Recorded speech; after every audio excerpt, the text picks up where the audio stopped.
Sharks is number 9. See? So, well...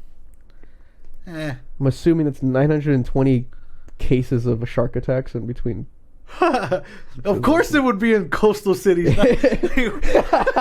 Yeah, let me... You ever heard of the rural shark attacks in Kentucky? They'll get you out in the cornfields. Fucking land sharks. Like, dude, I didn't need a fucking map to know where they strike. Corn sharks, yeah. He's just like a farmer sitting on his front yard with a fucking a harpoon. A harpoon, yeah. The bloodhound's like you just see a fin in the fields. Yeah, we were talking about how absolutely terrifying spider crabs are. Vincent was talking about how Alaskan crabs were huge and like spindly, and I was like, oh, obviously you've never heard of spider crabs, because spider crabs are terrifying. I spelled crabs so spider wrong. Carabs. Yeah, look at that. Eek. Well, yeah. Look at that. The dude's just dancing with one. Yeah, he's just holding it. And look at its little fingies. Yeah. But yeah, what I was saying is, so like to any Pokemon fans, that would be like the Gigantamax Kingler. So, makes sense. You get up, Spec? Boy, golly. Yeah, okay. Look up the Goblin Shark. Oh yeah, Goblin Sharks are pretty Goblin Sharks. We play Depth, and they have the Goblin Shark there. Yeah. And his ability's kind of dumb. Very supernatural. It throws out its stomach or gums. I can't remember. It looks like it sends out its gums to be like... But yeah. Yeah. It's definitely freaky. Anything in the ocean really freaks me out, because there's nothing you can outswim. There's nothing. No, like a person would not survive against any kind of ocean predator. Yeah, like there's no way. You can fend one off, but if their goal is to kill you, they're gonna do it. They're gonna do it. Yeah, there's nothing stopping. Because you can scare a shark away. Like they're like, oh, they booped my nose. I didn't like that. It booped me. I don't like the boop. I don't like the boop. Hey, since you do one. Meanwhile, you got another shark that's like, boop me, motherfucker. See what happens. I'm a Mako. I don't care. Mako sharks always... I know, lemon bitch. Just sharks talking shit to each other. Hammerhead's like, hey, man. Yeah. Hey, bro, chill, man. We're all in the same family here. But, like, Mako sharks always... to me, always seem like the crackheads of the shark family. Just because they're so fast and so, like, freaky. They're just like, like, it's just insane. Y'all never wrestled a shark? Y'all ever wrestled? Kind of boys we're raising out here. Mean to tell me you never wrestled a shark before? No, never wrestled a shark. But... If you would want to wrestle a shark, what shark would you wrestle? A nurse shark, because then I have a chance. Cute. That's fucking a nurse shark. I just be holding on to it. They're like, oh, it's a hug. Hammerhead. Hammerhead. Jesus. Right here, he wants to wrestle a thrasher. Easy joke. Yeah. But that's bad though, because its mouth is like right below its eyes, yeah. So you're gonna be putting him in a chokehold. He's like, in his perfect. Mouth. I think a hammerhead would be funny. All you have to do is get on top of him. Yeah, or if they come at you, you just like hold them away from their stalks. You treat them like a chopper. Oh my gosh. Let's see. Yeah, ride his eyes. Ride his eyes. Oh my god. I would a whale shark. That's another like not very. It's a dangerous shark. It's a shark. It just swims with. It has the name shark in it. But it's mostly whale. No. It swims, and the only way that it catches food is it just kind of opens its mouth and sucks in krill. Hey Google. Is a whale shark considered a shark? Yes, it has all the qualifications to make it a shark, except for teeth. According to whales, a whale shark is a shark. It is not a whale despite having the word whale in its name. In fact, the whale shark is the largest fish in the world. Yes, it's shark because it meets all the qualifications of the shark, except it doesn't have teeth. It's still Neither a does shark. a basking shark. It's still a shark. You ever seen a basking shark? They have big mouths. Yes. They I have. they literally just swim with their mouth open Yeah, all the time. like oh yeah, yeah. they're like the little tornado, not tornado thing, but the hand cannon thing that just air. You know what I'm talking about? No. No. Thing you like stuff shirts in?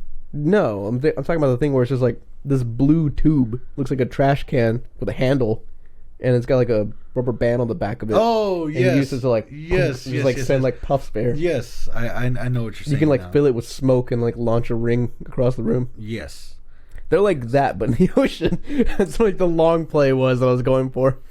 Yikes. Bull sharks. No. No. Fuck no. The most aggressive species of sharks is Bull shark, yeah. bull sharks. Fuck that. And they have the ability to swim. Wow, the neighborhood dogs are just going crazy. Just going ham. Oh, I know whose dogs those are too. They just hate everyone. So bull sharks, they can swim up freshwater. Yeah, Both- fresh be and both- salt. Yeah, fresh and salt. So, no.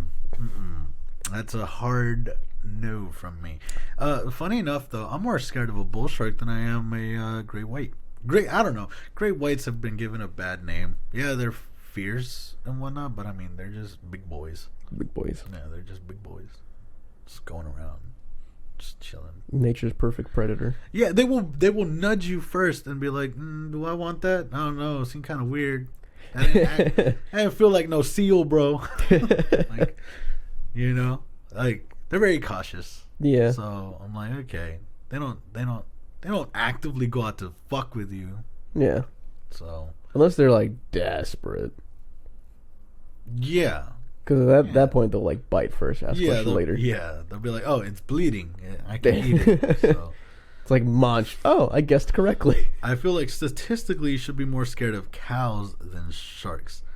I'd be more scared of bulls, to be honest. Cows are cute. Cows are fucking adorable. Yeah, cows are too skittish to like I hurt someone. I remember seeing this video of a guy playing like Oh yeah, a fucking ukulele. Yeah. And all the cows are just like, yo. just vibing. Imagine at the end of that video, once he stops, he gets fucking punted by a cow. Ah, I'm dying. Cows ruin dudes on the reg. Is there a story you'd like to tell us? What happened between you and a cow? What? Man? How did a cow ruin you? Yeah, like, please tell me. I'm so confused. They have no top front teeth. Like Triceratops. They have a beak, Yeah, they do have beak. and then they have molars.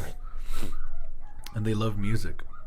Am I the only one that feels like there's like a brand of milk that has like a skinny cow and she has no business looking the way she does? That's not a.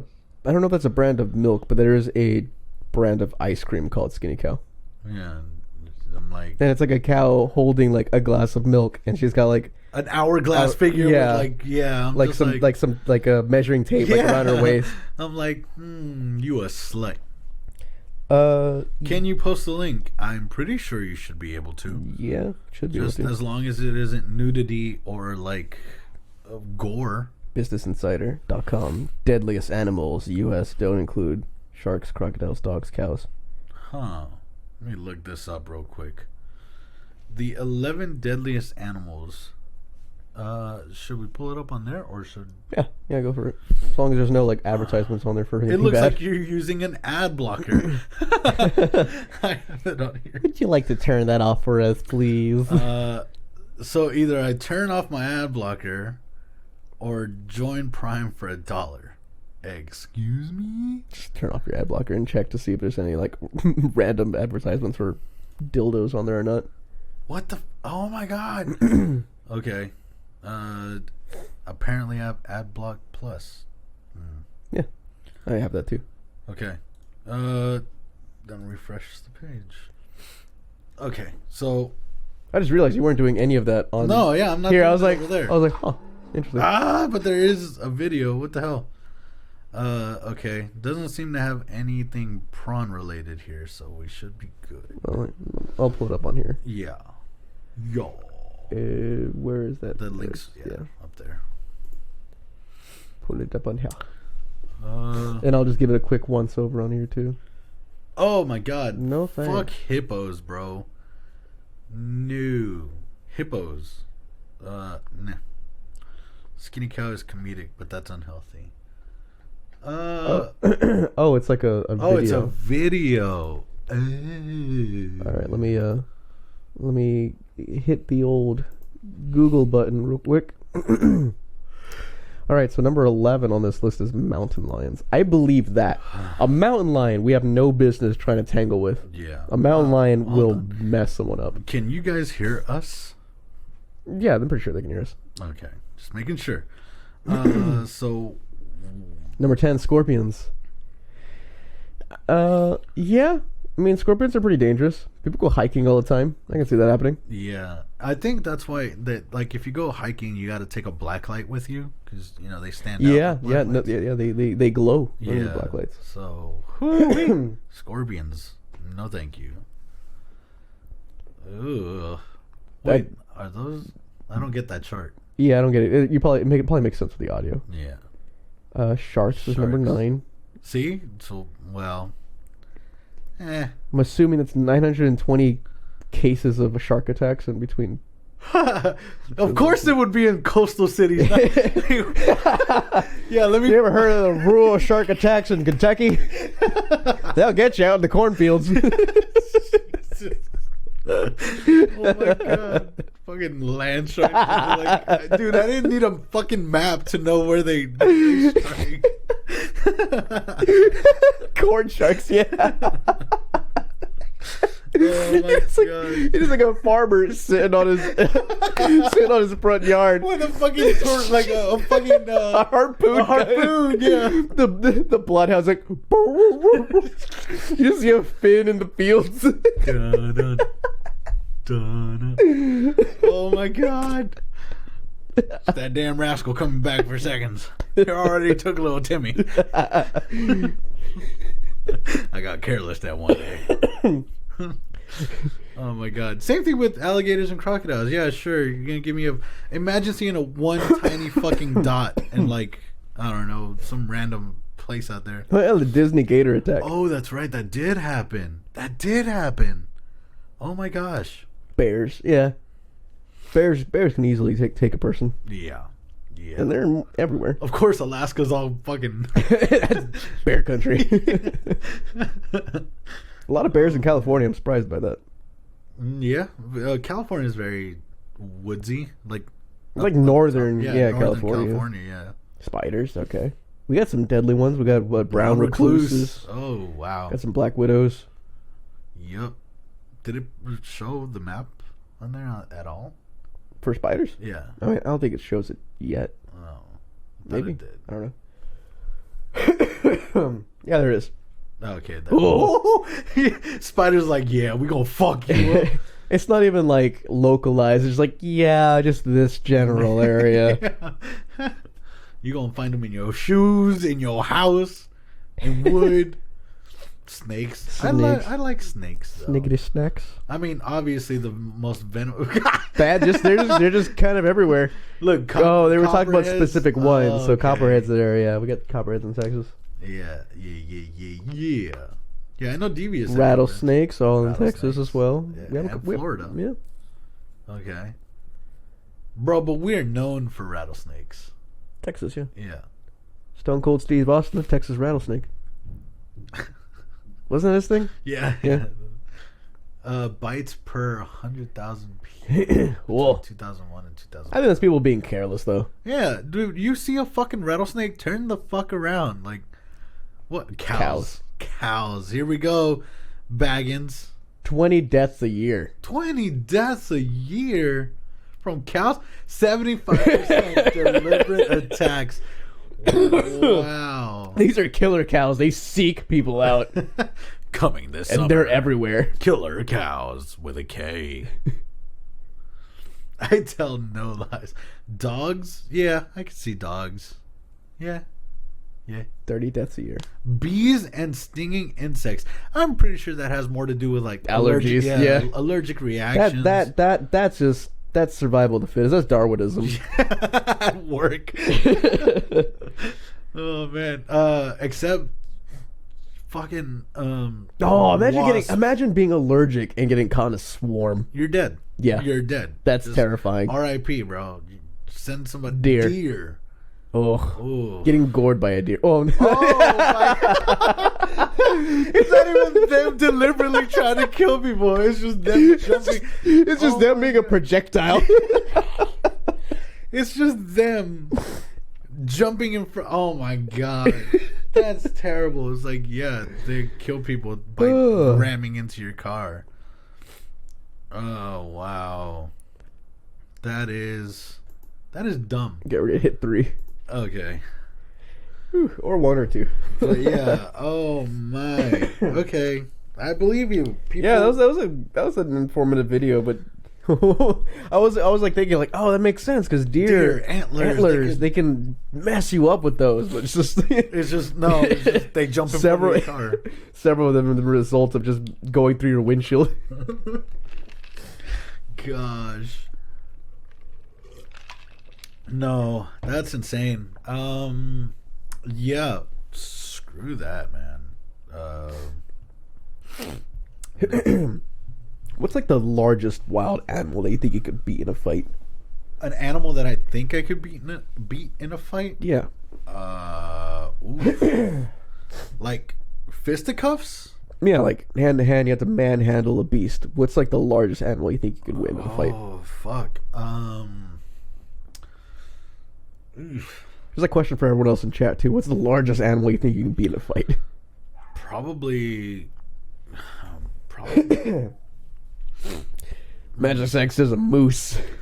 She got some confidence. Yeah, right. What? Okay, a moose.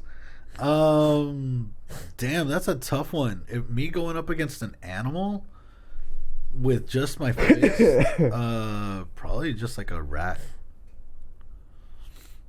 No. Yeah, dude. No, give yourself some credit. A spider monkey at least. Come on. A spider monkey. Fuck going up against monkeys. Do spider monkeys actually exist? What? Yeah. Spider monkeys exist. Zaboomafoo. That's motherfucker. It's a lemur. I'd fuck up a lemur. You'd fuck up a lemur? I'd fuck up a lemur. Okay. Fuck up Zaboomafoo.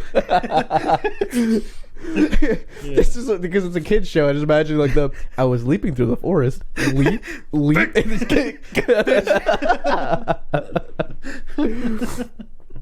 Sabu, no. Oh man. But yeah. Yeah. But other than that, I don't know, man. I'm too cautious as fuck. I don't want to get bit by anything. I don't want to get rabies. So, what about you? What do you think you could take on? Let's see. Largest animal that I think I could take in a fight.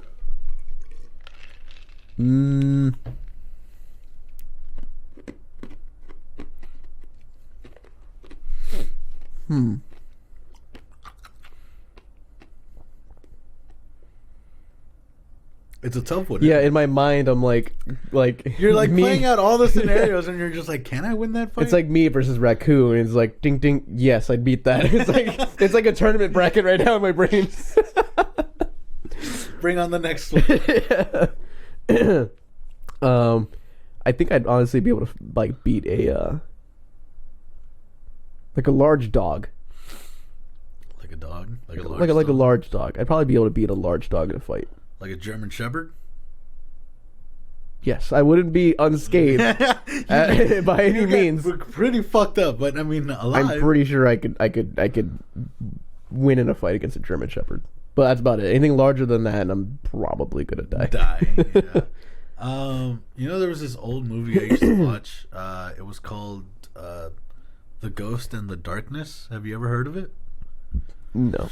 So The Ghost and the Darkness was about this actual real life thing that happened. It was in Africa where they were building railroads, and production on the railroad was stopped because two female lions would constantly like kill and eat the people there.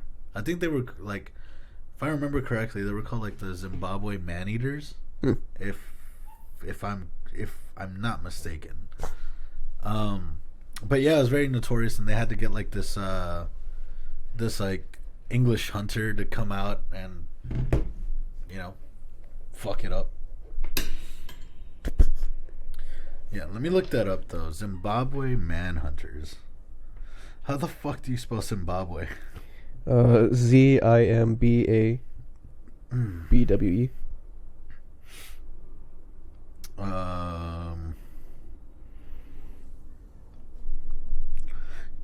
Yeah, okay. Yeah, I think I so. don't want to fight your dog, Cookie. Huh? Sarah says, "Come fight my dog, Cookie." Like, I'm very sure she's a gentle creature. I'm just saying, if I had to, I could probably beat a German Shepherd. Doesn't mean I don't want to. I love dogs. Yes, I'm a dog person. The Ghost in the Darkness was. The movie starred Val Kilmer, so that was cool. Who? Val Kilmer. Oh, I wonder whatever happened to that guy. drugs? Oh, really? No. Oh, they were the Savo lions. The Savo man-eaters. That's what they were. Yeah. So, Zimbabwe. Whatever, bro. Yes, the Savo man-eaters. It took 45 minutes to figure this thing out. Finally back. Hey. So Julio managed to get back into his Twitch. Yeah, that's what I saw. But yes, so if you guys are very interested in reading that, the Savo man-eaters, spelled TSAVO, man-eaters.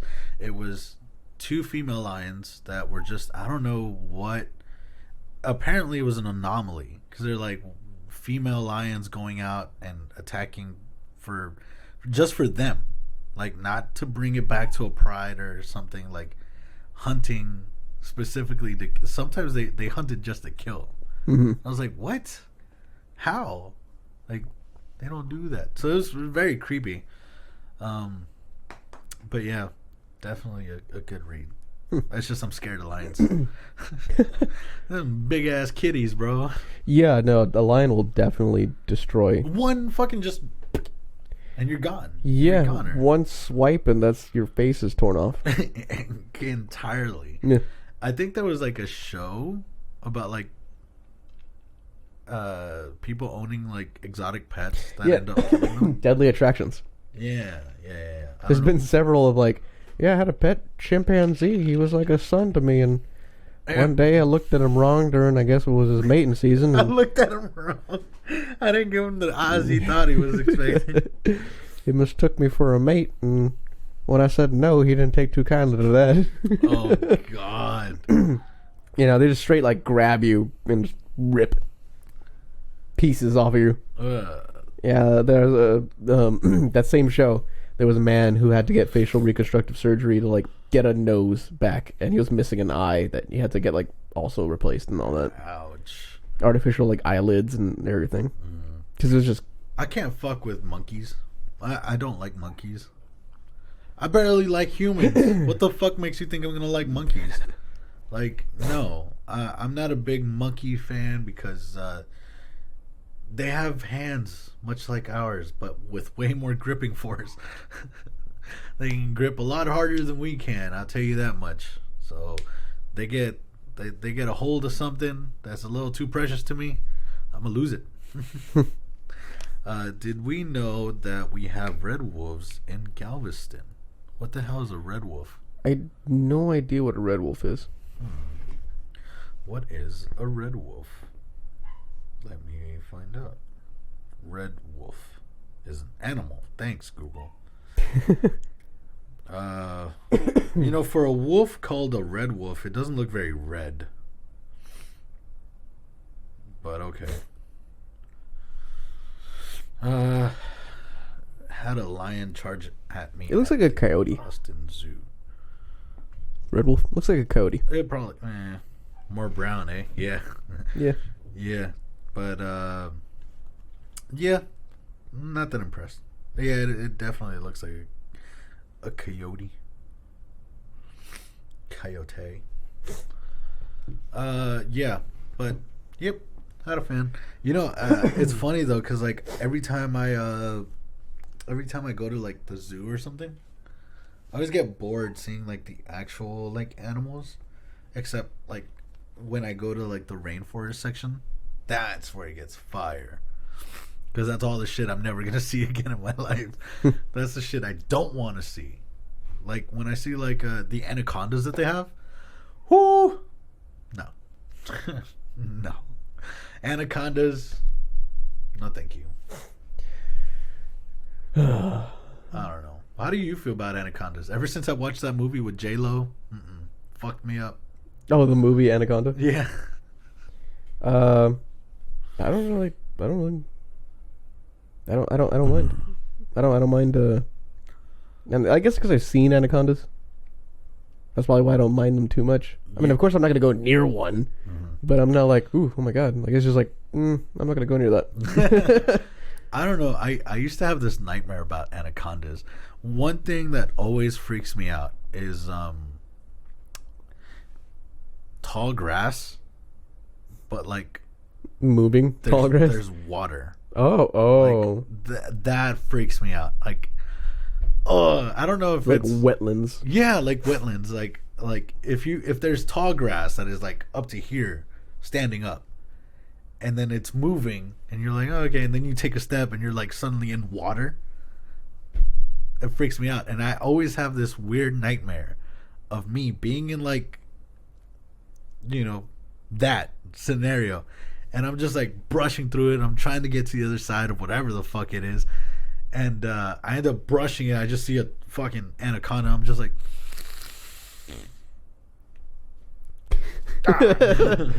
so it just kills me. So. He just raises his head up and like, ah. Get away. And then just wraps around you. Like, I tried. Yeah. Fuck that. I try to just punch it. It just goes. The momentum just drives me in even faster. Let's see. Anacondas are scary. They are cute, just large, scaly puppy dogs. They are gorgeous, but if they're hungry, oh lord. I do remember seeing this like video of like these guys. I don't condone this because it's fucked up. Because when anacondas eat, they have to be like immobile because they're trying to digest their shit. Yeah. And if they get disturbed, they have to like regurgitate it so they can escape whatever is like messing with them. There's like this video of these guys on a boat, and they find a huge, massive anaconda like in one of the banks, and they decide to fuck with it. They grabbed it, and they're going, towards the current, like they're going with the current. So the anaconda, being dragged from the bank, you just see like whatever it ate must have been like a deer or something. Yeah, you just see it like struggling to get loose. And I was like, oh, that's fucked up. Because that thing, like the animal doesn't have any energy. Although it scares the shit out of me, you still can't help but feel like, no. Yeah. That's like if I ate like 2 pizzas full entirely to myself, and someone's trying to drag me somewhere, like just drag your naked ass out from your house. Exactly. And he's like, no. Just to fight back. Exactly. Like you wouldn't like that, would you? It's like poachers showing up in your house, dragging you naked out of bed. No, I bloated. Exactly. So yeah, exactly. So you don't want to be that anaconda. So That was so stupid. Julio's wondering, bro, the fuck is that balloon? Hey, that's Julio. What are you talking about? You're here with us in spirit. Yes, correct. This is you. It's funny because it's looking directly at the camera, so it's just like slightly out of frame. Only one eye is visible, and it's like constantly looking. Yeah. Does it come up? Does it come up on your camera? I don't know. Yeah. Yeah, There he is. facing that way. Yeah, it has a face. I couldn't see the details of it. Yeah, but yeah. So that's I don't like anacondas. I don't like what did you call them? Wetlands. Yeah, wetlands. Yeah, I can't. Yeah, because not only do you cannot see the ground because of the grass, but also your movement is impaired because Right, you're like knee deep in water. In water, yeah. It's like sloshing and through you it. don't even know what's under there. Like there. That combines two things: A, not be able to see the ground, and B, not be able to see what's underwater. Yes, like oh my gosh. Two fears I don't like. Yeah, because like say for example, like I don't know, you say you have to get to the other side. You won't know when you get there because the grass is so tall. You're just like, oh, damn it. But yeah, I'm like, okay, worst case scenario, there could be an anaconda, and I die like in my nightmares, or it could also be like a snapping turtle, which equally sucks. If you're wearing boots, maybe not so much. Probably not. Unless it like swims up to your crotch. Oh, to your pecker. Oh gosh. Just insert like the sound of scissors, like. I'd pass out. One thing I know about anacondas is they don't want none unless you got buns, hon. That my anaconda don't. My anaconda don't. What song is that? I don't know what. I like big butts and I cannot lie. You other bros can't deny. I don't know the name of that song. I don't know either. What's the name of that song? I want to know in chat. If you guys know that what the name of the song is, please type it in because literally called I like big butts. Oh, Minaj Anaconda. That's the remix. God. Oh yeah. I don't know, man. It's not coming up. Sarah says, I live in the middle of a coastal wetland sanctuary. Bayou cuts in the middle of my street and parts of my backyard of the forest. That's not the song. Bayous. No. Oh, the song is called Baby Got Back. Baby Got Back. By Sir Mix-a-Lot. Yeah. Okay. Huh. Oh my god, Becky, look at her butt. It's so big. She looks like one of those rap guys. You're right. I wonder where they sampled that from. Who understands those rap guys? It's just two girls that they just had saying that. A total. I thought it was from like a show or something. I mean, Now, if you look at the music video, it's just two girls talking. Oh. I can't believe it's so round. It's like out there. I mean, gross. That's someone who. That sounds like someone I know. She's just so. Julio would know that, but that sounds like Jen. Girl walks in with an itty bitty waist and a round thing in your face, you get sprung. All right, we can't afford the rest of that song. Yeah, yeah. I don't know. Oh, because anacondas. I was trying to figure out why. How did we segue into that? Okay. Yes. Big butts. I want to know what the thought process was to him. Oh, He just likes big butts, and he can't lie. Yep. Yo, someone had to tell him, yo, write that down, bro. Are you never mind. I can already tell what you were probably going to ask me, but that was just out of like curiosity. Yeah. That wasn't even like appropriate for this stream. Yeah. I'm pretty sure you'd be like, "Are you going to ask or take, man?" Yeah. We'll save that for the post show. Yeah, probably. If we get there. If anyone's wondering, we're doing an 8-hour stream today.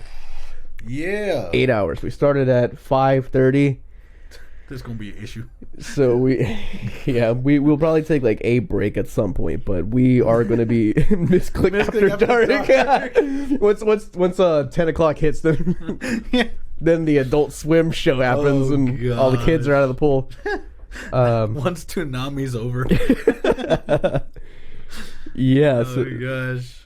So we'll be taking breaks every now and again, but we're gonna be on for the next 8 hours straight. Hopefully, gaining traffic and getting attention so we can get to affiliate by the end of the stream. It's definitely been such an experience since we started. I mean, everything that we've put together has been an amazing journey, and seeing just how far we've come by just being ourselves, just putting ourselves out there. This is one project that I just feel like, man, this is amazing. This is awesome. We have a Twitter. We do have a Twitter. There's nothing on it, but we have a Twitter. It is down here. Right. It's MisclickMedia. Exactly how you see it down here is, I don't know if any of our links are on any of our sites, though. Like, if you can get to our podcast from... Definitely need to work on that. Yeah, we're not good at social media. Well, it's also because we did was we set up our social medias, our Instagram, our Twitter, all that. We set them but all we didn't on really the have same day. we did it all on the same day, just so we could have them ready. And we haven't done much to do with them yet. We've only been doing the podcast for a couple of weeks now, and we haven't gotten a lot of the logistics ironed out just yet. But we'll be working on filling all those. Yes, definitely during the week, because the traction that we've been getting on this channel is moving exponentially faster than what I had anticipated. I'm very grateful that it's happening, but boy golly, all my expectations were blown out of the water. And did I really just say by golly? By golly gee. Oh man, isn't it just the greatest? Oh shit. But no, we started off with just having like maybe 2-3 viewers max on like our first 2 recordings, and now we're steadily holding in at 10 viewers according to 10, yes. this and earlier it was at 12, 13. Wow. We had 13 at one point. So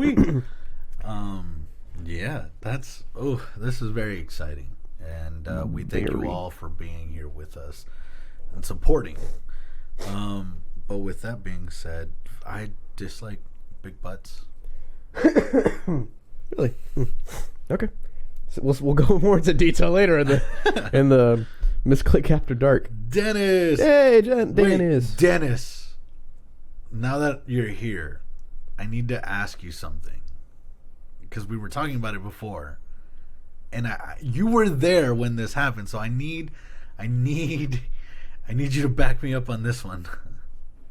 Hopefully he answers, because I really want to know if he saw it just the same as I did, because I don't know, maybe it didn't traumatize him as much as it did to me, but I sure hope. Oh boy, you want to hold on to these? Thank you. But yeah, anyways, I really want to tell him about that bug, man. Tell him about the bug. I'm pretty sure he's listening. Okay. Dennis, do you remember when we were going to Florida for Break Free? We went to Florida for Break Free. We went on a van. I think we had 2 vans. I'm not too sure. But we were on our way out there, and we stopped at like a pit stop to go piss or whatever. And I don't remember the dude's name, but one of our dancing buddies was like outside of the van just fucking with something. And it turned out it was like a bug. It was like a really big bug that he like flipped over, and it had like air sacs that were purple. I don't know if you remember that, but I definitely remember it vividly. And I remember it was on our trip to Florida. So if you remember, that'd be great. If you don't, it's cool. But yeah. Oh, I hope you remember. God. No, he doesn't remember. Damn it. Okay. Were you on the same bus as me? I don't know. Probably not. I don't think so. Probably not. I was. I don't remember anybody's name, so it's not like I can say who was in the bus with me. I don't remember much, but yeah. Dennis, you won't show up to the studio right now and take down that balloon. This is Julio. Standing. Hi. Dennis is like, shit. Oh, wait. I can't hit this. Oh, boy. I mean, Dennis, you're free to drop by the studio and be our third Correct. third person today if you would like to. Yeah, man. The stories that we would have would be amazing.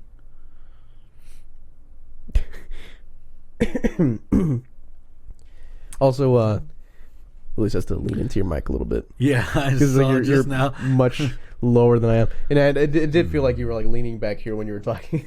Oops. I cannot bring firearms. Wait, what? Oh, bring your vest and AR. Oh, wow. Huh. No, we got enough of that in this neighborhood. It's like our inaugural podcast episode. Yeah. While we were setting up this part of the studio, we had the popping off going off on our had that on our Instagram story. Correct. Which, by the way, if you guys haven't followed us on Instagram, be free to follow us on there. Same thing, MisclickMedia. Yeah. But yeah, Dennis, we'd love to have you over, man. We've got open seats there. Not here, though. Julio's right here. So, yeah, just over there. Oh, boy. Firearms. I love firearms. They're cool. Yeah. Yeah. Like a 50 cal? Send me Addy. All right, yeah, I'll message it to you on. Oh, I see what. Okay. Just like Adderall. Yeah. I was like, no, I'll message you on Facebook. oh boy. Well, we'd have to go on a little break to set up the third microphone. Yeah, we'll go ahead and we'll take a break at, let's say, 7:30. Cool. Have like a 30-minute break so we can do everything we need to do to have it set up for when Dennis gets here. Right. Correct. Oh boy. Are we not allowed to put unless we're uploading to YouTube? No, we can't play music because it'll get copyrighted. Yeah, and we tend to want to upload our podcast to YouTube. But I'm saying like during our like BRB screens and whatnot. Yeah, we can have music playing in the meantime. So it's not just quiet. Yeah, so you guys aren't just like hearing crickets. Crickets and dogs barking. Yeah, but the VODs will be muted. Yeah, that makes sense. Which is fine because literally it'll only be played like during the BRB screens and whatnot. So that'd be cool. I don't know if we have the thing royalty free music. We can play any music. It's like the music they play at Party City. Oh my god, like it's not just quite Kids Bop, but it's almost there. Like the discount Thriller. Oh gosh. Yeah, I know what you mean. But yeah, we definitely have to set it up. Not here though. So but yeah, I hope you guys are doing well. This is a fantastic Sunday. When you guys had messaged me this morning, I was like, am I ready for this? And I was like, oh yeah, I'm ready. Yeah, I was not feeling like waking up this morning. I was feeling sick still. But then Julio messaged me and he's like, we got to do this. We got to get going. I'm like, all right, you got the energy. I'll take a couple as I can. I'll get myself feeling pumped up to do it. So had some coffee, took a bunch of cold medicine. Here we are. Yeah. Yeah, you guys have been having the sniffles and whatnot. Who drew the face? I did. Yeah, it was this guy. This guy. She says nice. Is it? I had nothing but like a gel pen to work with because our only Sharpie ran out of ink. He's getting TK'd in Rainbow Six. Yo. I feel so left out the circle of our friends that play video games because I haven't played any Rainbow Yeah. or anything in like 'Cause- 3 weeks. Just because not only is my computer out here now running the show, but I've been busy either cleaning or doing tech stuff, like building this rig that's sitting above us for all the lights. I can angle up one of the cameras so we can show off the Sure. riggings for a second. It just looks a little ugly because some of the sound panels are not installed yet, but Which one do you want to... I'll angle up I guess main. I'll just tilt main up. The most HD one. If I can remember how to do this. So I built a light rig to house all of the two. Well, for now, our two auxiliary light panels. The whole top is going to be acoustic panels too, but for now, just doing that. But I built that using some steel banding I got from Home Depot. Baggin says, fancy. That's where it was, right? Or a little bit lower. Lower. Yeah. Yeah, that should be good. Them galaxy spaces. Yeah. Majority of them were made by him. And then, like, only a few. I think this was Julio's. Yeah. And this one's mine. Yeah. So, got a little bit of handiwork going. And put together the studio myself with the assistance from these guys. Yeah. It's definitely been a journey, and it's just super cool. We're finally here. And, I mean, the support really is what's super awesome. I try to cut before you're like, Yeah, I'm dying. yeah, sounds like it. It's okay. It's okay. So long as we get to affiliate, I could die in peace. Awesome.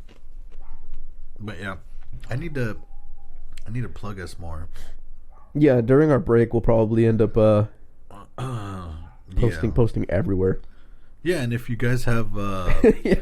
oh, that's right. Electrocuting your nipple. That is something that's going to happen. For anyone who isn't aware of that little bet we made, I said that we would definitely be able to reach affiliation by the end of the month. And basically, if we do, then as a treat to the viewers, I was going to get tased in the arm. But then we realized that's no fun because you've already been tased in the arm on stream. And so they want to end up tasing me in the nipple. So, yeah, once we get to affiliation, by the end of February, hopefully by the end of February, I'll end up being tased in the nipple on stream. And not just like a regular, like, zit, zit. No, it's like going to be like, it's gonna held down on there. And Yeah, just oh. Yeah, I'm gonna have to pull up like a timer. But, like, you cannot exceed like over 3 seconds, I'd say. that's what I'm saying. It's like it's going to be like a 3 Mississippi, like, zapping. 1 Mississippi, 2 Mississippi, 3 Mississippi. Yeah. Oh God. Oh damn. Couldn't find your Twitter. Oh golly. Let me see. Where do we? Let me make sure we even have one. We definitely have a Twitter. We have to.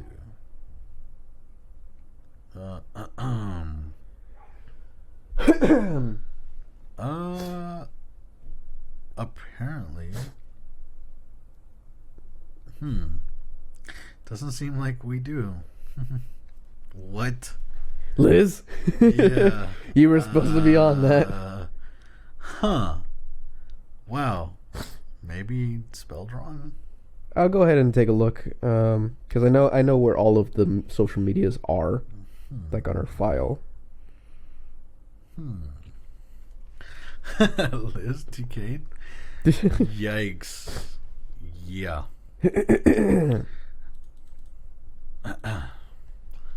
But anyways, yeah, we're closing in on our break in 5 minutes, so we hope you guys stick around. The thing is, you got to be able to plug your shit. I know I know. We're trying, man. We're trying. Oh, the Twitter is MisclickM. Yeah, it's at MisclickM. It's a capital M on Misclick and a capital M at the end. False alarm, folks. False alarm. We don't get to yell at her just yet. She did her job. Oh, gosh. Okay, I found it. We were all just ready to... We got our pitchforks and torches ready. Yeah, that was... Whoo-wee. We dodged a bullet on that one. Yeah. But no, we're good. So, I need to change the Twitter thing. Yeah, we need to change our Twitter label so it says MisclickM. Yeah. And then we'll also have a Facebook page with content ready by midweek, I'm sure. And then our Instagram's already up and doing its thing. And then we'll have I think our YouTube already has some videos up there too, including our very first podcast where we were just gosh. little boys sitting around a little squared card table. Maybe. I know the one that's on YouTube is when I drop all sorts of shit. Like you can hear Yeah, where you didn't have your microphone stand secured properly. Yeah, and everything just kind of fell apart. Yeah. Before we got these like specifically for this desk. Yes. Yeah, we were very what's the word? Green. Very green. I mean, we still are. We're not professional. Oh, by no means, but at least we got a little bit more sea legs down now. A little bit, yeah. Thanks, Skipper. Hey, Mr. Kuma. We've got our sea legs now. No worries there. What was that one movie that came out recently with like Willem Dafoe as like a grouchy seaman? Oh, was it Ahab? No, it was with the guy from Twilight. I don't know. You know which one I'm talking about, though, right? I thought it was a Moby Dick movie. No, I thought are they making one? I don't know. I don't know. There was one with the shark. Jaws? The Megalodon. The Megalodon. But no, he wasn't. Willem Dafoe wasn't in Megalodon, but no. You know. Yeah, no. Spooky shit. Spook. So whenever we get back, we're gonna talk about a shark. No. Shark Day. When is Shark Week? I like that shit. Shark Week was in it's in the summer, but it was like in September, I want to say. I think it's in September. I think Shark Week is in September. Before we go, I do have a funny story though. Okay. In San Antonio, I took my ex somewhere. I don't fucking remember. The ex part is irrelevant. All I gotta say is like, I was with someone who I was with, whatever. You went to San Antonio with someone. Yeah, and we ordered drinks at some restaurant. I don't remember which one it was. And she was like, "Oh, let's get the shark attack." I was like, yeah, "Okay." What is a shark attack? They end up bringing us a thing, like a cup like this, right? Yeah. And it was like blue, and then they put a little shark on the top. And the waitress, the lady, was like, she started clapping real loud and be like, "All right, everybody, there's a shark attack." Like, and I was just embarrassed. I was like, "Oh shit, what did we do?" And then she lifted up the shark, which I guess must have had like a shot of something, and it made the water all red, or like the drink. It made the blood drink in the water. Yeah. It made the drink red, so it was like red on top, blue on the bottom. And yeah, we drank it. It was fucking delicious. It was awesome. It was called a shark attack, but I just didn't like the whole ritual of like, oh, everyone's shark attack. And everyone was like white, so everyone was around us being like, what was the name of the place? I don't know. Oh, it was probably Joe's Crab Shack. Joe's Crab Shack. Yeah. It's like, all right, ladies and gentlemen, at Joe's, we have a shark attack in the water. Yeah. And everyone's just sort of like, woo, I guess. Meanwhile, I'm just like, oh, fuck. Kill me. Yeah, I was just like... The entire Are you one of those people that hates it whenever someone comes over for your birthday too, like to the table? Yes. Oh my god. It's like you have all the servers coming up clapping. Yeah. Happy birthday. I was just like, shut the. Oh my god. Oh my god. Like I don't need this kind of attention, bro. Like it's annoying. Fucking, it was like baby shark doo doo. It'd be more entertaining if they came in doing that. Then I'd be okay with it. Yeah, but no. Then I'd be like, yeah, baby shark. I'll sing with them. It's my birthday. Exactly. But no, other than that, bro, like I hate it. I hate it. That's why I don't care if it's my birthday. If I go out somewhere and they might have like if it's your birthday you get like a free dessert or some shit. I'd rather not, because I don't want to deal with that kind of like that high energy in such a public space. I can't do it. Yeah. So with that being said, we're gonna go on a quick break so we can get the rest of the equipment set up for when Dennis shows up. We're gonna be having our special guest Dennis arriving at some point during the next half of our 8-hour stream. So we will. Yeah. Until then, So we'll see you guys back in a little bit. How's about that? Stick around. Just leave us on the background while you go. Pump one out or do some studies, anything like that. Just get some snacks. Get some water. snacks. Stay hydrated. Correct. And if you're gonna cough into your shirt or sneeze into your shirt. Make sure you don't spread bullshit. But anyways, we will see you guys again in a little bit. We're gonna hit the BRB screen. Don't go away. We'll be right back. Awesome. I knew a guy that could run a mile in like 3 minutes, and he was consistent with it. But every time he would run in sandals. And I was convinced that he enjoyed pain. I don't know if my friend's in the stream, but he knows him too. He's one of my sergeants whenever I was in the Marines, or whenever I was like a junior Marine, like straight out of boot camp. He was in charge of me.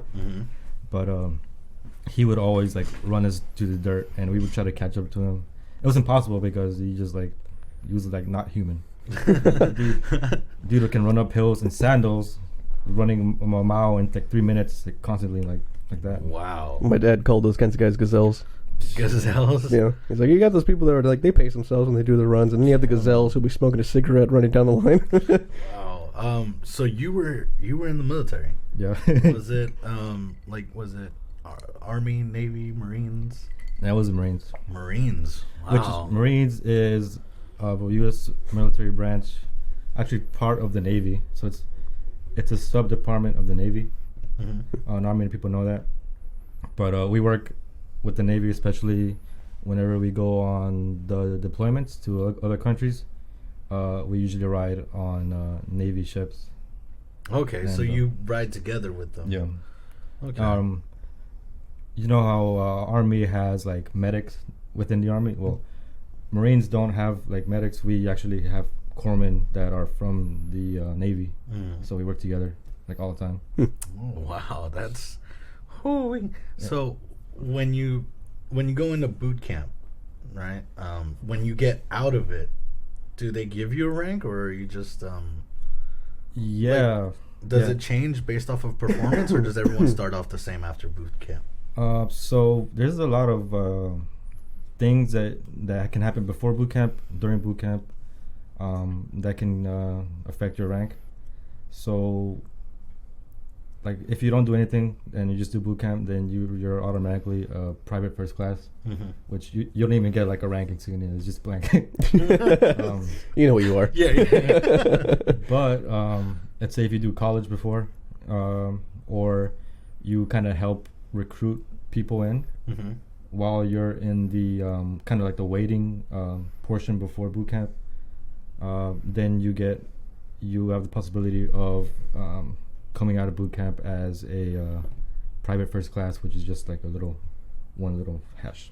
Okay. And then let's say if you are a private first class and you somehow like perform really really well in boot camp, so like you're like the top runner, you can like you were like a really good shooter, and like you like pretty much like lead the whole platoon boot camp, your whole boot camp platoon, then they can like put you a rank above everybody else, which is a lance corporal, which is a little hatch with a little cross rifle in the middle. Huh. Yeah. That's cool. So, when you were done serving, what rank did you have? I was a sergeant. Oh, Yeah. damn! That's wow. Sergeant. That's impressive. That sergeant is three little. It's the most famous one. It's just like the three Right, little. they're like chevrons. Yeah, three chevrons. That's cool. But I was lucky because most people that are in the job field that I had, which was infantry, they don't really pick up rank very quickly, due to many circumstances. But since I was stationed in Japan for my final 2 years, and there wasn't many infantry marines there. It was a lot of like logistic jobs and stuff. Right. It was way easier for me, for the group of guys that were infantry, for us to like pick up rank. Right. Okay. It's all about like competition, kind of. Right. Yeah. Yeah. Chat asked if you eat crayons. So who asked that? Is it? Said Goblin Queen 42. Crayons. What? Yeah. What does that mean? Is that like an insider? Yeah, it's like a military insider.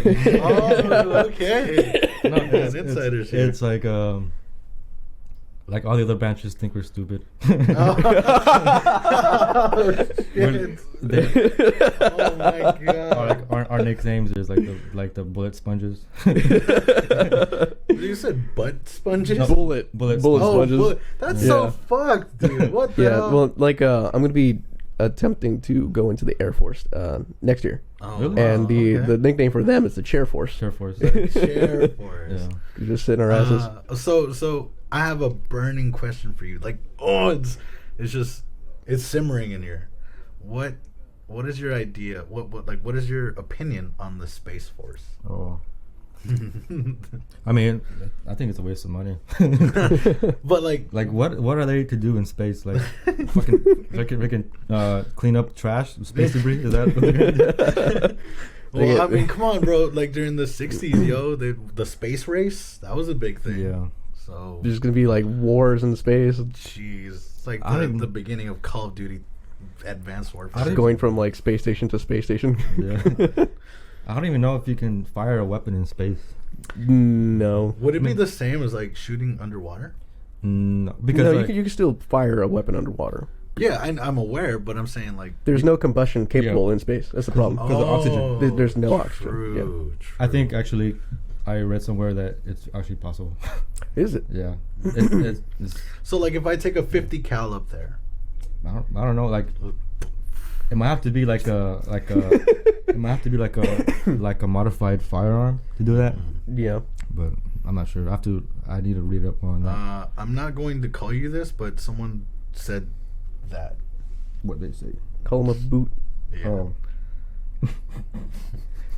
You know, okay. Have you ever seen this old movie called Starship Troopers? Yes. That's gonna be the Space Force. Is the dynamic between like infantry and fleet the same as it would like military and another branch? What do you mean infantry and fleet? So you know how in the film, like the mobile infantry, which were the grunts, the people boots on the ground, they would, clash heads with the fleet, which are the people who pilot the ships, who drop them into. We as infantry called anybody that's not in the infantry, we call them pogues, which is people, personnel other than grunts.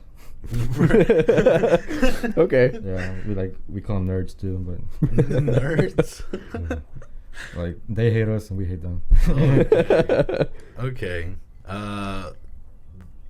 Trapaki says fighting against the space zombies Space zombies. That's gonna be the number one purpose for the Space Force. for the Space Force. How It's like come- you see that one meme where it's like a astronaut comes back from the moon early and it's just like moon's haunted. It's like what? Cocks a gun, goes back on the ship. Moon's haunted. Oh my gosh. Yes, what was my job? I was a rifleman. A rifleman. Yeah, just a basic job, the basic infantry job.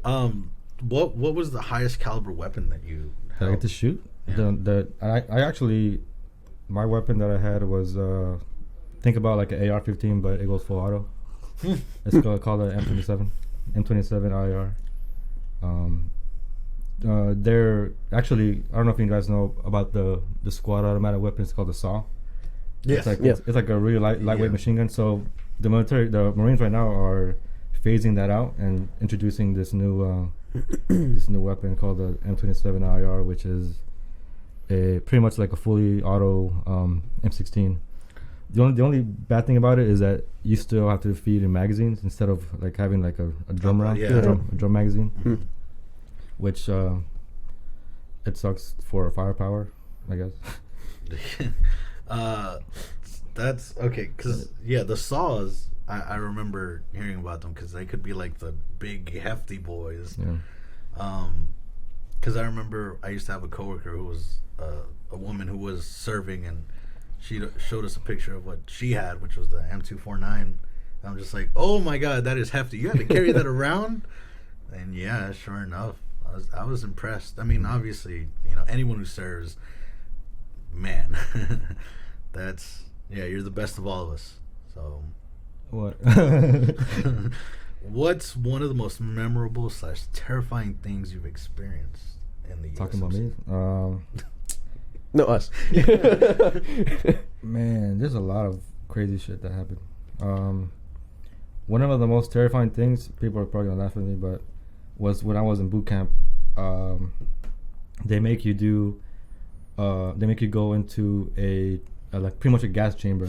Yeah. I heard about that. Yeah. And it's just so that you can build confidence in your gear and your mask. So like they have you like stand in line outside of this gas chamber, and I was like the second wave to go in. Like the first wave, like they went in, and then it's all quiet, and then you just hear banging on the walls like from the outside. And I'm just like shitting my pants. I'm like fuck. But you're not gonna die. But like they inside like it like it turns out it was just like the drill instructors there just banging outside of banging on inside of the walls just to like do like a scare effect and shit. Right. But Test your nerves. yeah, it sucked. Like once you get in there, you kind of have to go inside, like file it in. So like everybody's on the outside edge, and the drill instructor's in the middle, and then you have your mask obviously. So you go over putting it on, taking it off. You go over different hand signals, and then the guy in the center, there's like a little pellet of CS gas, and he lights it on fire, and it starts smoking, and he purposely wafts it all around the room, and at this point you have your mask on. Right. So the first thing you do is you make sure it's on, and you like shake your head just to make sure that it does not lose. Mm-hmm. And then they make you like break the seal, which like put your hands like right here, so like they can see your fingers. At that point, you get a little bit of gas inside, and then you take them out, and then you practice like clearing out your mask. Mm-hmm. So you have to like block the airflow and push everything out. And then after that, they make you they can make you like do push-ups, a bunch of exercises so that like your pores open, and then the little gas comes in and it starts like irritating. Mm-hmm. But then after that, they make you like take the mask off halfway, and then for like they have to absorb everybody do it, and if somebody else isn't doing it, then like everybody else suffers because then they have to breathe in the gas even longer. Mm-hmm. At that point, I was kind of curious, opened up my eyes, and I breathed in, and then it was a really bad decision because like what CS gas does is it forms crystals inside of like your your I guess your breath passage, and so it makes it seem that like you can't breathe, and then like you start coughing, like it just feels like fires in your lungs, and like you start like your sinuses are crazy, like some people's nosebleeds, and like everybody's freaking out, and eventually you put your mask back in, you clear it out, and then you're on your way out. Yeah. Wow. But I was saying the scariest part was before going in there. I was like, man, I can't get out of this. I'm fucked. I'm gonna be banging on that wall. Yeah. So here it says, what's your favorite training that you've taken? Training. Like, yeah. So my favorite training was actually my final. I still hear those voices. I was like, where's it coming from? I don't know, man. That's weird. While I was stationed in Japan, I got the opportunity to go on advanced infantry course, which they teach you like how to pretty much be a squad leader, essentially. So they you do a lot of stuff, and especially since I was in Japan, it was based on like jungle warfare kind of stuff. So I learned how to like make bombs out of C4, like make Bangalore's, make claymores, like makeshift claymores. You learn how to like direct fire from mortars, mortars are like a job in the infantry where you kind of have like a tube and you like drop rounds that they're supposed to shoot out. Right. For the people that don't know, I mean, you do a lot of stuff, and it sucks because like it's a very it's a very hard course because like you have to. The dropout rate is pretty high. It's very taxing on the body. You do a lot of physical stuff, and a lot of mental stuff too because you go over like writing orders, which orders are essentially, let's say I'm the leader of my squad, and then my commander like gives me a mission. So now I have to write what I'm gonna do, or pretty much plan what I'm gonna do in order to complete that mission. And it's like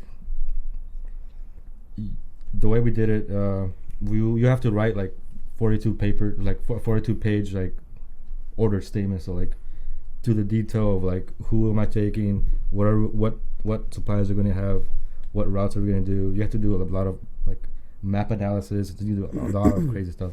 Right. Yeah. How do you feel like riding in a Humvee? Is it really like riding in a fortress? Because I mean, it's all just steel, right? Yeah, it's like riding in a fortified Jeep, pretty much. Yeah. Yeah. I didn't really ride in Humvees a lot. I actually rode in what we call the AAVs, which are amphibious assault vehicles. So they're kind of like you guys know them as like ATVs. Yeah. Uh-huh. Like they're like troop transport vehicles, but the AAV goes underwater. It's fucking crazy. It's like a tank that goes in water. Wow. Yeah. But that felt like it was like fortified, even though it wasn't. RPG could literally like destroy the armor. but like it'll protect you from 7.62 AK-47 rounds. Okay, so still very hefty. Yeah. Okay. Yeah. That's insane. Wow. They do ask here, what is the worst meal that they've given you? The worst meal you could possibly have is the MREs. Because some people like them, some people don't. I had a bad experience while I was in a little course I did. I had you have to pack all your stuff whenever you hike. So I had packed a lot of my MREs, but I guess one of them opened, and it opened inside of my backpack, and I remember the one. It was called the sausage and gravy MRE. Oh God, that already sounds like a so mess. I opened my bag, and it was everywhere, man. Like the whole sauce was everywhere. It was super disgusting, and to this day, like I after that, like that's like the only MRE I would not eat. This is the sausage and gravy. Yeah. So, what was your favorite though? Oh man, there was a lot that I liked. There was There's they had a Spanish one while I was in the Middle East, and that's the only one that's the only place I saw it at was in the Middle East, and that one had like a pasta, but it has like a kind of like chicken alfredo, I think. That one's pretty good. People always wanted the ones that had like Skittles inside of them, or like sweets and stuff. Start like bargaining them off, and it's like, hey man, I got some Skittles here. Yeah. And then we would hate the people that would go in there and just like rat fuck the boxes that we have. Like they would like take what they want and just leave all the shitty stuff. Oh wow. Yeah, that was a common rule, was like don't rat fuck the MRE box. Wait, what is the term you're using? Rat fuck. I love how you got closer to the mic, just rat fuck. Yeah, we have a lot of stupid terms in the military now. That's awesome. I mean, it's like making it fun. Yeah. 'Cause, I mean, you gotta. You're there for a while. Yeah, so you gotta at least have a sense of humor in everything that you do. So Yeah. that way you don't get depressed. So it's pretty cool. Goblin Queen says the right one, because she asked what was your favorite MRE. There's only one correct answer. That the right one is Chili Mac. Oh yeah, the chili and mac. I think that's the one that had like the Skittles and M&Ms. I think. I don't remember. Had the good. I was never into like the Skittles. I always give them away. Like I never even ate the main meal. I only ate like a piece of bread and like maybe like a cracker. Like whenever I was out in the field, I never really ate a lot actually. So you were asking about these. Yeah. I didn't know you were an artist. Really? Like, yeah. even when I met you, like as we were dancing, I knew you had an interest in it, but I didn't know you legitimately digitally do stuff. Yeah, man. I've been doing digital art since Windows 96 or Windows 95. Oh my Wow. gosh. On like MS Paint. MS Paint, yeah. MS Paint days. MS Paint. Yeah, MS Paint with a mouse. Wow, Yeah. that Rough. Speaking of that, like I wish I still had my old Windows 95 computer, because I had drawn. I was like maybe like 7 or 9 or years old or something like that, but I had like drawn a whole story about Kirby. Kirby? Kirby. Like the Nintendo character? The Nintendo Kirby, and he's like going through all these like little like stories, and like he's always and I would put them in the files. Mm-hmm. Like this is like the story from this episode of Kirby, and then it would go into the next episode. It would like transition, and then I had like probably 1,000 pictures of this Kirby story. Oh man! And like all of them were like stuck in that Windows 95 computer that just got thrown away. Oh, it lost to time. Yeah. Wow. They did say redo the Kirby 2020. Right. It's not Kirby the same. 2020. I mean, if I was using MS Paint, yeah, but it's not the same because I had a young mind. Yeah, there was an attachment there. Yeah. Yeah. I get what you're saying. But hey, to those people interested in seeing your work, do you have anything you'd like to plug so where they can see it? Plug my art station. I have an art station. It's artstation.com/ dude, I didn't even know it. I was not ready for this. I got you. Oh man. Yeah. Hold on. I'll go ahead and plug it in here. It is. Oh, I'm an idiot. What am I doing? You can just send a message directly through them. Yeah, but I don't know why I was doing it. I was Okay. typing here, but It's DJ Zuniga 1. .artstation.com. hold on. I'll write it if you want. Yeah. I got it.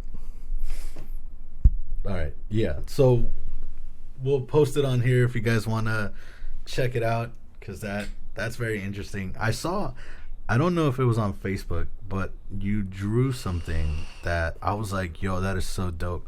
And it was like it looked like it was like a being, but it was like floating, and there was like a city on one side, and I was like, that looks pretty cool. It looks like a pretty gnarly whale. I'm actually still working on that right now.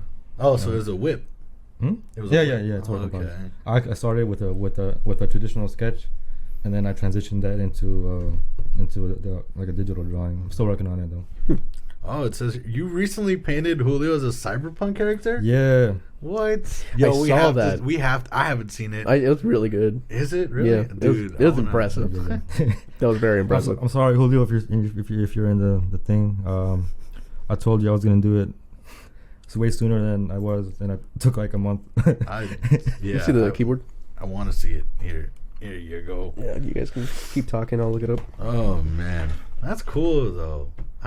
I can't draw. He says, "Teach me." Dude, teach me. Yeah. So what made you pick up like art? Like, I mean, you obviously started at a very early age. Yeah. It all started because my mom. Shout out to Mama. Yep. Shout out to you.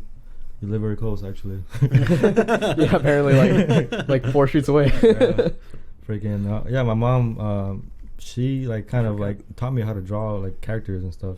Mm-hmm. Then I started like looking at Pokemon actually, and try to like copy how they look like. Like I especially like how like Poliwhirl looked like. Poliwhirl, Sandshrew, and like Jigglypuff. I thought those were the pretty easiest ones. Mm-hmm. Would you say you're a Pokemon fan? Yeah. Hey, we got another Pokemon fan. Yo, that's awesome. Pokemans. Let's see if I can- Did he post it? I don't think he posted it. I don't know if he posted it or if he just had it on his like as a story. Whoa, you could check stories on. Yeah. Post it, Julio. Will you design a tattoo for me? Shit looks bomb. God. That's your artwork on someone's body, bro. I've got people like asking me to do that all the time. Yeah, I'll design a tattoo, I guess. Oh, dude, $1 million question. What's your favorite EV evolution? Yeah, favorite EV evolution. I really like Jolteon. Jolteon? Jolteon's cool. It's like a Super Saiyan. He's fast as fuck. Me personally, my favorite evolution is Sylveon. It's cute as fuck, bro. Yeah. I like Umbreon too. Umbreon. Goblin. Yeah. Goblin. Is Umbreon, what is it? The A dark? dark type? Yeah. And then Espeon is the psychic. Yeah, Espeon looks tight. Yeah. Espeon and Umbreon, they have good design. Correct. But yeah, I like Sylveon just because it's cute. Ribbons. I mean, come on, bro. Toxic masculinity doesn't exist. Couldn't find it. Couldn't find it, but it looks great. I'm sure you guys have seen it somewhere. No. Oh yeah, no. He had it on his Instagram story for a bit. No furry. Okay. That's pretty good. Man, I would have brought my computer. I would show you. That would have been amazing, but hey, that's shoot. But can you take off your shirt? All right, Julio. Yeah. We know it's you. You're the only other person who has access to the. Yo, Julio, calmate. I know, right? Chill. Take off your shirt.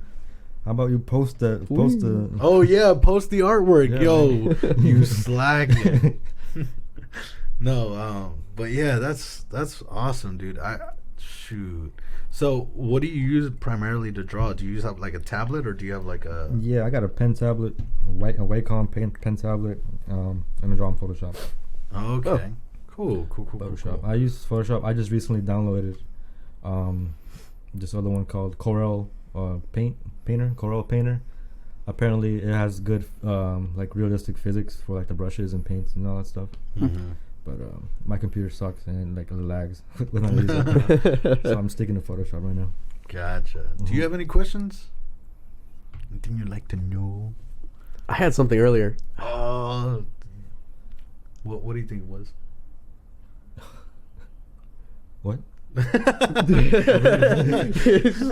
was looking at chat. Yeah, just chuckling at it. What? You're gonna get Julio's gonna get his banned. Yeah, he's so thirsty. Damn. I keep telling Julio to work out with me, but he's too busy. He's too busy being out of state. Yeah. Yeah. I love traveling like that. Did you pay for Photoshop? Yes. I used to not pay for Photoshop. I used to get a crack for it, but now I pay for it. Yeah. Was it more of a moral thing, or was it like support? I don't like Photoshop, but Damn. but like I couldn't update it if I didn't get Not like a full version. yeah. Yeah. So I had to get the full version. And now I actually my job I do Photoshop for real estate. Oh, So nice. Now I do that. That's awesome, dude. Yeah, once it gets to the point where like you're kind of doing it semi-professionally, if not professionally, you kind of want to get it all yourself, Right. Yeah. just in case. Like, last thing you want is like, hey, by the way, you're gonna get slapped with a fine because we noticed you're not using a licensed version. Right. Yeah. You're like, well, you got me. You'd want to avoid all that. And then and then like obviously like I want to get into game design or game development. So and Photoshop is like industry standard. So Right. Yeah. I might as well just. Man, I can't wait till we play like a game and it's like it was designed by you. That'd be dope, dude. I don't know if you were able to play the thing I sent you. I haven't opened it yet. Oh, okay. Yeah, my computer's been in here this entire time, so it's okay. like I haven't been able to do anything with it specifically. Yeah. Hold up, you sent him something, but not the boys. Yeah, he sent me a sample of a game that he was working on. Oh, that's dope. No, yo. it was just like a little final school project. Right. for Yeah. One of my 2D Yeah. art classes where we had to make a 2D side scroller, and all the assets were supposed to be made by you and programmed in Vue and stuff. Oh, that's cool. And so like I made like a cyberpunk side scroller. Oh. I even added like my own music to it. You know what's cool? I think in that field is like, especially with a personality, like with an artistic flair. Like for example, if you're doing a cyberpunk, you know the themes, Mhm. so you know what kind of colors, what kind of effects you want to go into it. So especially if you're making it on your own, like you know, like people are gonna like what they're getting and knowing it's original instead of like a store-bought asset. Yeah. Like you'd be Yeah. like, oh, I've seen that somewhere else. Yeah, before, like, you know? oh, that's off Getty Images. Yeah, exactly. You know, that's something you Shutterstock. don't want. Yeah. Still got the watermark on it. That's just sloppy. Yeah. But like I think the really cool games are like the ones where you like take an overall genre like cyberpunk or like a medieval type genre, Mhm. but you add like your own little thing that makes it different. So like I think there's like a cyberpunk game that I don't know if it came out or not, but I think it was called like Last Night, and it's more of like I would say like the cyberpunk vibe is definitely there, but it's more integrated within like a kind of like a I don't even know how to say it. it's like a kind of No, The gears are just grinding right now. I don't know the word for it, but it looks like very intimate with like kind of like how it is with like Korean dramas. I don't know if that's the right word, but So you play video games, right? yeah. Have you ever played a video game called Hotline Miami? Yeah, I've seen it's like a top down. It's a top down. What do you think about it? I think games like that, like a top down type game, it's very hard to pull off, Right. and they did it very well. They did. You've played Hotline Miami, right? Yeah. So the game, when I first saw it, I was like, "This is so simple. It doesn't look that impressive," but the difficulty, and then the soundtrack. Mm-hmm. The soundtrack itself, I didn't realize just how important certain factors were to a video game. Yeah. I was like, "Yo, this soundtrack, the replayability on this game is a +10 for Yeah. me." Games like that, you're like meant to die a lot. And that's a key mechanic in game development that makes the player want to keep playing. It's like, damn, I just died, and you keep going, you know. Right. Yeah. Yeah. Like that's the same element that they put in Katana Zero, which is another one of my favorite. I don't know if you guys played it. Katana Zero. It's like it is also like a cyberpunk vibe game, but the thing that makes it different is that you're like a samurai, and you're like it's kind of like parallel because paradox because like you're like killing all of these like gunmen, but you only have a sword and shit. It's pretty cool. Right. Yeah. Oh, is it one where like everything's like very slowed down and time moves when you move? Yeah. Yeah, I played that. Yeah. I played a demo for it whenever it was like newly released. Yeah. No, it's a good phone. I like stuff like that where it's like you have to kind of think about your next move and kind of calculate and everything. Yeah. Yeah. It's pretty cool. It's a lot of like calculation, and the music in the game is pretty cool too. Yeah. It's like very like 80s city pop type stuff. Right. It's Yeah. cool. Hello, Jack. Thank you for joining the stream. Oh, Jack. Yeah, I think Yeah. that's a friend of mine and Julio's. I don't want to out him out as a well, name. Just someone. Someone we know. Yeah, someone we know. Okay, Yeah, from, hello. from high school. I hate top-down games, but Hotline Miami is good. It's the exception for me. Yep. You look well-rounded there, Julio. Fuck you. But yeah, It's Julio's voice in my head. Hello, I'm Julio. you guys said something about demos. Do you guys remember when PlayStation 2 used to have like a CD with a bunch of demos? Yeah. Like a demo mix or something. Yeah, that was funny. I remember playing one with like Jet Li in it, and I was like, I don't know what it is. PlayStation 1 or PlayStation 2?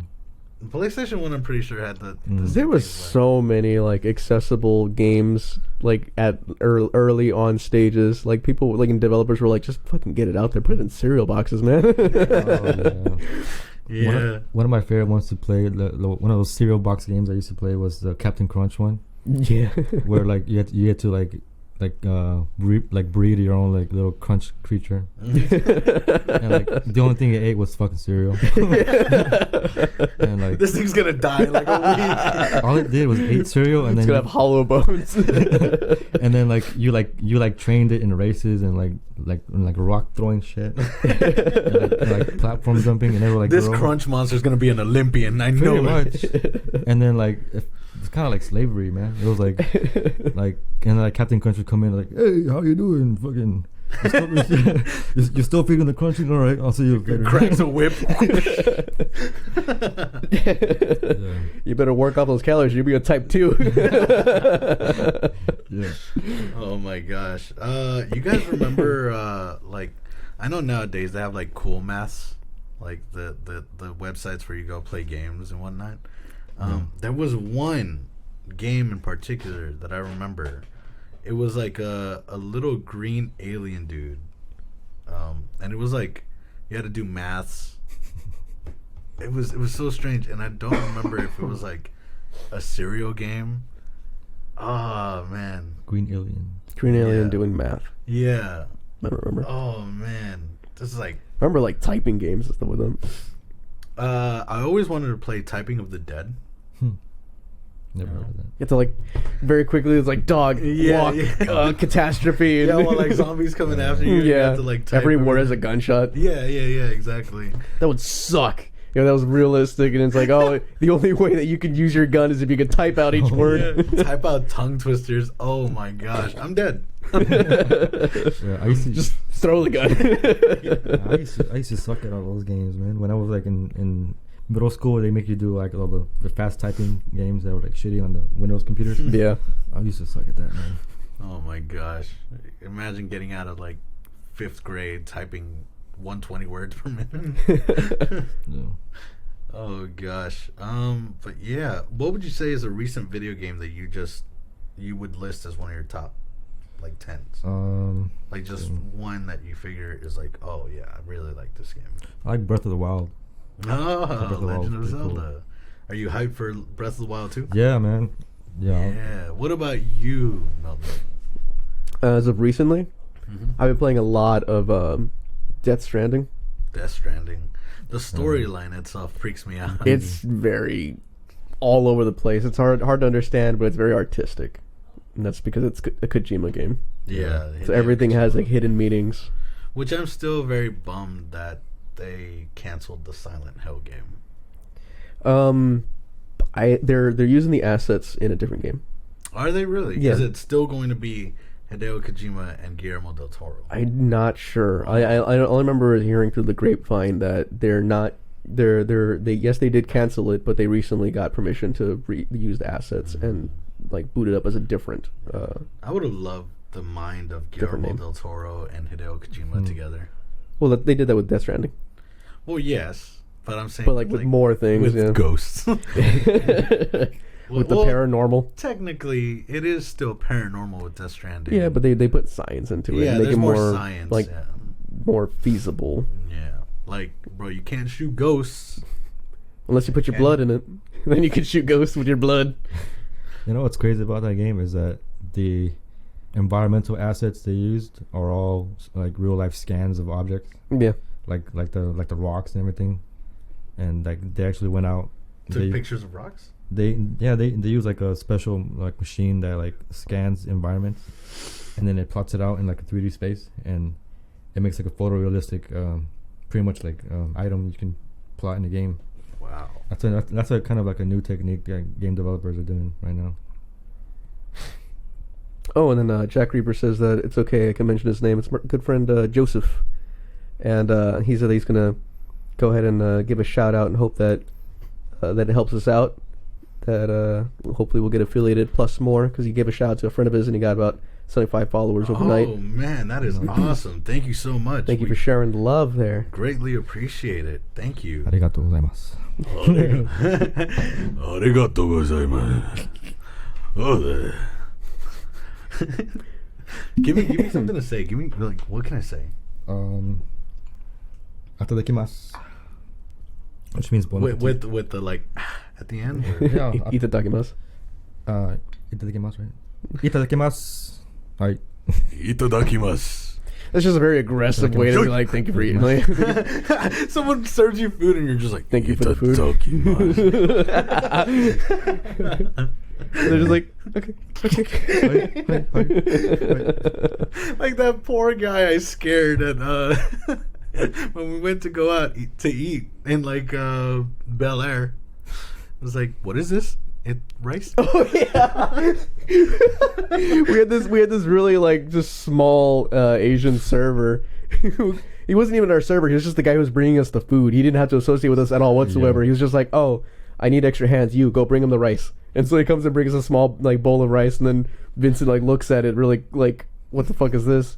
Obviously like about to ask a question, and the guy's like waiting like, Yeah. yeah, is it fine? He's like, what is this? The guy is like really like sweating a little bit. Like, I really need to think about what I say to this guy next. He's like, rice. And I was just laughing my ass off because I was like, bro, there was legit fear in his eyes. Like, I'm so sorry, dude. I didn't. Poor guy, man. Yeah. He left, and I was like, did you mean to sound that way? You're like, no, I was just wondering what it was. Yeah, You're like, you yeah. scared that guy. Yeah, I was so confused. I was like, because I spaced out, so I didn't know what he put in front of me. So I was like, what is this? And yeah, he just got so scared for his life. He probably thought you were dumb. Like, you just gotta know what rice is. It's just because he was cowering like Oh, this. never mind. That's why I'm like, why? Because he was like holding a platter, so he was like, Yeah. rice. Yeah. Okay. Julio says to say, "Me gusta la salsa verde con pollito." I'm pretty sure he wants it like all in the microphone. Oh, well, Dennis got to go first. You have to kiss the mic and say it. Is it? Me gusta la salsa verde con pollo. Con pollito. Little A little love tap. Con pollito. All right, you next. Oh my god. Me gusta la salsa verde con pollito. I ain't doing that. I just made y'all look like a fool. Nah, man. Thanks, Julio. Yeah, thanks, Julio. Manny says amazing. Oh, great.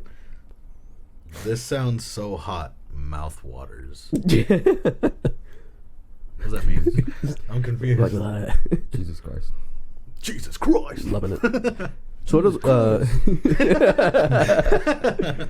so what other hobbies do you have? Look, man. Make music. Yeah. We Yeah. could use music for this. Oh yeah, yeah. We kind of need an original score. Yeah, at least for like our intro. Ricky says, "Hey, up, fellas, what we chatting?" Just everything, man. A little bit of everything and anything. Up for any topics from the chat, and we're just kind of talking with our pal Dennis here, who's you're right over there. I was just dying because the whole Jesus Christ, shield of truth. We love you, God. That dude was always funny to me because The song, too. he's over there popping and shit. Meanwhile, there's like a casket behind him or some shit. Oh god. You just like, Yeah. And he was like a full-fledged cholo. I was like, yo, that's awesome. Great. Keep doing what you love to do, bro. you remember Echo? It kind of reminds me of Echo. Yes, I do. That's funny. Oh my god. Yikes. Where are we based? Houston, Texas. Houston, Texas. Screwstone. Yeah. We just started our little podcast here in this tiny studio, which is in my humble garage. Yes, for the time being. I mean, like I said, things are moving so fast for us. We didn't even think we'd have a space. We thought we would just be doing an audio-only podcast, Right. just like through Discord for the first like part of the year, and then our goal was by the end of 2020 having like a space to do a studio. And then I was like, all right, you know what? Let's move this along. I have a garage that I can easily just be like, hey, no one use my garage well, on Sundays and let us turn it to a space. And they're like, yeah, sure, whatever. It's yours. That's It's cool. your garage. Do what you want.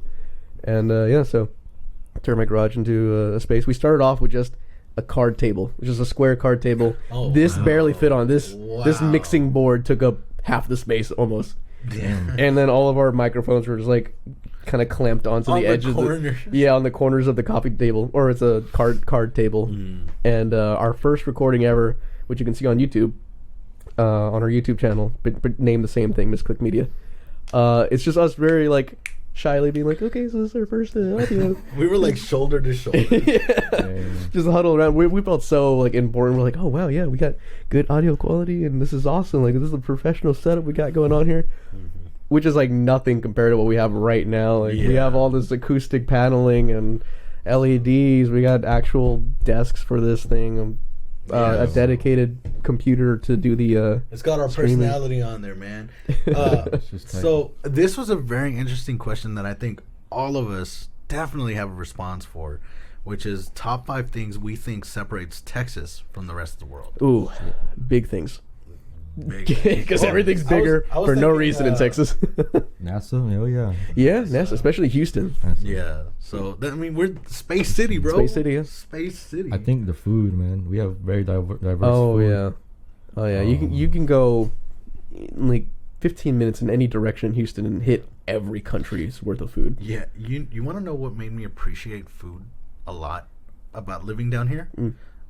Was like a barbecue cook-off in Pasadena, like at the convention center, because these are people coming from all sides of Texas, not just from where we are. Yeah. There's people coming from El Paso, from Corpus Christi, Brownsville, Amarillo, Waco, all sorts of people, and they're all very nice. Yeah. They're all nice people. You pay for the entry, and they're like, "Do you want a plate?" And they'll be like, "And stuff." Like, the lady back there just gave me like a whole brisket. Jeez. But yeah, like Southern hospitality is a thing. Yeah. And it's amazing when you experience it firsthand, especially in a situation like that where you gather all these people around and like everyone's just kind of happy, just sharing what they learn, like recipes and stuff like that. Yeah, if you have a like a community event in the South, everyone's super like bringing something to the table and like, oh, go home with an extra bag and this and that, like kind of deal. Right. Yeah. It's like when you get to like the urban environments, that's when everyone's like, "Let me the fuck alone." That's the only time where it's like, okay, everyone's an asshole to each other, especially in Houston. That's another cool thing is the diversity of cultures here, man. They Oh, have yeah. Southern culture, and then you have maybe like There's a lot of influence Yeah, from like Hispanic culture is all like really big in Houston, and now a lot of Asian culture is starting to come up and take over a lot of different areas. Yeah, and man, I mean, so we can safely say the food is one. What else? The music scene, I think, is really prominent here. We have Austin, which is like the music capital of the world, apparently, right? Yes, Yeah, it well, is. it's self-proclaimed, It's but you know what? self-proclaimed. They do their best to keep up with it, at least. Yeah, like Houston's always, or Texas in general, is always a good stop for music artists and stuff. So Yeah. Yeah. barbecue. Hurricanes. Oh, yeah. Hurricanes. Yeah, but I mean, barbecue falls under food. Yeah, you're right. Yeah. But yeah. Are we known for hurricanes? I feel like it's Florida. Florida gets hit a lot more than we do. Yeah. Oh, it rains. I will admit, anytime a hurricane does hit Houston, everyone's like, "Oh Lord, it's either gonna be really bad Or it's just gonna clip us Yeah. or something. Yeah. I do find it funny how Houston, when all of Houston rallies together for something, they're committed. Like, I don't mean to bring this up because I know it leaves a sour taste in everyone's mouth, but when the Astros won the World Series in 2017, the city was like on fire because it was like not literally, but I mean everyone was hyped up because we had just gotten hit by a hurricane that like flooded all of Highway 45. It's pretty bad hurricane. It was very bad, and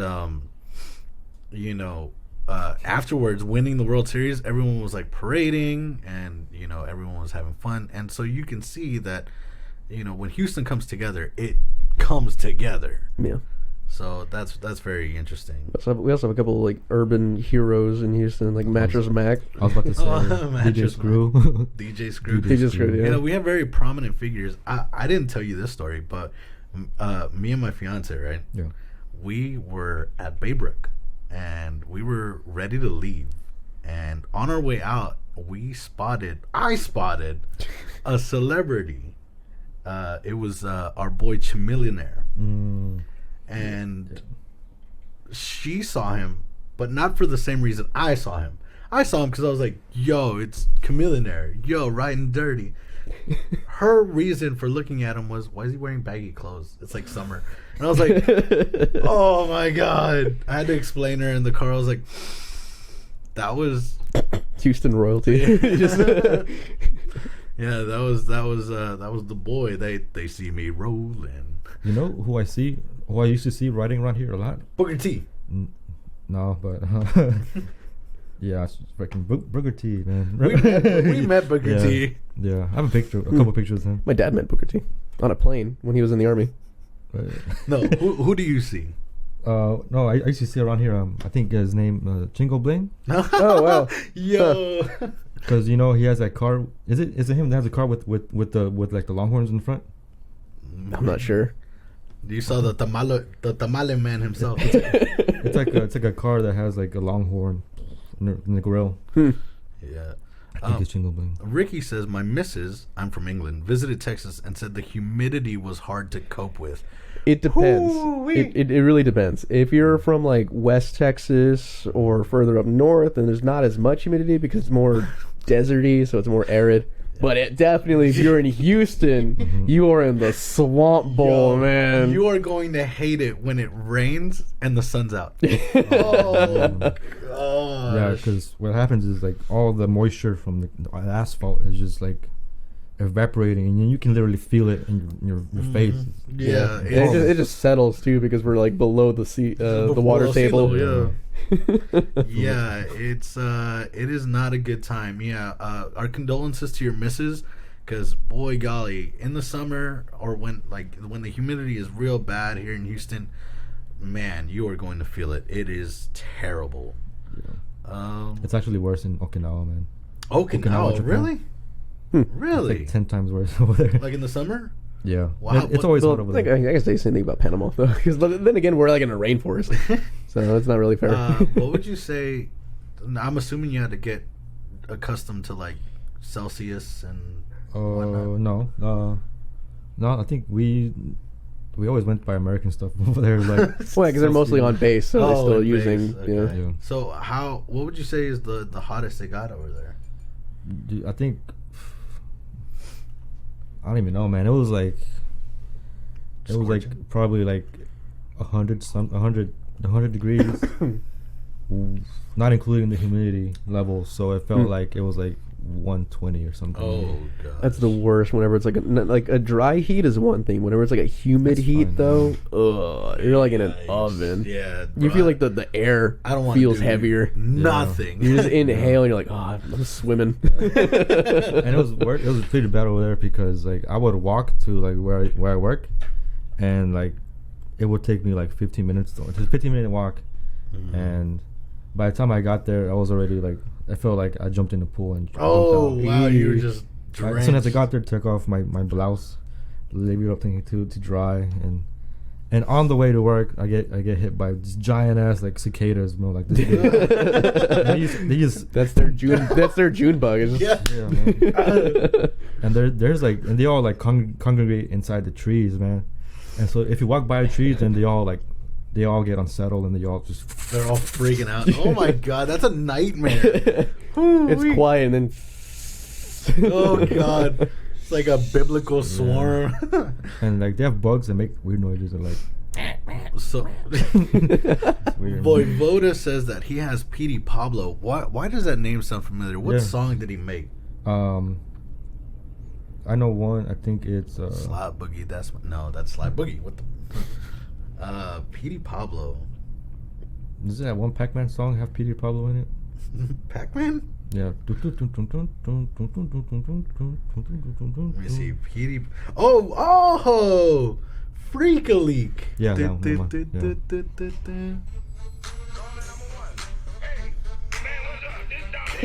He's about to bust a move, bro. Yo, royalty free, remember? I can only play it for like 2 seconds. Oh, gosh.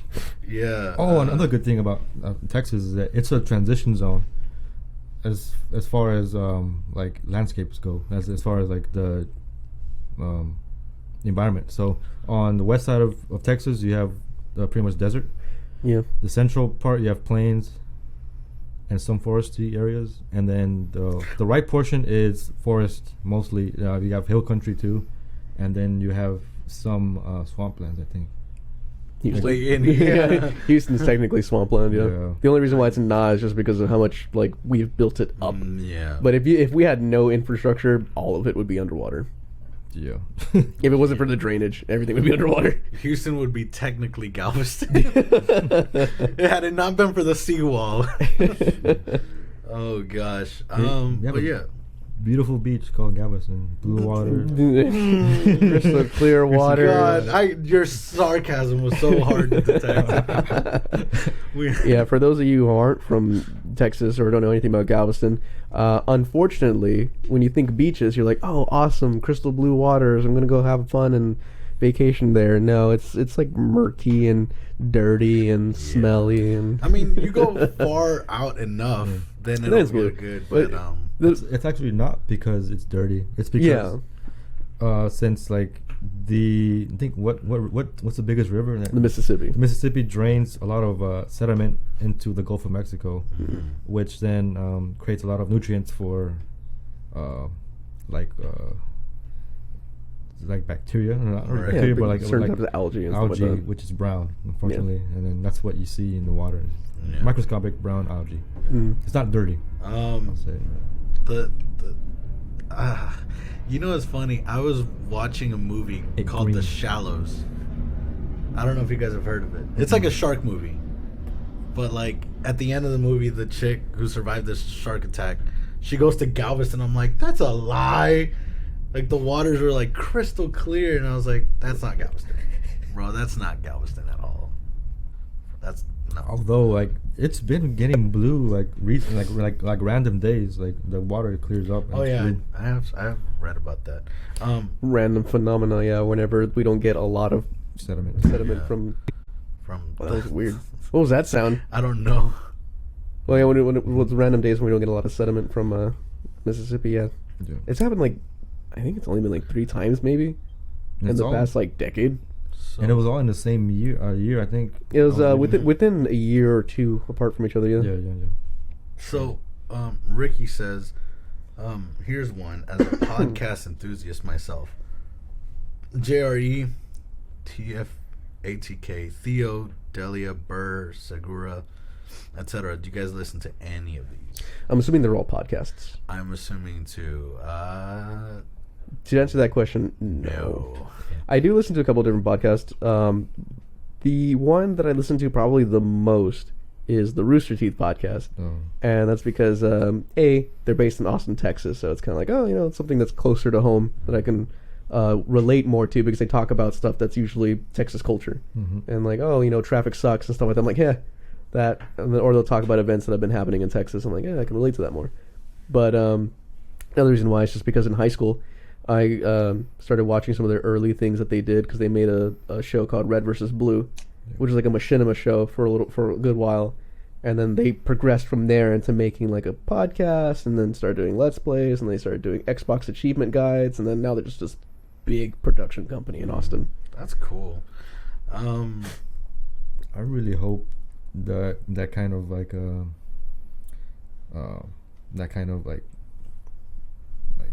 game development type stuff comes to Houston. Yeah. Like, eventually bleeds to Houston. So because like I foresee a lot of the people from like California are gonna move to Austin because it's pretty much the new Silicon Valley, or it's becoming the new Silicon Valley. Mm-hmm. So a lot of game development type stuff it's gonna be. Wouldn't it be cheaper to live out here? Yep. Yeah. That's why they're. That's another thing. That's another thing. That's another Texas fact. Yeah. probably the lowest cost of living in out of 50 states. Yeah. Housing is actually really cheap. We have no state tax. Mm-hmm. And the property taxes are low compared to other states. Julio's got to go to bed. All right. Well, he's going to be checking out, but we're still going to be here. So Julio's balloon's going to go to bed too then. I thought you were going to pop it. Just like, No, he's just going to go to rest. I'm not going to put him to rest. Sleep now, my sweet prince. Best game of all time. Oh, that's going to be some controversial button heads on that one. Oh gosh. Let's do best like retro game of all time, and then best like within the past decade game. Okay. Who wants to start it off? I'll go first. Right. Okay. I think for me, I'm very biased. It's based on opinion, but it's got to be Ocarina of Time for the N64. Simply because that's the first game ever that I've ever beat. Ocarina of Time? Yeah. Okay. I thought it had a lot of good aspects to it. Like it was the first Zelda game that was 3D. The music was fucking phenomenal. I think the storyline was pretty good. Just a lot of things that I thought was really good. And as a kid, retro games like that, they kind of like immerse you more than like it does like if you were to play it nowadays, like something like that now. Because like at that point it was like that was like the standard, that was like the standard of video games. And like you never really saw like Cause like now as I'm getting more into game development, I see like the flaws in games now. I'm like, it sucks to say, but I don't play the games just to enjoy it. I'm playing games and seeing how they did this, like how maybe they made this texture and stuff. Right. But when I was truly into like playing games and playing Ocarina of Time, I never saw like saw the game as in like, oh, I'm playing in like a little environment, and outside of the environment is just nothing. Right. I always imagined that there was like an open world. Yeah, like an open world. Yeah. Yeah. So yeah. That's. I see what you mean, because I guess like I played Ocarina of Time as well, and when I was a kid, I don't see a rock, and I'm like, oh, it's so. It's so square, like rocks aren't like that. Like, no, I was like, if I saw a rock, that was a rock to me. Mm-hmm. So I paid attention, and I was like, okay, this is the world that I'm in, and I love it. For me, my favorite retro game was Banjo-Kazooie. Mm. Yeah. Again, soundtrack.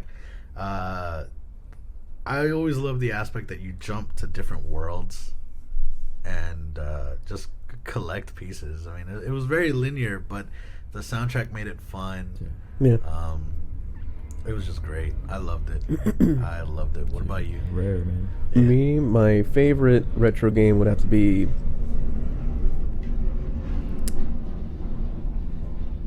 as a whole is Sonic, franchise for the Sega Genesis, but if I were to narrow it down, probably Sonic and Tails. Sonic and Tails. Oh yeah. Yeah. And mostly because of, and that time, I remember I was just a huge fan of Sonic the Hedgehog.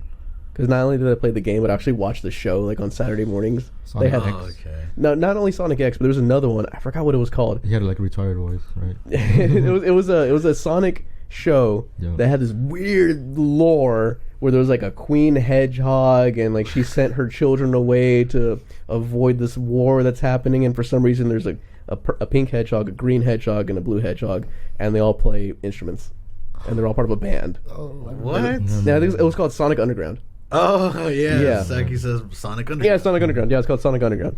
And I remember watching that show a lot as a kid, and then playing the game, and just like the music is mostly what was so feel goody to me, like hearing Green Hill Zone, and it's anytime that I played that game, I was always happy. So that's why I like. So you like the Sonic movie? I did I like the Sonic movie for the novelty of it. Mm-hmm. Was it a great movie? I mean, I wouldn't watch it again, but it was good. It wasn't bad. It was good. Yeah. I haven't seen it yet. What about I need to see it. did you ever play Sonic Adventure 2? I don't think I played any of the 3D Sonic games. No. Rolling around with the speed of sound. I remember Sonic. I remember Sonic Riders. Gotta follow my rainbow. No. Yeah. I just remember Sonic Riders because like okay. snowboards. I was like, why is he using a board? What about Sonic Heroes? I mean, I played a little bit of them, but I've never like those were always games like the 3D Sonic games were always ones where like I'd be like, Dad, are we going to go to Best Buy today? Because I want to go play some of the That was some the of the one. demo games. That was Sonic Heroes was the one with the chameleon, the purple chameleon, the little bumblebee, and the green alligator or whatever. He was, Yeah. he was like, "Yo, I've got a gold chain on my hip." Oh, that one Sonic game where they gave Shadow a gun. Oh my God. Just so nonchalantly. They gave Shadow a Just gun. straight killing people. I never actually played it, but I've seen. I was like, "Yo, he took a page out of Devil May Cry." Yo, but Sonic Adventure 2, that was one of my favorite Sonic games actually, because the music was like super overdid for the game. I think. Yeah. Like what they even have a like they had like dudes rapping over like in the Knuckles levels and stuff.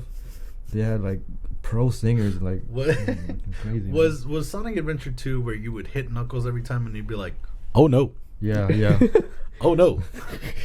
Wait, no, it was Sonic Adventure 1. Oh, okay, that's where you would hit Sonic. Oh no. You so like there was a point in Sonic Adventure 1 where, spoiler alert, you had to fight Knuckles, and every time you smack into him, he's like, "Oh no." That's all you would say. No. Oh no.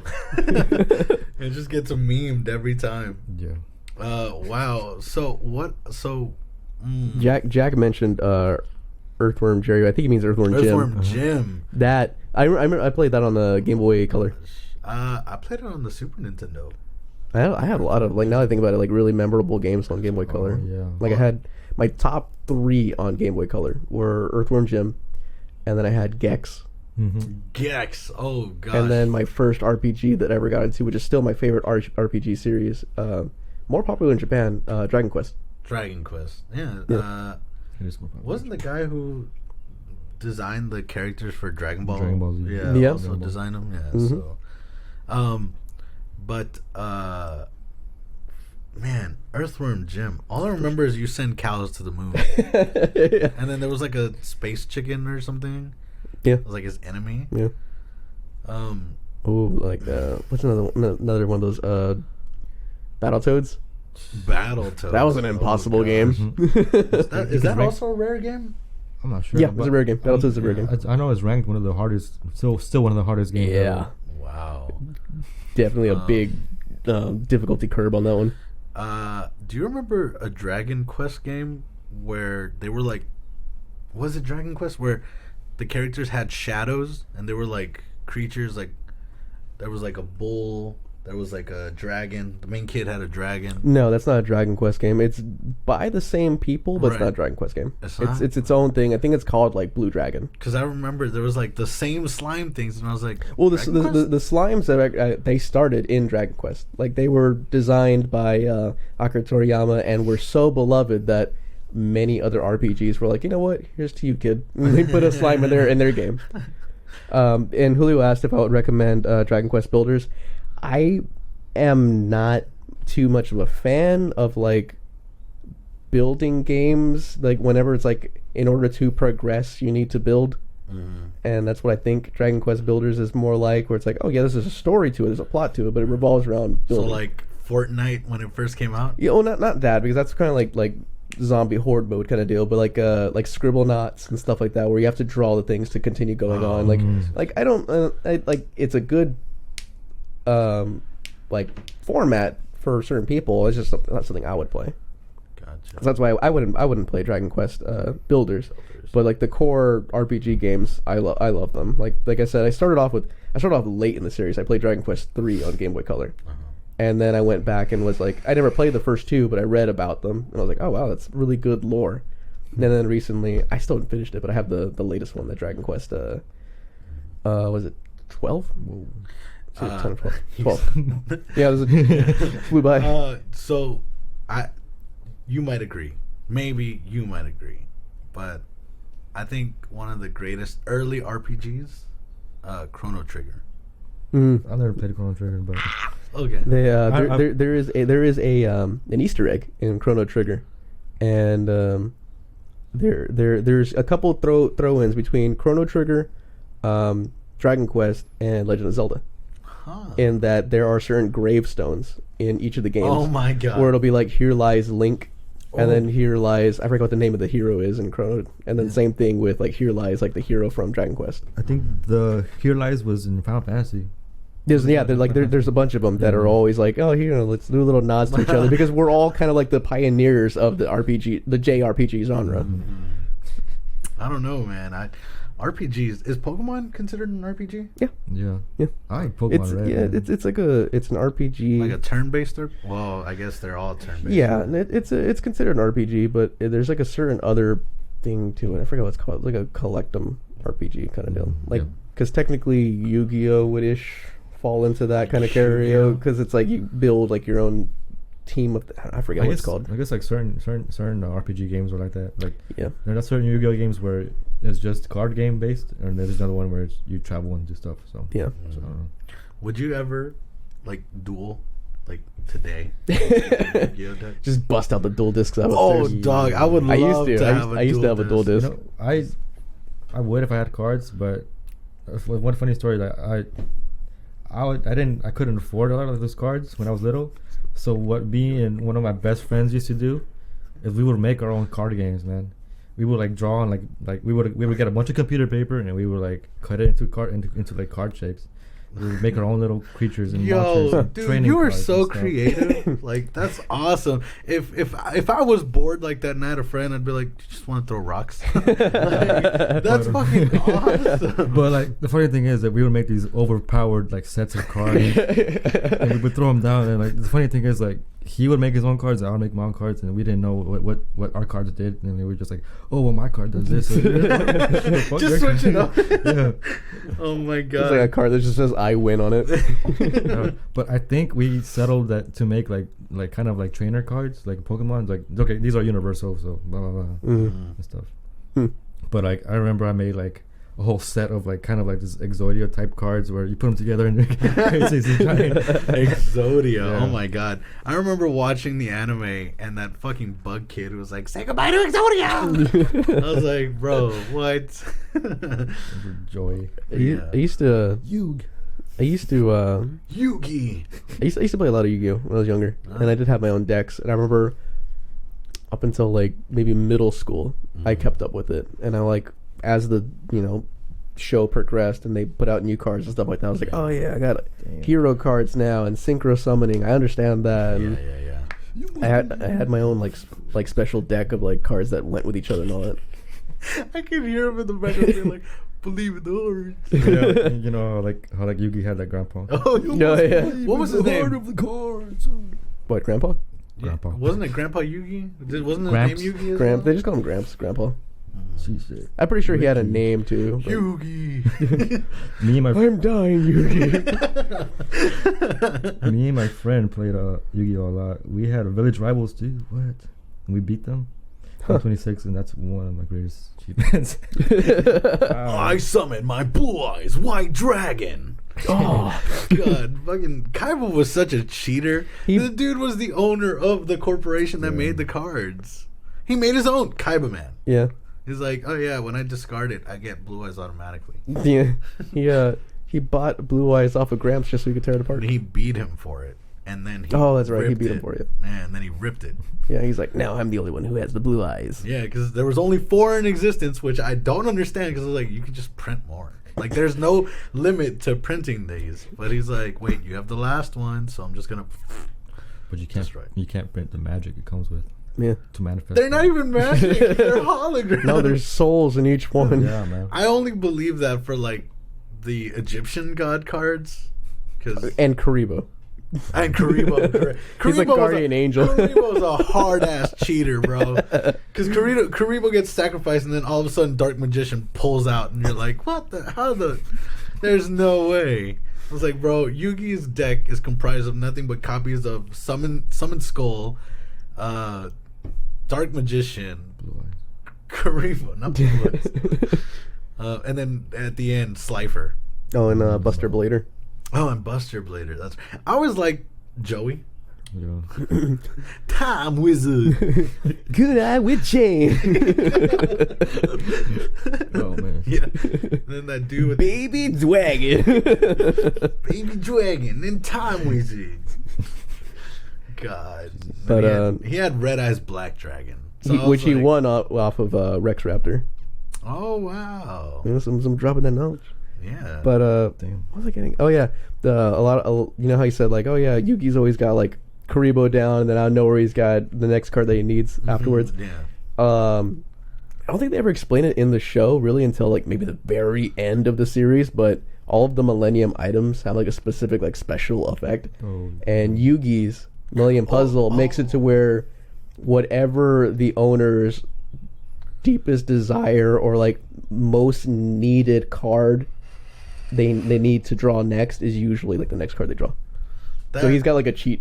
Yeah, like, that's cheating. built into him. Hardcore. So that's But like believe in the heart of the cards is him just being like, all right, hang on, I got the pull it out right here, got it. his Rubik's cube of a puzzle. You know, I think everyone who owned a Millennium piece was a cheater because Pegasus could see the cards. Yeah. That was like the big cheat. Yeah. Yeah, and then he got his eye jacked. That was hilarious to me. Because there was someone going around swiping all the Millennium pieces, and he was like, "Ah, I can't see you, Yugi boy."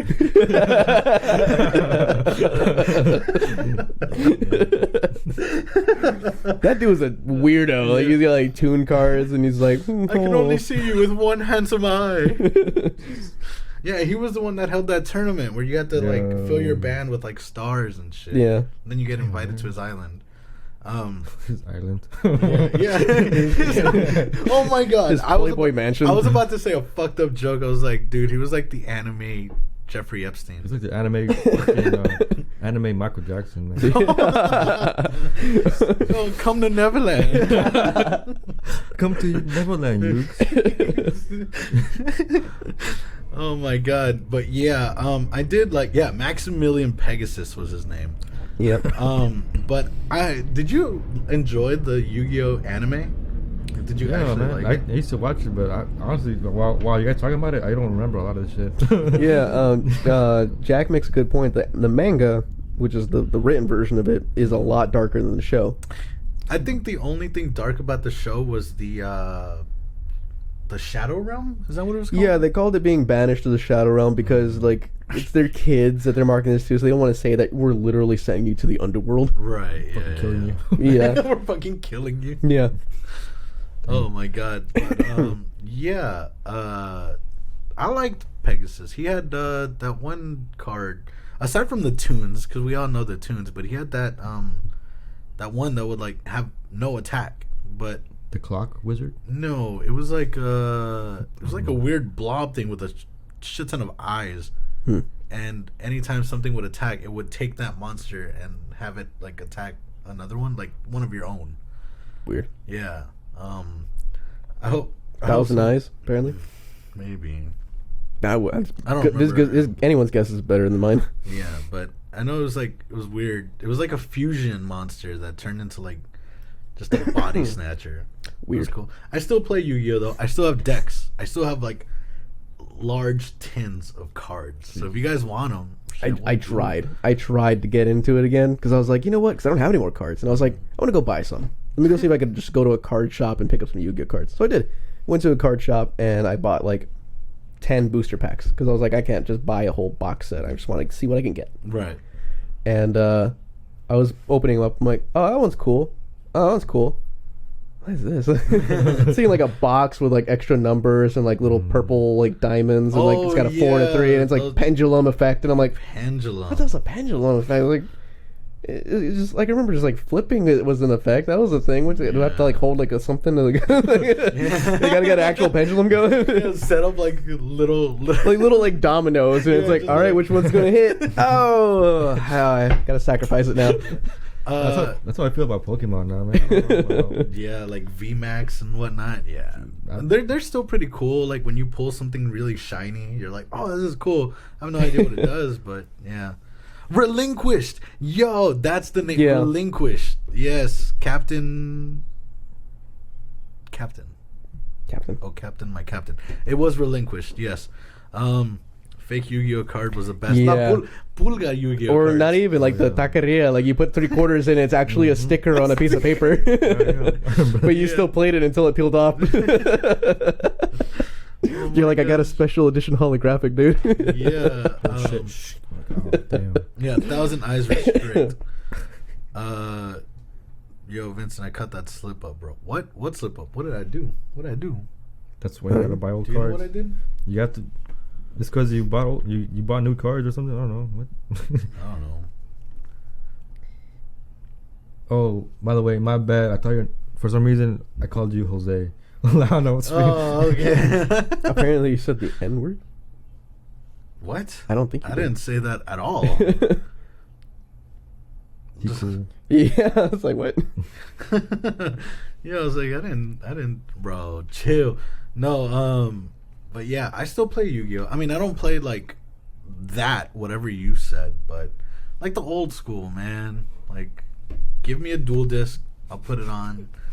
And I remember that like there was some like bullshit rule of like Egyptian cards can't be destroyed by like trap cards because in the anime Obelisk blew through a mirror force. I'm like, that's dumb. Well, I mean, like in tournament rules, you can't even use Egyptian god cards. What would you say is your favorite Egyptian god card? There were 3. The I don't even remember the names, but it was the red dragon. Yeah. Oh, Slifer. Slifer, yeah. Mhm. Slifer, the I like, Sky yeah, Dragon. yeah, that was my favorite Sky too. dragon. I liked Raw. It was too gaudy. The wing dragon of Raw. It's because it was gold, and like when they It was summoned massive it was all too. like, yeah, it was like And it like huge. came down from the heavens, and I was like, I mean, like for what's the a god longest, to a king? like for the longest time, the Egyptians worshipped Ra, wasn't it, or Aton? I'm talking about like Ra, right, Yeah, right, yeah, like yeah, actual. yeah, they were yeah. actual Egyptian gods. Yeah. Yeah. Ra Is was it there. Ra the like the sun god or whatever? The sun god was Aton. I don't think they had a card of that. I did but- want an Anubis tattoo. Is that strange of me? That's- 'cause- no, it's Because cool. like the thing is, because everyone's like Anubis, isn't that death? But I'm like, no, No. he's kind of like the fairy guy. Yeah, yeah. he's the god of mummification and all the. He's like, vegetative yo. animals. He's like the guy that isn't the boat in the river Styx kind of guy. Yeah, he's Yeah. like, yo, either you deserve to be here or you don't. It's kind of like his deal. Yeah, he's like, I'll take you where your You're seat meant to seat be, is. Yeah. Yeah, so I always liked Anubis, but another Egyptian god, I guess, is I don't the gator, like the or the Nile crocodile that like you know that they worshipped. I don't remember his name. I don't know too much about Egyptian Yeah, mythology. yeah, the Egyptians had like this this crocodile slash lion slash like bull creature that like whenever someone died, Anubis would like take them to get their souls or get their heart weighed, I guess, on a scale. Right. Yeah. And like if their heart was as light as a feather, then their heart would get eaten by this creature and this crocodile. yeah, if it wasn't light as a feather, right? Yeah. Yeah, But like, it was something like that. It was all like how do you say like they didn't actually like, believe that there was like that their heart was like actually gonna be like Light, lighter. like, yeah. It was just like it was a metaphor. Yeah. They're like, whoa, chill, everybody. About to feed it to this croc? What you doing? That's my grandma. No, all I will say is, Ricky, yo, Red Eyes Black Metal Dragon, I have that card. Damn. Overpowered. Gee. Overpowered. All you have to do to special summon it is banish one dragon, and every turn you get to summon one dragon from your hand. Just like, boop. I use that as a gimmick to do the 3-headed blue eyes white dragon. I don't remember what it was called. There was that fusion, and then there was a fusion with the dude on top of him. Oh. Black Luster Soldier. Luster Soldier. Yeah. It was like on top of him. I was like, oh, okay. And then there was like the super god one, which was like the 5-headed dragon, which is like just 5 different types. Yeah. That was dumb. Jack, it is all about the old school Pokemon cards. Those are worth a lot, man. You remember when, if you had the holographic Charizard, You can, yeah. you were banking. You were, Yeah, like you were, I saw this one little like video on YouTube where like this guy was like telling how he got like he got his hands on a holographic Charizard, and he was saying that he took it to school and like he was pretty much like a celebrity and like showed it to his teacher. He's like, man, you graduated, bro. You're good. He's like, hand him his PhD. like You made it. Yeah, it showed him like getting like a fucking traffic ticket, and then like he pulled out his Charizard. He's like, oh, I'm sorry, dude. Go, man. Oh my gosh, that's funny. I swapped the Mewtwo promo card. Oh yeah, I remember those. Get for a Needle King. Damn. Do you remember when Burger King used to give out those gold? Like I had one. You had one. I had a Mewtwo. I had a Magikarp, I think. They had a there was Magikarp one? there was a Magikarp, a Jigglypuff, a Mew, and a Mewtwo, Yes. and a Pikachu one. Random. Yes. Yeah. I think I had the Mewtwo as well. I remember getting the that really tribal Mew card from the movie. From the yeah. movie, yeah. Do you still have it? No. Probably Damn. gave it away or something. I didn't. I forgot. I lost that golden card at school. I remember. I think I left it on my desk and I just never saw it ever again. But I remember my uncle got it for me as like a birthday gift, and he was like, "This is gonna be worth something one day." You can look them up now, and they're worth like 25 cents each. Just because they're like usually it's like the promo special ones. promo cards are Yeah. usually because they print so many, they're not really worth much. Yeah. The promo cards aren't really worth much, but Even now, like you said, like the holographic Charizard worth like a ton and all that. Mm-hmm. Some of the original Pokemon cards are depreciating in value or have depreciated in value because they did a certain time frame where they're like, hey, we're gonna reprint all the original cards. yeah, I know. Like when they come out with a new set, right, of like Pokemon cards, especially like for the Japanese ones, before they come out in English, because they print out so many in English, their value holds up pretty well until the English ones come out. Then they go down. Okay, then, laptop guy, what HP would you have as a card, and what special attack would you have? Is he asking if you were a card? If I was, Oh, what HP would I have as a card, and what special attack would I have? Oh, damn. mine would be like 1, and my special would be struggle. My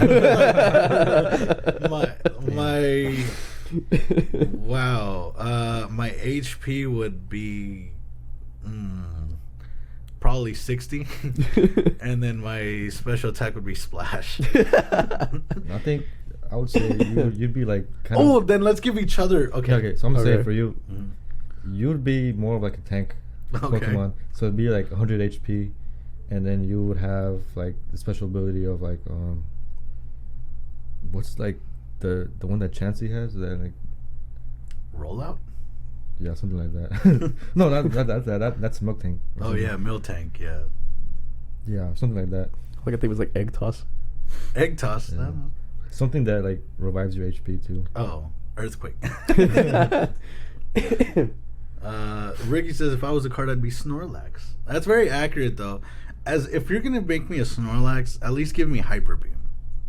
Because he shoots it out of his eyes. Oh, really? Yeah. Yeah, I forgot about that. Yeah, he doesn't shoot it out of his mouth or his hand. He shoots it out of his eyes. I was like, Freaking crazy. wow. All right, what would you give me then?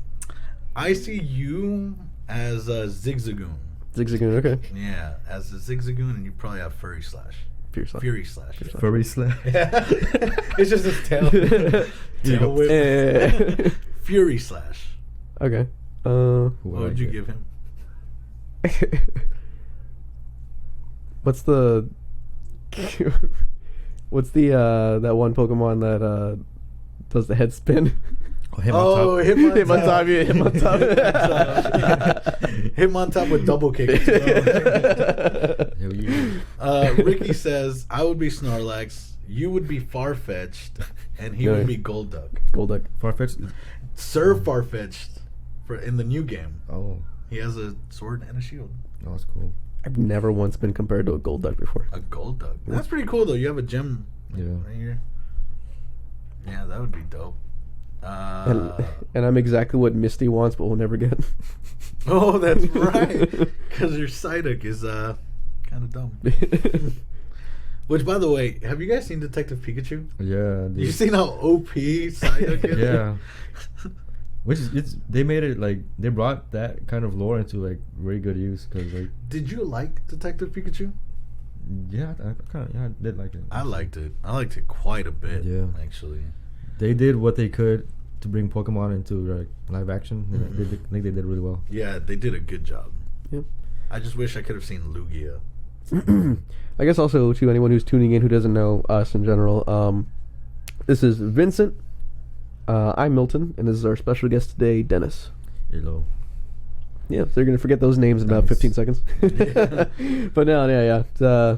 And again, if anyone's tuning in, you're watching our where are we at? Our 4th hour of our 8-hour power stream we got going on today. Yeah. Hopefully, achieving affiliation by the end of this. We were at 33 followers on before we Twitch started. before we started, and we're hoping to get to 50 by the end of the night. Hopefully more, but 50 is the milestone. And if we do get 50 before the end of February, He gets tased in the nipple. I get tased in the nipple for like solid 3 Mississippi seconds. Mm-hmm. Which we'll probably have that posted all over Instagram and Twitter on like when you can watch it live, and it's not gonna be fun. But it won't be horrible. You look like a Trico. It'll be Trico. Trico. Oh, the one of the starters, right? Yeah. Yeah, he's the tree. Like he looks like a lizard? like a lizard. Yeah, like a Lizard. gecko with a curly Yeah. tail. Who was also in Detective Pikachu, just like on a glass. Yeah, they had the Trico enclosure. Yeah. I think he would be, in my eyes, would be like a, what's that? The ice and dark type, that are, that evolves into the one that's like a special in Smash Brothers. That's like an assist. Special in Smash Bros. It's a dark ice type. Sneasel. You like this? Sneasel. Sneasel? Is it Sneasel? Is that? Yeah. Yes, yeah. yes. The one with the little Yeah, ear that yeah. looks like a feather. Yeah. Yeah. What's the? I thought that was like the female version. And the male version got like a headdress, Is like a a red. Weevil. The Oh, they're two Sneasel different. and Weevil. Sneasel and Weevil. Okay. They're two Weavile different- is the evolution. Yeah. Oh, okay. Yeah, so yeah, Pokemon's great. I like Pokemon. I don't know. Favorite legendary though. Damn, dude. 5 favorite legendary would have to be Vincent. Just kidding. I called it too. Ricky already knows your name and forgot my name. Yeah. Oh yeah, the name Vinny. Yeah, it strikes a nerve. Which is funny because we always call you that, like in chats. We're like, yeah, Vinny. Yeah, I'm just like. No, I always just known you as Doc. Yeah, Ooh. that's Doc. Doc. Zombie outbreak plan. Right now, what's your plan? I'm sticking to. Me? I'm sticking to Dennis. Go to my house, man. Yeah, Right, yeah. Like, yo, Dude, wherever you at, bro. My brother has an armory in his room. Oh wow. He's got like, Wait, how much money would you say is collected in that armory? dude, he's got a safe that's big as that fridge, man. And it's full of that's like a lot of weapons, dude. But I don't even know, It's man. okay, Ricky. Maybe like $10,000. Whoo, in firearms. Yeah, and Hmm. all that stuff, man. Wow. Wow. Because my brother was also in Marines. Oh, okay. He went in 2009. I went in 2015. This is Dennis Dennis has us covered. Yeah. But who dies first, though? Ooh. I'd be the first to go, bro. I think so. Yeah. Yeah, I'd be the first to go. I don't know. So what's your reasoning for that though? Cardio sucks. Okay, I didn't want to be mean or anything, but I was going to say it's like because of your condition. Yeah, cardio is a bitch. Man, but I think zombies have cardio too, right? Well, hold on. It depends. What kind of zombies Yeah. we talking about Oh here? yeah, we could be talking like walking zombies, like yeah. shambling towards you, or like 36 or 38 weeks later. 28 weeks 28 weeks later. Oh, zombies. they're slow zombies. Oh, okay, slow Bro. zombies. Then I think we'd all be relatively I'm safe. pretty sure there would be no such thing as an outbreak if they were slow. Yeah, that'd be handled pretty quickly. Very by- quickly. That's just U.S. prejudice. Yeah, the way you die is through stupid mistakes. Yeah, Mhm. I think I'd probably be the first one to go then. I would easily overlook something and then just be like walking near a drainage ditch and then just like trip me. How would you feel? Say, for example, we're in here, we're holed up, we're good. You hear someone banging, trying to be let in. Would you let them in? No. Someone or a zombie? Like someone who's like, "Help me, please, help me." Blah, blah, blah. Wait, so if we were in the zombie apocalypse right now, Right. If I was aware that there was a zombie apocalypse, then no. But if I wasn't aware that there's a zombie apocalypse, then I'd be I like, mean, what's going on? No. I think at that point you would have some kind of surveillance system that you can see outside. And Right, see because we got what's going on. cameras. Yeah. Yeah. Yeah. Okay. So if you see them like all bloodied up with nothing behind them, no zombies, no nothing, would you let them in? Mm-hmm. No. I'd be like, how the fuck do you know someone's in here anyways? Like, Yeah, at that point, I treat him like how I do any like delivery person, and just like look through the blinds, and it's like, nah. treat them like I would treat the caucus when they come in trying to make sure you live here. Jehovah's Witness.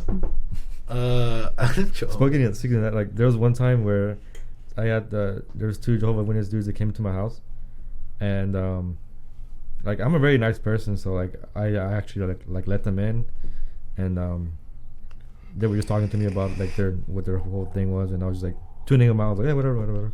And then I was dumb because like I offered them tea, and like they can't drink tea, they can only drink water. So I got them some water, and then I was like, hey, so do you guys want to play some Smash Brothers? And I had like the Smash Brothers on the 64, so like it was just me playing Smash Brothers with two Jehovah's Witnesses, and I was just like kicking their ass, and they're like they gave me their little pamphlet thing, and they left, and then I think they came back, but I wasn't there.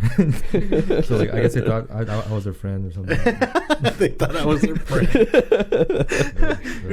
We're here to play with Dennis and Smash Bros. Pretty much, man. Nice. Ricky says that he's from the UK and he's still getting down to your armory if it comes down to the zombie apocalypse. Hell yeah. Wouldn't it make sense though? Like, say there is a zombie apocalypse. Wouldn't you want to go up north? Wouldn't it make it hard for zombies to?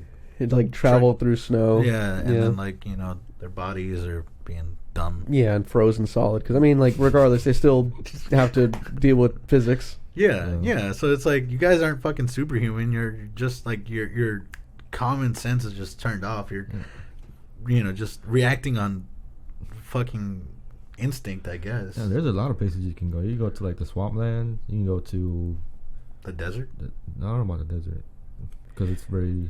Yeah, swamplands would work too, I guess. Yeah, because there's a lot of predators that would go after something slow moving like them. Bro. But then you have zombie crocodiles. Bro.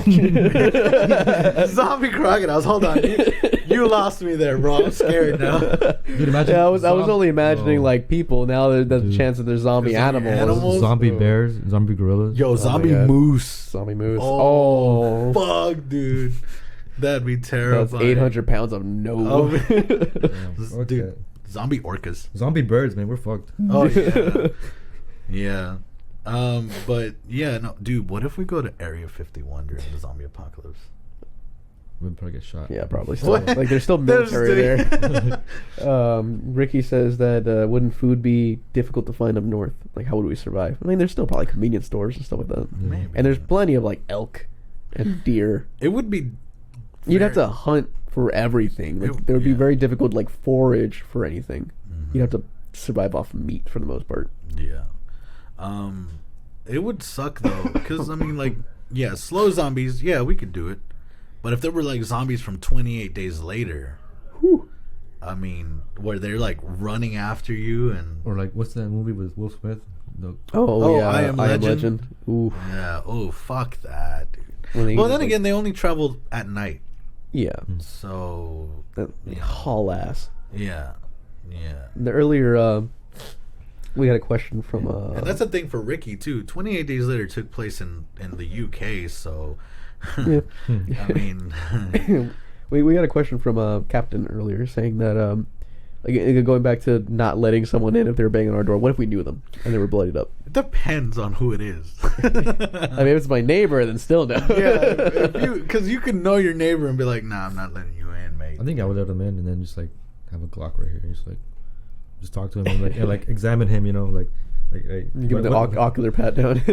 yeah, like what happened to you, bro? And then if I see like a bite mark, I'm like, no, all right, turn around.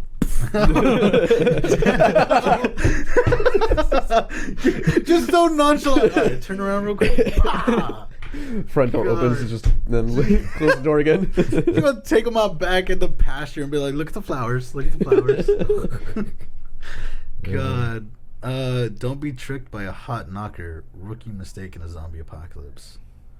I don't know, man. Depends on who it is. Like, if it was one of you guys, it'd be like, yeah, sure. I'll let you in, man. I'll Might let as you well. in, but I'm gonna have like a 12 gauge. Yeah, I'm about to say, like, if here. anyone's taking you out, might as well be me. Yeah, it's like, bro, if anyone's got to take you out, it's gotta be me. Like, please let it be me. Don't drag me with you. You know we don't want this shit. I probably also wouldn't be the type person to hide it either. I'd be like, I got bit, please. Like, Just okay. like, I don't have a gun. I don't want to, slit my wrist or anything. Would you Just be shoot able me. to? Oh my god, I don't want to. This is definitely a rated R situation, but would you be able to? Like, if you got bit, would you?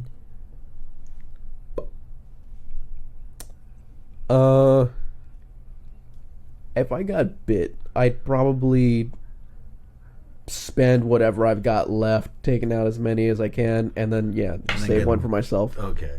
Because I don't want to be eaten alive. I know I'm no good being around anyone if I'm gonna for sure get infected. I don't know. Like, I don't know if I would rather live out and then become a zombie, or kill myself, or have somebody else kill me. You know. Yeah. I don't know. It's definitely difficult. I mean, oof. Yeah. I think it would be a pretty crappy process becoming a zombie. Yeah, that feels like that would hurt. I think I'd rather be killed like out of nowhere. It's like surprisingly. Surprise. Be like, I got a lot of food and ammo. Oh, I'm out in the open. Oh my gosh. Yeah, that's. That's another good point. They're rotting bad. There's a lot like contamination of water sources. Like, what if you're hunting and like you kill like a zombie moose and then you eat him and you become a zombie because meat's tainted, right? Right. Yeah. Or zombie plants because they're living as well. Oh my god. Yeah. We're just God, fucked. that would suck. We're just fucked across the board. But could it? Zombie plants. Like you get bit by like a Venus flytrap. You're like, fuck. Imagine that the plant is the one that. Yeah. Out of everything, you've been fighting zombies for 2 years, and the plant gets you. Yeah. That would suck. You get like a paper cut on a blade of grass. You're like, ah. Yeah, fuck. Jack says, would you be able to kill your loved ones? No. Yes. Yeah, Yes. I mean, it'd be sad, Yeah. but I would easily do it just for yeah. the sake of not wanting to see them turn into something they didn't Yeah. want to be. Yeah, if they lose, like if they know what's in store, and they're obviously they don't want to do be a part of that. I'll be like, well, we have no choice, so I'm gonna have to blow your brains out. Yeah. But I'm not gonna be happy about it. I would definitely do it, and I would expect my fiance to do the same thing. Just zombie midges, as in the bug. Oh. What are midges? No sir. What type of bugs are they? Like mosquitoes? Mosquitoes? Oh my god. Yeah, we're fucked. Thunderfly. Thunderflies? It's a thunderfly. Like Looking it up, is that like one of those like a lightning bug. No, yeah. Oh, what are these? A thunderfly. They're really small black bugs attracted to bright colors. Oh, never mind. I typed in thunderfly and it came with thrips. All I saw was a tarp. Moths. Like moths. Oh, these things. What do you say? Never seen them. Yeah, they're like thunderflies. They're attracted to bright colors. So like like moths and Yeah. that type of See a midge fly. that family of insect. Oh, interesting. They don't bite apparently, but they look like mosquitoes. Oh, I've seen these. So then what would be the problem? I mean, they could be zombies right now. I wouldn't care if they don't do Accidentally it. eating one, you're just like, ah. The one thing that couldn't bite me. The one thing I bit to become a zombie. Oh my gosh, that's funny. I don't know. Wouldn't be too bad. Can I ask you this, Dennis? Though, when you were in Japan, did you see any beetles? Yeah, I've seen like a bunch of different wildlife that's not here, man. Like aside from the big ass like alien cicadas and shit. Sorry. Sorry for my language. No, there's like I spend a lot of time in the jungle over there, and there's like the only thing that's over there, I think it's they call them, what we call them here, banana spiders. They're like the big giant spiders that you see in like the more of the swampy areas, and they're like golden yellow. You see them, they're usually around face level. Yeah, when you see them, they're like right here. Yeah, there's these newts that are poisonous, and they hang out in the creeks. There's a famous viper in Okinawa called the habu viper, and that's pretty poisonous or venomous. But beetles, yeah, I've seen no kind of beetles. I slept with beetles, man. Oh gosh. You were speaking about venom and poison. Yeah, poison is like Poison is ingested. Yes. yeah. Venom is when it's like When something's venomous, that means it affects your blood. your blood. Yeah. And you're sometimes Your your nervous system. nervous system. Yeah. When I saw what like rattlesnake venom does to like blood, It coagulates. Yeah. like they were just like, and it was just jello, and I was like, oh god. Whereas you can drink rattlesnake venom and be relatively fine unless you have an ulcer. They have Oh god, imagine that. they have a type of sake in Okinawa that they make. It's called habusaki, and they have they put a snake in the sake jar, and you drink it. That's kind of like Mexico with the worms. It's incredibly strong, man. Ooh. Super strong. I think I've heard of that one, yeah. Wow. Would us as a group, the three of us, rather fight 10 monkey-sized humans? What? Monkey-sized? Oh, wouldn't that just make them humans, though? They'd be like Vern Troyer, I guess. Monkey-sized humans or one human-sized monkey. That's a gorilla, bro. I don't think three of us could take I don't think... a chimp. So like, she's talking about collectively. Yeah, like all three of us. I think we could take. We could easily take 10 10 monkey-sized humans. Oh, No. monkey? 10 of them. It's like fighting 10 I would do one. little people. One because like one human-sized monkey. Yeah. What species of monkey we're talking about? Yeah. Because that really determines like their muscle density. Yeah, exactly. Because we could try and choke out a gorilla, but I don't think that'll work. I'll just beat it. while like it's attacking Doc. Or, I'll be like, You're gonna hit me instead. Just oh, A capuchin. It's just a man-sized capuchin monkey. wow. Just spindly arms. Gosh. All the intelligence and experience of a normal human. But yeah, but a human-sized capuchin monkey.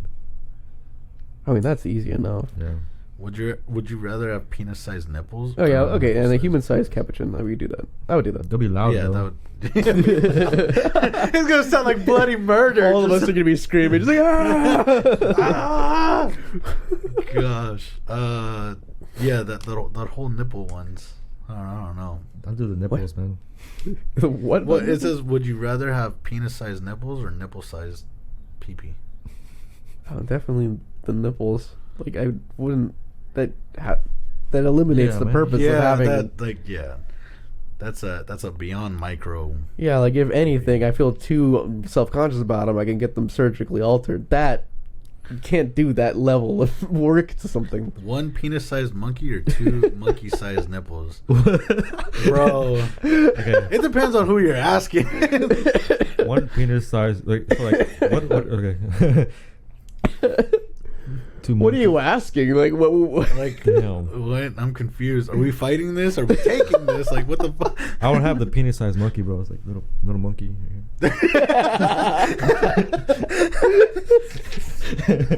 I'm like trying not to answer because I'm like, bro, it all depends on who you ask. Oh gosh. It's like Big Mouth.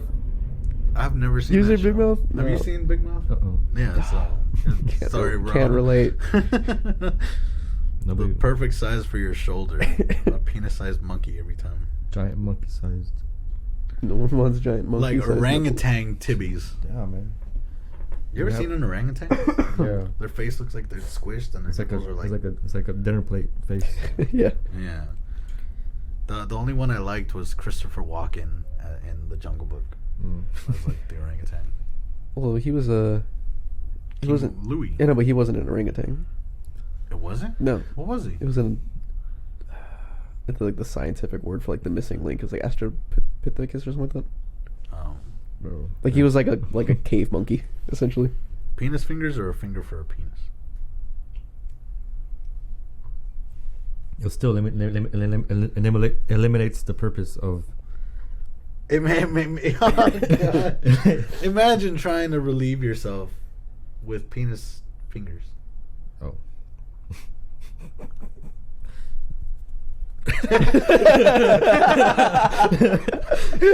That was the most creative. Oh my God. You were so quick. Like, Yeah, that'll work. That works. God, would it come out of every fingertip? I'm so confused. Imagine, That's a mess. imagine how crazy it would feel like once you like came. It would be you like coming 5 times. The hands are just You'd be shaking. so dehydrated.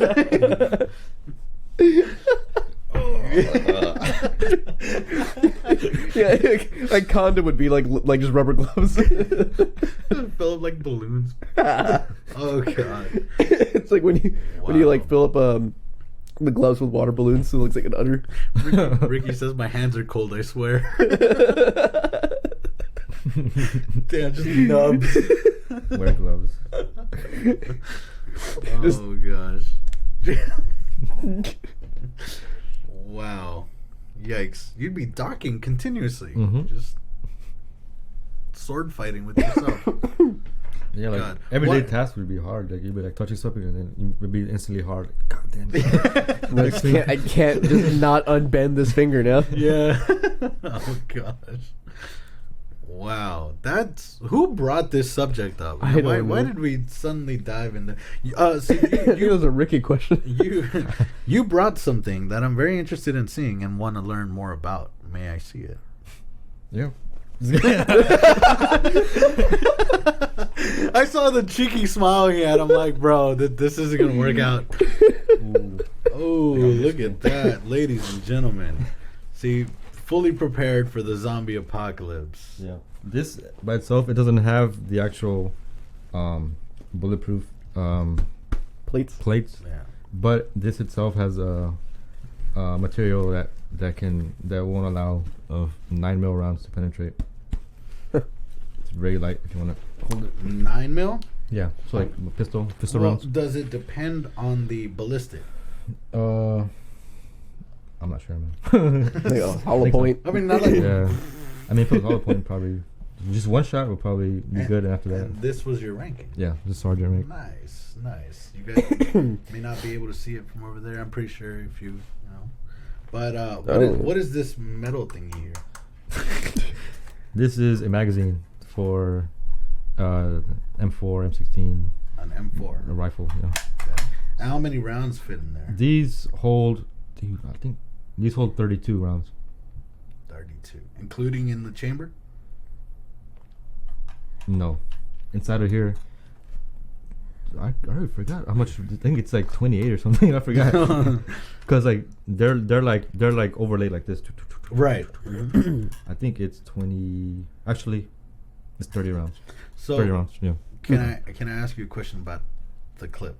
Mm-hmm. How come sometimes and like film and like sometimes video games, say for example someone's reloading, right?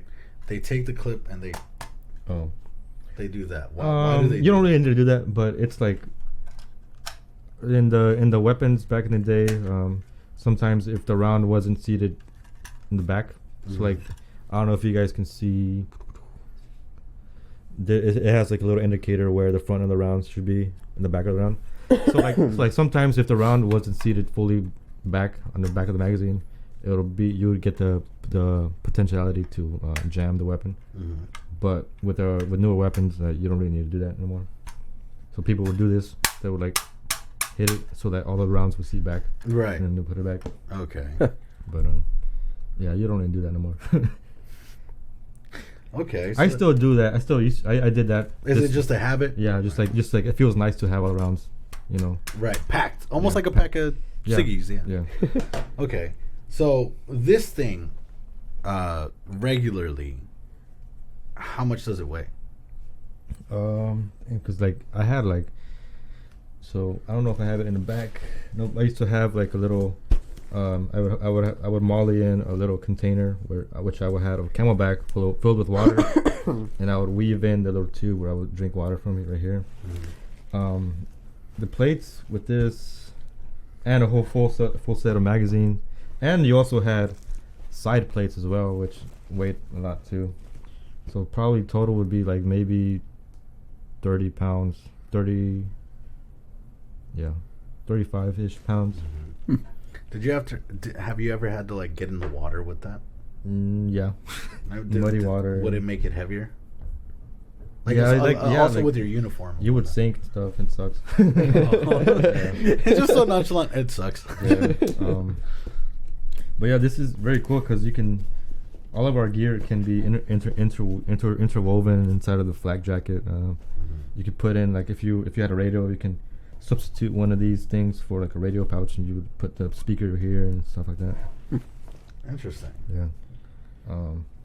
But yeah, this isn't actually the one that you get issued. I actually bought this one, and then I just use this one because I like it better. It's more compact, more smaller. So the biggest question that I think people would have is, do you ever get to take anything home from service? You could take these home. These are very abundant.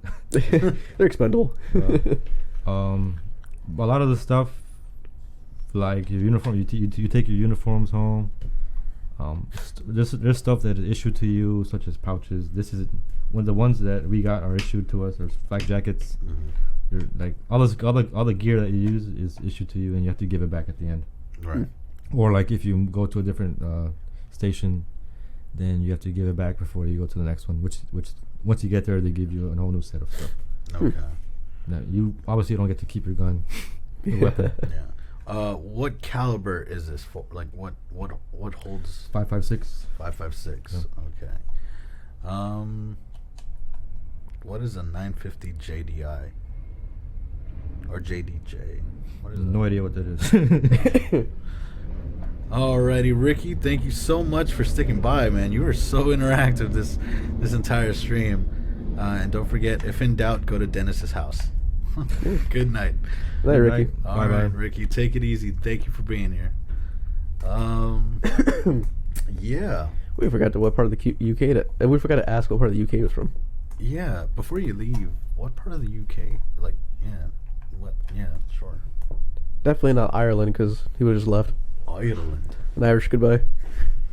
Where did you have this? Where did you? Oh, yeah. Like that. That was fast. Muscle memory kicked in. Yeah, I bought these myself too. We get different ones. That is just like a flap. You take it out and you do two of them. Oh, so these are custom. These like Take them kind out. of like stretchy thing. And the other one would go in this pocket right here. So how many mags can you carry on that? Six mags. 6. But since I had since my weapon was the M27 IR, which was fully automatic, I would actually get issued a special overlay vest, which just had boom boom boom boom boom boom boom boom boom, like a whole bunch of like slots for magazines. Wow, so even heavier. So I look like a terrorist. Yeah. Oh my gosh, that's crazy. Yeah. Wow, that's cool though. Man, oh man. And if anyone who hasn't caught in the first part of the stream with Dennis here, he's actually a former U.S. Marine sergeant. So he is a veteran now. Mm-hmm. He is a veteran. Although I could still get called if we go to war. Yes. I think I have What is that called? That is reserve. a reserve. Yeah. Oh, so you went from active to reserve? I'm kind of in the reserve, but not really. Okay. If I was like in the reserve, then I would have to go every month for a weekend. Right. Yeah. The weekend warrior program. So what happens if you serve? Because you can serve 8 years, right? Can you serve more? Yeah, you can serve more.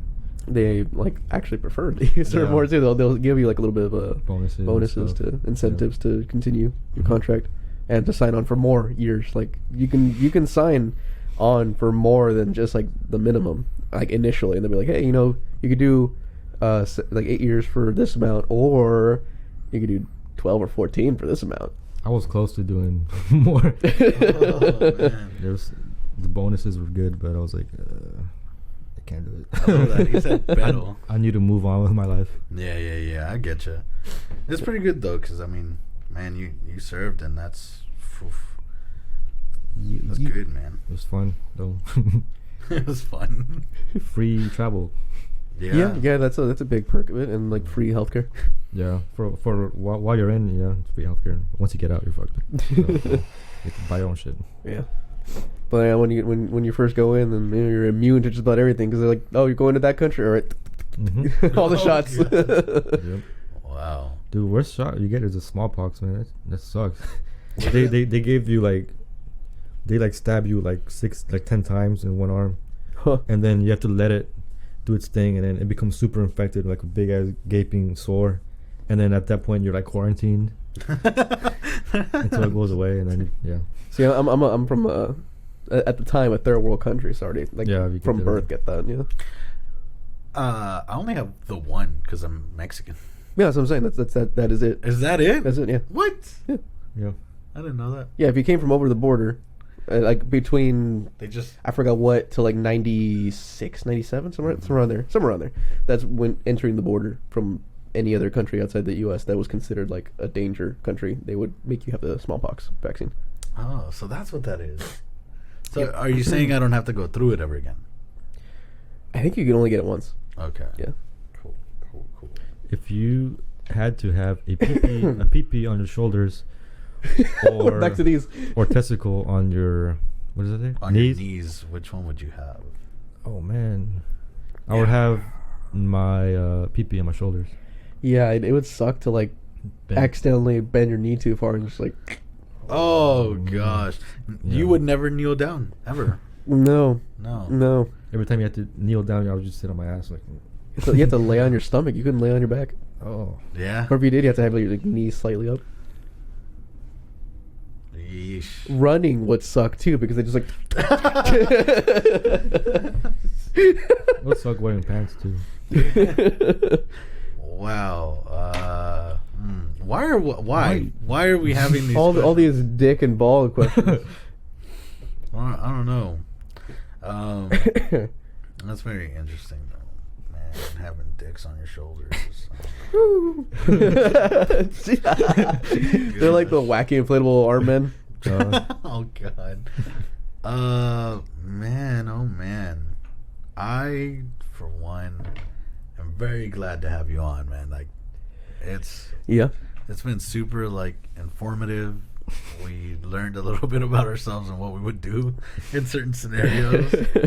But it's pretty cool, you know, because we always have like these like thoughts of when we bring guests over to be like, oh, you know, are we able to, you know, feed off of each other well, or do the vibes match, you know, things like that, because you don't ever want to have that clashing interaction. But man, with you it's like silky smooth. So it's very fun because I mean I don't know we're like-minded people. Yeah, grew up in the same era, so Yeah, we should. Pretty cool. Next, you guys should bring Neil deGrasse Tyson here. we mentioned that. Yeah. Yeah. What is one celebrity you would love to have on? Damn. Keanu Reeves, man. Oh, the entire world would tune in for that. Yeah, man. That was like that one time Ninja got Drake playing like Fortnite. Oh, yeah, with him, Fortnite and with him, then yeah. It's like, Why bro. are these guys still asking this stuff? Yeah. Yo, can't we like pay celebrities to like shout us out or something? Yeah, I mean, probably. What's one celebrity that you guys can get here? Like a Houston celebrity. Not Chameleonaire after what I said. you can get B-Boy Moy. Moy. He's a Moy very, is very, very famous breakdancer. in world Houston. known. Huh. He's worldwide. But he's very humble and he probably did it. Yeah. He actually I really have to thank him because he helped sponsor my DACA program. Huh. Yeah. DACA. Yeah. What that is? DACA? You don't know what DACA is? Oh, I thought you said Doc Up. Like, Oh, no. Really? The DACA. program to Crazy. become Doc Right. The DACA Right to Spot program. Nice. Yeah. Yeah, For underprivileged youths, you know. that's crazy. I don't know that. Yeah, so I still have the letter he wrote endorsing me. So it's Oh. really cool. I definitely want to frame it because he helped me out, and that was like from the early days of the community center. So it was really cool. Now he would be a good person to have community center, then now hip hop school, pretty much. on. Yeah, First so of its kind. It's from crazy. when we started going, it had just started. Like it was just a little area that they were still working on, and you know we would go out there sometimes to go help out, move things around. And yeah, the last time I saw it, is it still on Winkler? Mm-hmm. It's grown. It has more space. They have more in the north side now. They have one in the north side now. Yeah, so it's grown, and I'm really happy that it's grown because they're really good people. Yep. Like all of them are pretty good. So, really cool. So yeah, Moy would be a great addition, and hopefully, you know, we could get something like that going one day. Yeah. Or Flo. Flo? Yeah, Adrian. Oh, Adrian. Yeah. Does he still DJ? Yeah. So Nice. DJs. But yeah, good people, good people, very humble people, and they're very big, very big. So that's cool. But really, it's just I don't know. I'd like the opportunity to thank them again. I should probably do that. Yeah. Get the opportunity to be like, hey, thank you. You know, because now I'm able to do this. I got paid to do this, and it's still very surreal to me. You know, because it's just I never thought that you could do something you actually enjoy doing. You know, I've always been like a slave to how like corporate America is. How it's supposed to feel to work for money and all that, and then Yeah. like getting paid to do a podcast. You're like, but I'm having fun. Right. Yeah. It feels so unnatural to actually enjoy doing something and getting paid for it. Because typically, you know, when people say, "Oh, in order for you to get that, you have to get a career. You have to do things," and I agree. Yes, I'm pretty sure that's typically how things go. But times are different where you can achieve what you want to do just by being determined and finding ways to network and just get through it. Thing. Yeah, sometimes it's just a matter of knowing the right people Yeah. and having like the right foot in to be able to just make things a lot easier. And like matching the vibe as well, you know, 'cause Yeah. I have a big problem of being a Debbie Downer. But with the people that I have, you know, the way they help me out, I mean, I keep growing every day. And like today, I'm still very shell-shocked about it. But when it really like settles down, I'm like, with the people I'm around, I mean, it doesn't feel impossible anymore. And it just comes so naturally. Yeah, it's a very big thing. It's having the people that you should have be around you to help you grow more, you know? Yeah, so very grateful for that. It's cool. It's cool. How do you feel about it? About the podcast? It definitely was something that came to me in a pretty opportune point in my life, because I had not like issues with like so much as like having like a goal in mind for something. It's just like I had a lot of, you know, potential and a lot of ideas and a lot of like drive, but it just wasn't picking a certain direction. And then Julio, one of our 3 founders, came with the idea of like, hey, let's just do like an audio podcast or something, or like get together and just like talk and like do it on Discord. We'll record it and we'll put it on YouTube. And I was like, you know what? Yeah, it would be nice to start something small, like an audio podcast. And then the more that I was thinking about it, the more hyped I got for it, because I'm like, oh, I got all these plans that we could possibly have. Like we could turn this into a whole production. We can have shows. We can do like little segments with games and like quizzes and stuff like that. Have guests on, and then get to the point where we're able to have like, you know, like more guests and become influencers and have our own brand and all that. Like I was already thinking miles ahead, and then like coming back to reality, I'm like, yeah, let's just do it. Like I want to see this thing grow. You gotta take that first step. Yeah, and like when I was younger with him, we always had little ventures like that. Like we would always be like, hey, let's start a YouTube channel.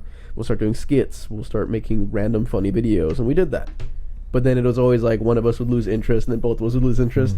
And it was kind of like, okay, well, we're done with that. And then like another year later, yeah, let's start another YouTube channel. And we did that. But I was like, that was like our theme, bro. Like all of middle school through high school when we knew each other. And then now that we've both gotten older and understand that, you know, time's limited, and don't waste the gifts that you have and like the, you know, the talents that you have. Right. Yeah. And yeah, he was just like, he proposed the idea, and I was like, you know what? Yes, and we'll stick to it this time. Right. For sure. Yeah. So long as, especially with 3 of us, so long as one of us carries a spark, we're gonna keep it going. Exactly. And again, bringing back to the fact that like the reason why, you know, it's so nerve-wracking when we bring a guest over, and that's why it's such a sigh of relief knowing that, like, you know, how you are. It's like, yeah, you're like-minded. I mean, you're very artistic. You're very driven. You know, just open-mindedness, I guess. Yeah, open-mindedness, and it's a little difficult because I know I struggle with it sometimes because, again, you know, I always believe that you can't have fun doing a job because it's not a career. But man, to have like my eyes open and with the fact that you just gotta try. Yeah. So that's amazing for me. Yeah. So thank you for being on, man. That's thank you guys for inviting me, man. Yeah, totally. I feel so official right now. You said Keanu Reeves. Yep. And then, you know, Moy, which was great. Who would you? I mean, don't. I'm not trying to play it off like second rate. No. It's just Moy is definitely more doable. Of course. Than like Keanu. But who would you want on? Like top celebrity, and then local celebrity. Yeah, realistically. Okay, so if it was like a top celebrity, probably Probably Tom Holland. Tom Holland, the Yeah. new Spider-Man. Yeah, just because like he's younger and he's got more energy, and he probably like just wouldn't be able to shut him up. You know, he'd just be talking. That's good content kind of deal. And he's relatable. You know, he's a young kid that just got a lot of ambition. Yeah, I feel like Disney would fuck us though if like Yeah. he ends up giving out like spoilers to like his Spider-Man. I think movie, he'll but, probably like, be more in trouble than we would though. Yeah. Because anytime that they do flub, it's never like the network that gets in trouble. It's always like the actor. Yeah. But Okay. as for like local, more doable, I mean I can't because Juice Debonair. oh my god, no. But I mean I can't because he passed away years ago. But I did have a friend in the Houston Astros. He was the voice of the Astros. That Mr. Oh my gosh, I can't believe I forgot his name. Holy Toledo. What's his name? Milo Hamilton. Okay. He was the on-air voice of the Houston Astros. He was a sports announcer for many years. Oh wow. I think he started off doing radio in New York and then moved to Houston and became like the sports baseball voice. Wow. And my mom knew him personally from when he used to live in a condo that she was part of the housekeeping staff for. Huh. And he would invite us to baseball games and be like, "Hey, you want some tickets to this game? I'll get you some tickets." And occasionally we would go like to the elevator up to the broadcasting booth, and there would always be like an attendant at the top, like, "What are you doing here?" we would be like, "Oh, we know Mr. Hamilton. He invited us over." And it's like, "Can you just go ask him real quick?" And they're like, "Okay, fine. We gotta go and ask him." And they're like, "Okay, yeah, come on, go ahead." And then I've sat in the broadcasting booth a couple times, which is pretty nice. That's Nice. cool. That's cool. That's And I know like if he was still around, I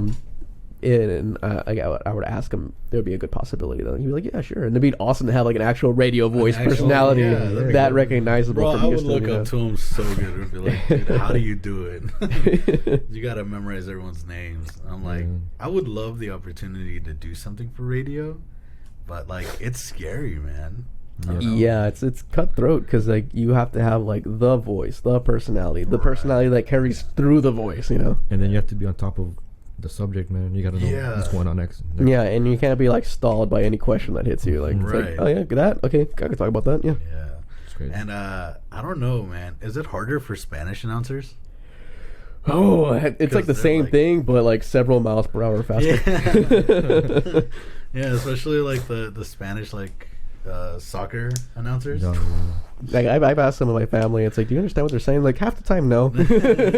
all I'm hearing is names, and, Yeah. and I only get hype whenever go. Yeah, I'll like. Aso.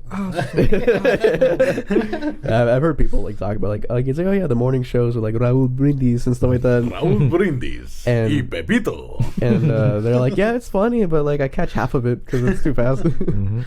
Oh man, that's a tough question. I figured I'd take the time to like. Think about it. But you didn't realize that we were ready. Yeah. So celebrity wise, Robert Downey Jr. Oh, Okay. Yeah, because I mean, I'm so interested on like the story of him, like, because he dealt with like alcohol abuse, and Drug abuse. and He was then- like defamed for Yeah, a while. and No then- one would want to hire him. and then Iron Man came out, and it just changed Everything. Yeah. So that was very interesting. As far as someone doable, I'd like to invite Booker T. Oh yeah. Yeah. Yeah, I'd be like, dude, I want to ask him questions about his midget wrestling. What? Like, yeah, you didn't know he did that? Nope. Yeah, he has like a wrestling thing, and he also has like a midget wrestling thing. That's crazy. I don't know that. Yeah, that's crazy. So I want to ask him about that. And he's also very like, I want him to at least say, "Can you dig it, sucker?" And I want to see him try to do a windmill. They hit him with a spin Rooney. Yeah, the spinneroonie, the half windmill. Just like the back. I don't think you could do that at like 78 years old. You probably could, man. I mean, He could do it, but I don't think he'll need some help getting back up. All right. So, Capitan Pregunta, it said, if you could instantly gain mastery of any musical instrument, which would it be? No guitars, drums, or voice? Classic band instruments? what? Damn. So that limits it to like a mandolin. There's You know- there's a handpan. A I will- sitar. I will say this though. I have a perfect one for that. Saxophone. Oh yeah. That's a bandishment. I mean, no guitars, drums, or voice. Classic banish. Yeah, that counts as. Yeah, that's I would go left field and get a shamisen. Don't know what that is. It's like a 3-stringed guitar that they play in like Japan, but Oh, you okay. play with like a Dorito in one hand. Yeah, yeah. Oh. You just like slap the strings like. Like the thing like Ed and It's like a Eddie Japanese. had, It's like no, that's Japanese different. banjo. Yeah, I was supposed to say it's like Japanese banjo. Yeah. No, the thing Ed and Eddie had was I forget what that's called. It was weird because he had like Do things on his fingers. Yeah. for me, it would be a theremin. I don't know if you guys know what that is. Yeah. No. So a theremin is like a weird music box that has a little rod that reads like magnetic field, and it creates music or sounds off of that. So if you do this, it's gonna be. If you get closer, it's gonna get louder. And Oh, okay. Oh. harmonica, I'm pretty good at harmonica actually. That little thing that has the face that's like. Oh, the onomatope or something. Like that? Yeah. Have you seen Oh it? yeah. It's got like a little face and you squeeze it. It's like. Yeah. Looks like a little Pac-Man thing. That's kind of like a theremin, Yeah. Okay. Cool. except it uses a Is that or a synthesizer? The kazoo. can play the kazoo. Yeah. Master the kazoo. Why haven't ocarinas? Oh yeah. Yeah. Nerd. It's just a sideways recorder. Yeah. It's a circular recorder. Yeah. There was this thing I saw about like a Japanese like Oh, but Game Koto. apparently you're thinking about the koto. Though. Yeah. Yeah. the Kodo thing. Yeah. Koto. There was this like Japanese game show, which they're almost all weird, but like some dude had like a harmonica on his mouth, and then they like bashed the shit out of his knee, and like the point is like you have to like hold the harmonica like on your mouth, so he's like, oh, he makes noises. I'm like, yeah, that sounds like pain. Japanese shows, man. And did you ever watch like Japanese shows? Well, I was there. No. No. Out of choice or just you couldn't? I didn't have the means to actually. Oh no! Because no, like while I was on base, like in the cafeterias, they would have TVs, but they would play like U.S. news and stuff, Okay. and U.S. military type, just like a military channel, and they would just play like stuff like that. But in the cafeterias, they had Japanese workers, and like they would cook and stuff, and like I'm guessing like they air Japanese channels, but like before the cafeteria opened, so like you were able to catch some Japanese shows while they would still play, and then they would just switch it to like American stuff. So It's like a forbidden fruit or something. no, I guess the military didn't want you to see Japanese stuff. I guess. It's like the equivalent of going to like a Mexican restaurant, but then the only people that come in are white people, so they turn it Yeah. to Taylor Swift. I don't know. But I did hang around a lot of the hip hop scene in Okinawa, man. Ooh, Oh, that's gotta be pretty dope. That'd be Yeah, it was awesome. really cool, man. I actually met. I don't know if you guys know about Shingo 2 and Nujabes. It's like if you guys ever watched Samurai Champloo, the music from it. Oh wow. Okay, yeah. The DJ unfortunately passed away. The guy who made the music, but like the rapper, Mm-hmm. he's still alive, and he came to Okinawa. What was that? I don't know what that was. Anyway, he came to Okinawa, and then he performed there, and I got to see him. It was pretty cool. Like, I asked him about Nujabes and all that stuff.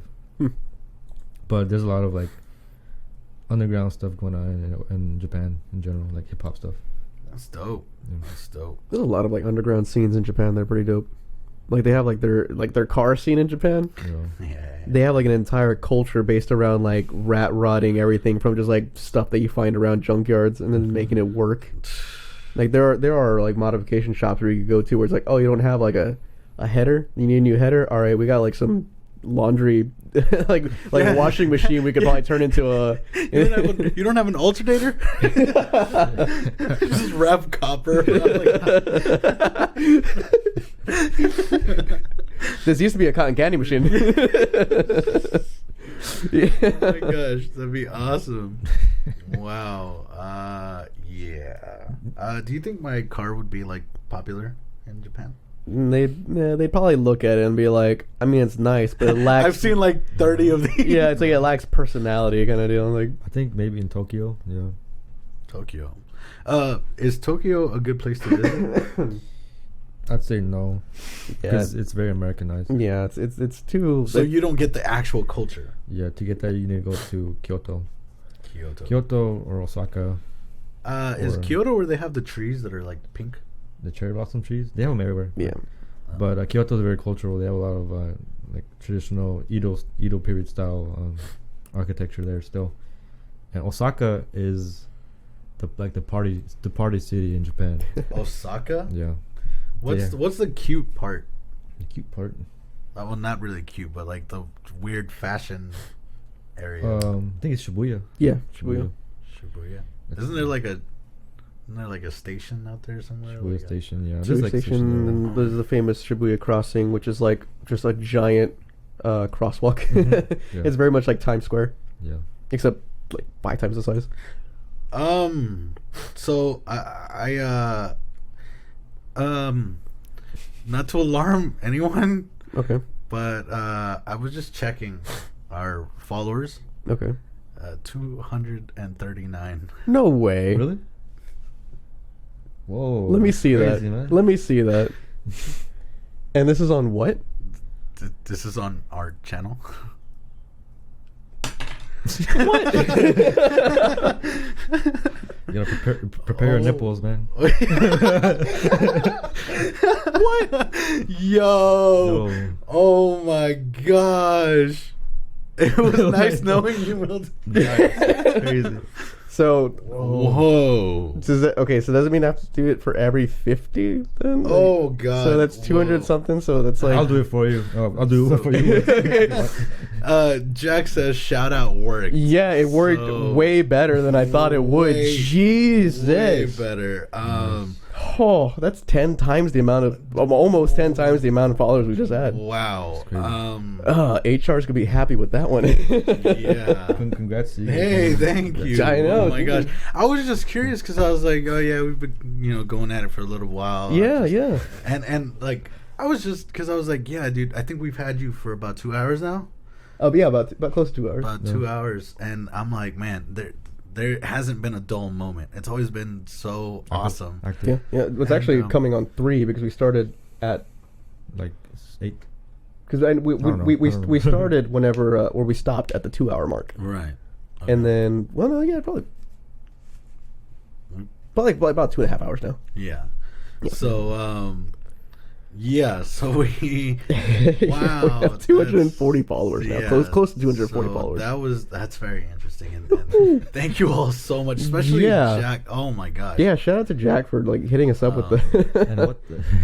Yeah. He said, "Sorry, my Discord and I'm teamed teamed up up with the other Discords to help the streamers." Okay, Oh my gosh. Thanks. You guys are amazing. Phenomenal. Thank you. And I hope we can entertain you guys to make the follow worthwhile. yeah. You take shots? Oh, we're gonna have to now. Celebratory shots for that. I'm doing it. You got no more ice cubes? It's just gonna be dry hits. If you want to get more ice, I get more ice. I think it kind of calls for it. Is that good enough for me? Is that good enough for me? It's like, I don't think that is. Hey yo. Heyo, wait, what's something you should say in Japanese, like when someone's like, Kanpai. Kompai, that's the cheers. But "Kompa, kompa"? Kompai is a traditional Japanese cheers. But in Okinawa they have their own like traditional way of saying it. And you have to say it like this: kari, kari, Curry. kari. Yeah. Oh, curry. All right. You're getting your nipples tased 4 to 5 times, or Yeah, and it'll. I mean, I'm pretty sure I'm gonna get hit more than once, but it'll probably get spread out about whoever else is with me. I don't know. You want to be here for that, dude? Huh? For this? Oh no, for this. Cheers. We're talking about for the tasing. Oh. Kari. Cheers. Kari. Kari. There's our Japanese lesson. Oh shit! You didn't get the memo that No, I didn't. it was just a sip. Yeah, I was like, no, it's supposed to be a shot. Yeah, sorry. Oh, good. You still take a drink. That's fine. Yeah. All right. Oh wow. Wow, that came as a shock. Oh wow. Let's answer this question though, because I really like it. If you could explore the solar system or the depths of the oceans with complete invulnerability to danger, which would you choose? That's a really good question. Just the solar system. Just the solar system? Yeah, there's nothing much out there. Yeah. If we were able to go beyond that, I would definitely choose the other one. But Yeah. I would, in this case, I would choose deep ocean. The deep ocean. If I don't have to worry about the pressure, like the Dude, like I recently posted something on Facebook, my Facebook, about like there's this video of like this guy in Thailand, and he's like swimming in like a lake, and like it's like you can see part of like the deep and the ocean, and then you can see like the other part is like the outside, and the guy's just like, and it's like an abyss, and it's just like Yeah.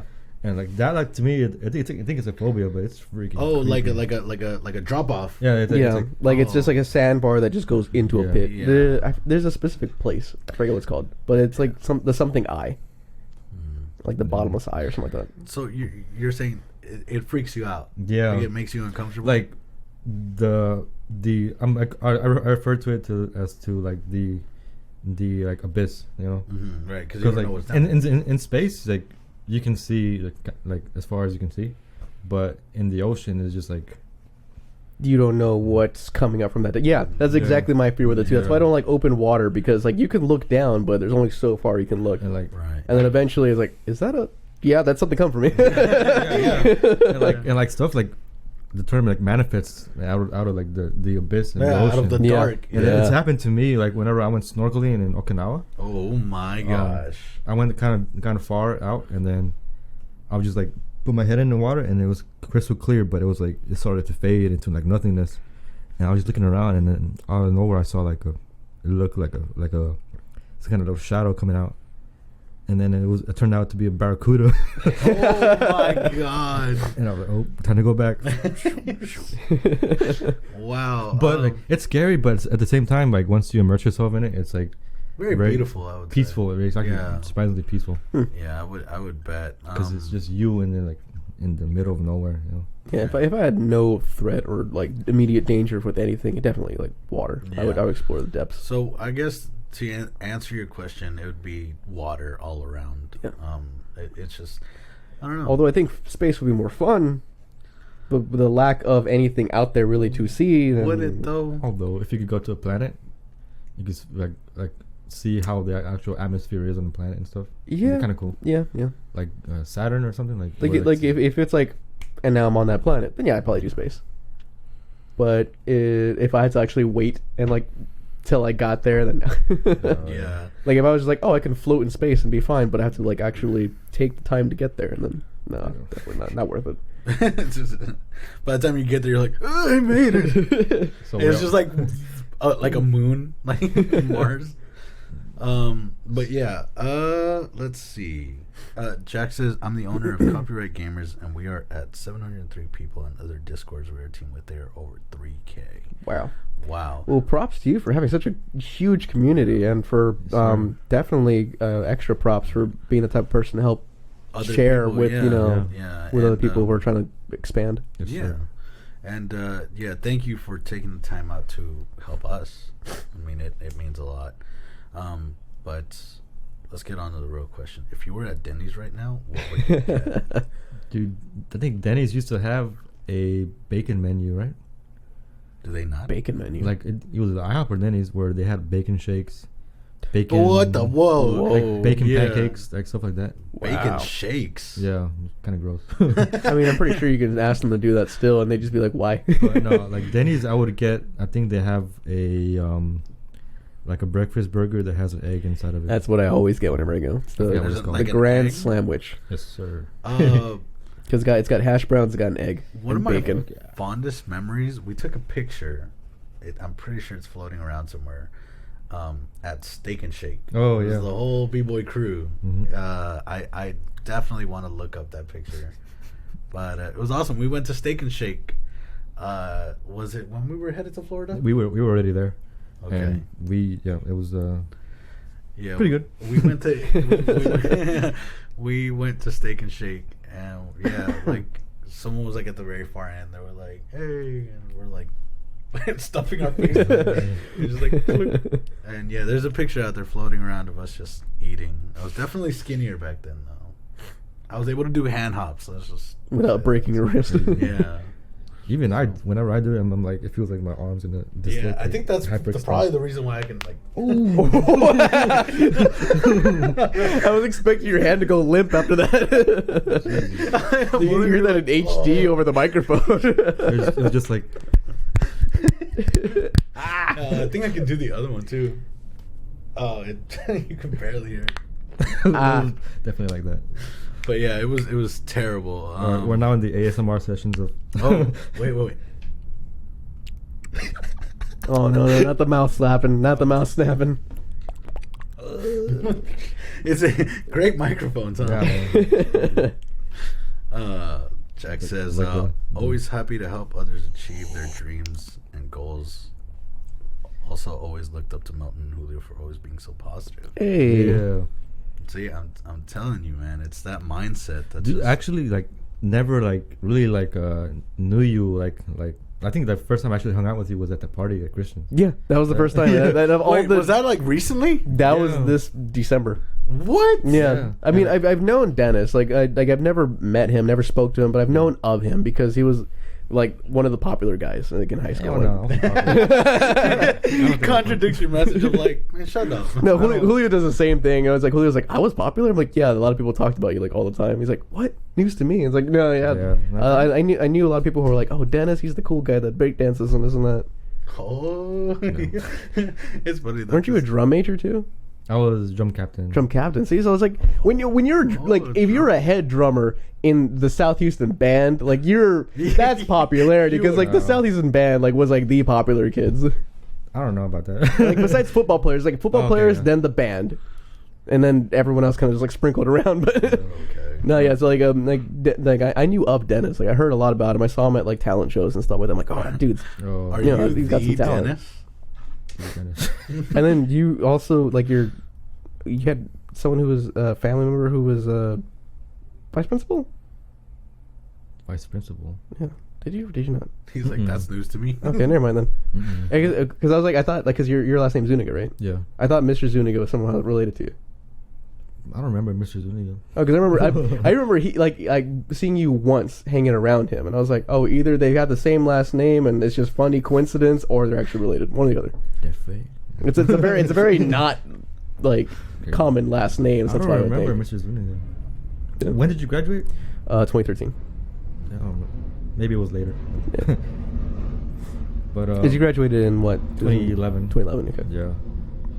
But no, I don't think I was popular at all, man. I just like It's always like I the graduated 2010. all I know is that I was very versatile. I did a lot of things. yeah. But popularity, I was very quiet. Quiet dude. Sometimes You know- those people they get more attention to. I'm not gonna lie. When I first met you, like when we were like dancing, I was scared of you just because you were so quiet. Like Like a especially serial killer especially, mentality. like, no, especially because like when he would like get in the zone, like when he was like battling, he'd always have like a straight face. He'd always just be like, and I'd be like, dude, I don't want to fight you.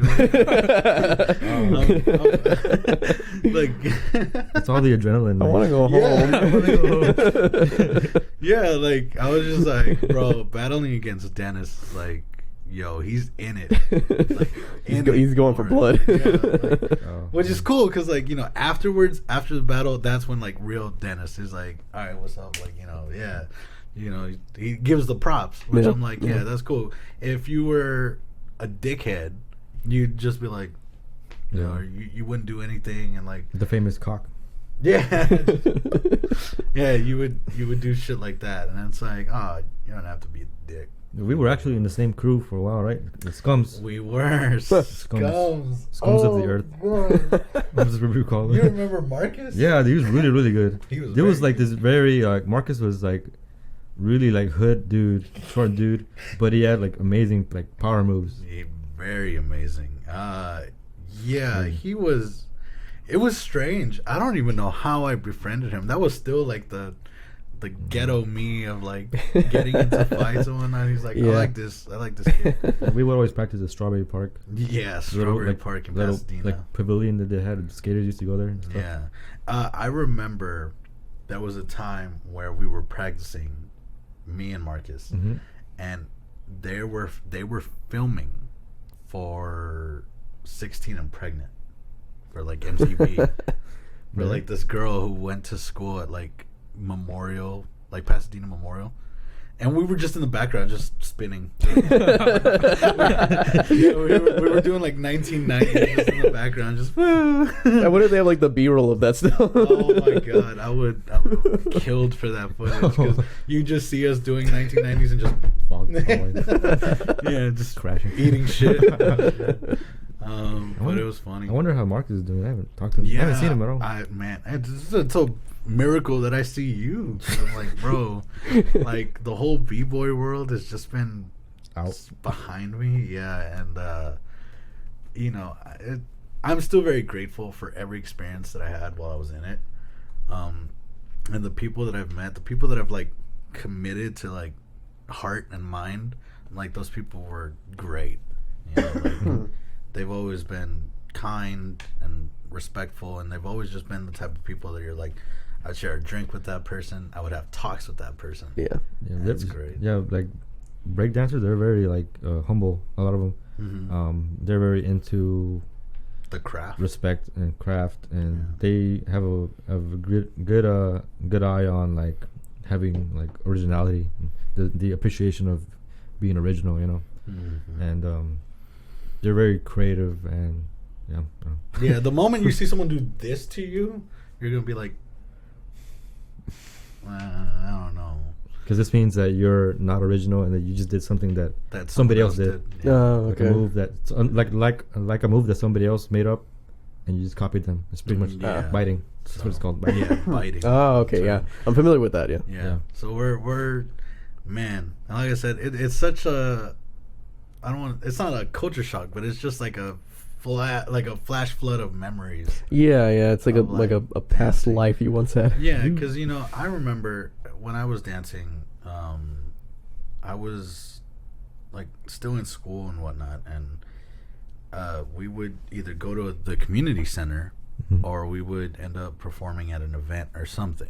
Quinceañera. Yeah, we just end up showing up like every other weekend, and we just be there. We do our things, and through that, I mean, I get what you're saying by being the popular kid, but to us, we didn't really see it that way because that's not really what we went for. Yeah, no. It's yeah. just what people knew us as. Yeah, they knew you like when I say popular, it's like people knew Spoke who of you you, were because yeah. they're like, oh yeah, they're always like at the events. They're always the guy that said do this or do that. Like, Right.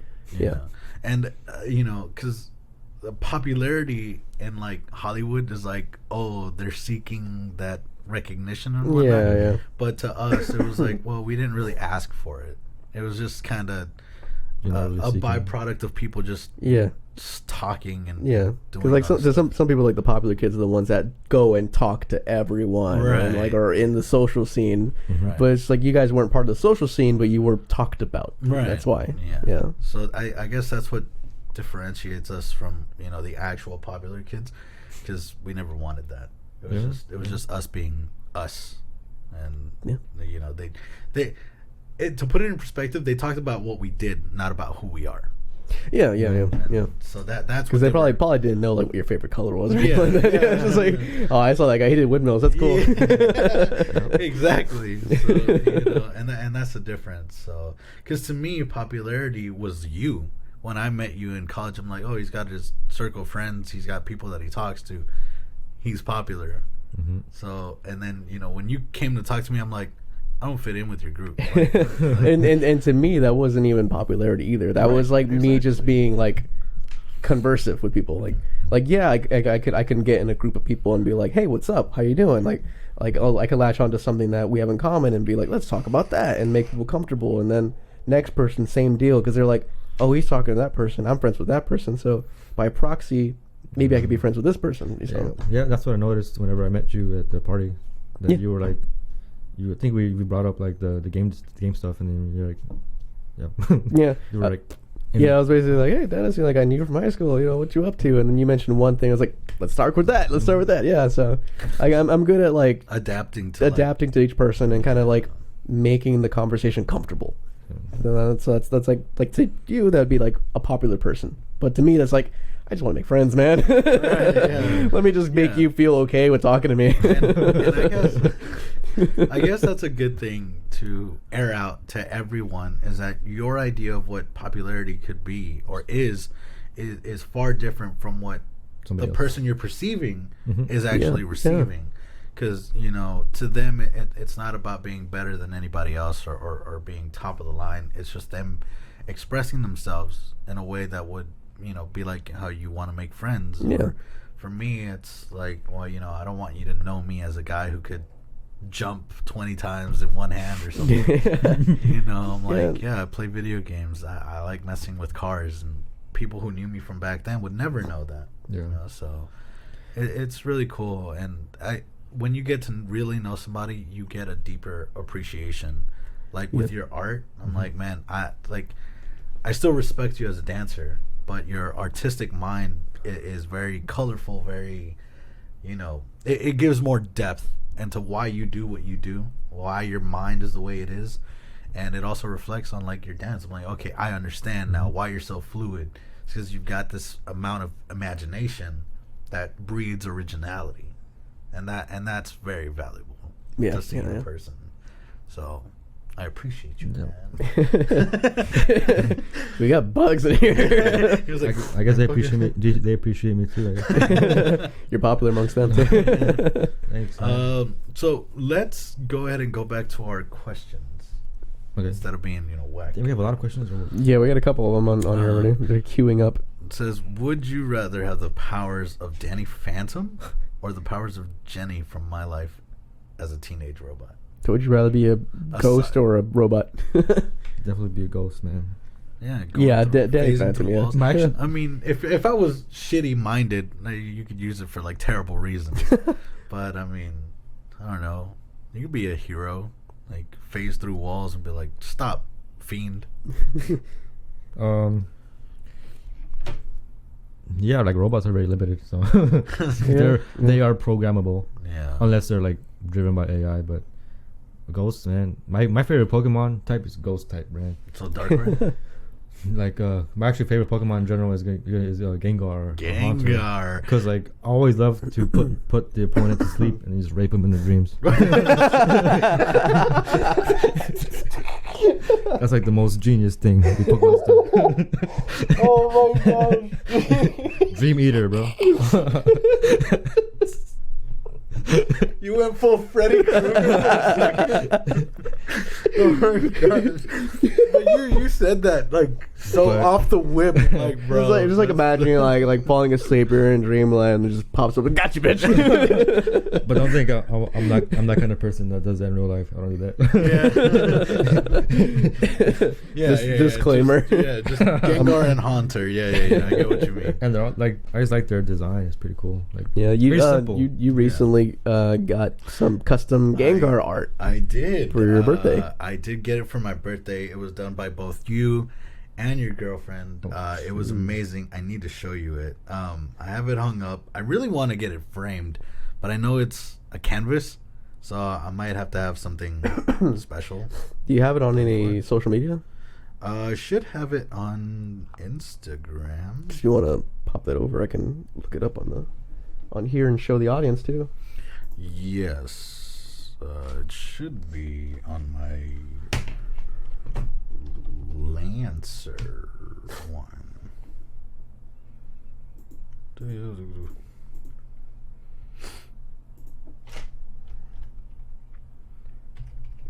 Maybe. I don't know, man. Whoa. It does look awesome. Yeah, dude, Gengar, like, it's like the dark version of Clefairy. Isn't that an actual thing though? Isn't it actually really? That's a rumor type like one of those like fan theories. Yeah. Like the which is weird. Like the one of the It should have been right there. The where like my computer set up. Like that? No. Go up. That where the PlayStation one. Yeah. Yeah. So it's with this.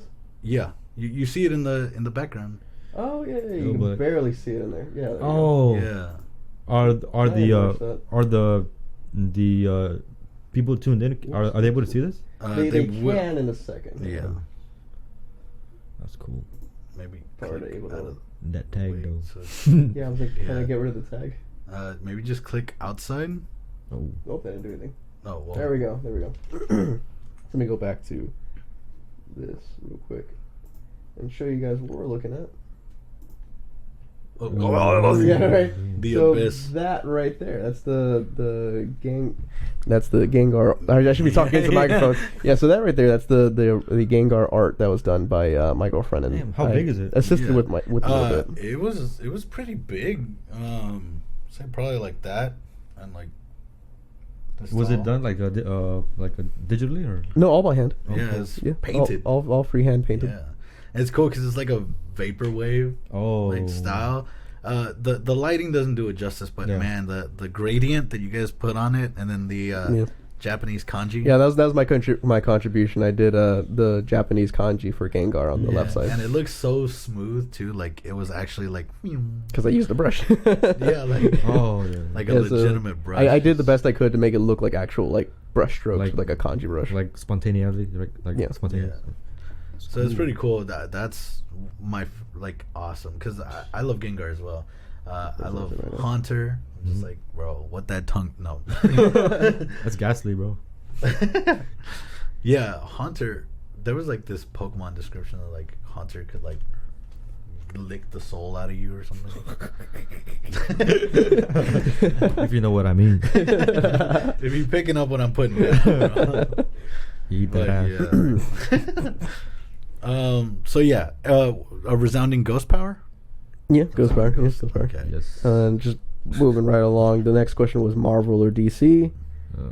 And I mean, if we're talking like Like movie Movie-wise, Marvel. Marvel. Who is like the Watchman? That's DC. is that DC? Yeah, DC is Yeah. the Watchmen. I really like Rorschach. Like I'm not big into like the superheroes, the superhero realm, but I do. I think the Watchmen area is The series. very. I think it's very unique. Yeah, It's freaking tight. like the, Dr. Manhattan. the and- Invincible freaking dude. Yeah. God, it's cool. Again, yeah, I like the Marvel movies, but the DC comics. I recently started reading the Batman Who Laughs. Oh. Yeah. He looks so freaky, and I'm like, dude. I mean, if you're gonna turn anyone into a villain who's actually going to like mess everybody up, it would be Batman. I mean, he has a contingency plan for everyone. everyone. Yeah, Yeah. he could shut down the entire Justice League. Yeah, because he has a plan for everyone. Yeah. So you Jokerify Batman, it's over. Yeah. It's done. So Yeah, I like Marvel, like you said, for like cinematic universe wise. But then when it comes to like grittiness and more depth of character, DC. yeah, especially because Watchmen is also very gritty. Yeah. It's very out there. I mean, people would make the argument too. It's like, oh, there's some dark moments in Marvel comics too, but it's like, but a lot of DC is just like depressingly Yeah, there's dark. There's a lot of moments like the Injustice itself. The Injustice storyline is like, yo, people die, like they legit peace out. So yeah, resounding Marvel for cinematic DC comics. Yeah. Favorite iconic horror movie. Horror movies. Man. Iconic, they say. Iconic. And then your idea of iconic might be different to ours. I would say 28 Days Later, 28 Days Later. just because it was like the beginning of fast-moving zombies. Fast Zombies. Yeah. I don't know if it's horror. It's not very horror. It's more of a scary type movie. Mhm.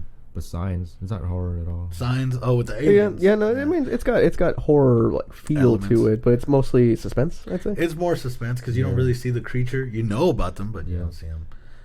For me, my iconic horror is Child's Play. Oh, okay. Chucky. I had an Oh, yeah. irrational fear, mind you, very irrational, as a child. That it made me afraid to go to the bathroom because I was afraid because Chucky popped up everywhere in those movies. Like he was like hanging from like the ceiling, or he was like in like a bookshelf, or like in like the racks at a department store or something. I had the irrational fear that if I went to the bathroom and I were to sit on the toilet, because I can't see what's under me, a knife would come out from like beneath the toilet lid and just like on my legs. Oh god. So I was afraid to like sit on the toilet because I thought Chucky was gonna be waiting for me. That's wicked. What made Chucky great for me was the voice. The guy who like voiced Chucky. I didn't even recognize, like when I was a kid I was just terrified of it, but now I'm like, oh, it's like a New York and like It's very very It is, yeah. very Boston-ish. Yeah. Like, yeah, yeah. just complete like northeast coast, like hey. Ade doing I used to live in some apartments across the way, and there's a neighbor who used to have a Chucky doll. I was so terrified of it, man. I think there's one point where I stole it from him and I threw it across the way. You're like, fuck this dog. Yeah, dude. Get that evil out of here. Scared of it. But I was actually way more terrified of E.T. Of E.T. Really? Well, E.T. it's a rational fear. Like, he looked like a bundle of he had a foreskin probing finger. Like, come on, bro. It was like with a glowy finger. Yeah. for some reason, like the way he like the way the main waddled. character like encountered E.T. for the first time. That was Oh, incredibly when he scary. like, screamed at him like, Yeah, whenever they came out of the cornfield and stuff. yeah. That was incredibly scary. And then when I went to Miami, because my a lot of my family lives over there, and one of the boardwalks over there had like a store full of ET stuff, and they had like an ET like life size like a model there. Wow. And dude, that scarred me for a while. Like, E.T.'s real. I was so scared of that area right there. Wow. I would have got like I would have gotten like a life size model and kept it in like an equally large like test tube. It was like floating. My gosh. You guys ever watched Independence Day? Yeah. Yeah, yeah, I like the alien designs for that movie, yeah. where they were aliens inside like alien suits. Suits, yeah. So I was like, that's kind of cool. Will I guess. Smith. Punch the shit out of one. Welcome to Earth. With an F. Yeah. And then I love the 90s for their like cheesy one-liners, because like immediately after he did that, he pops in a cigar and he says, "Now that's what I call a close encounter." I was like, gosh, bro. No movie gave me so many memorable lines than Predator. Yeah. Predator gave so many memorable lines. Get to the chopper. Stick around. You are the one ugly mother. Yeah, you're one ugly motherfucker. There were just so many. Come on, dude, kill me. I'm right here.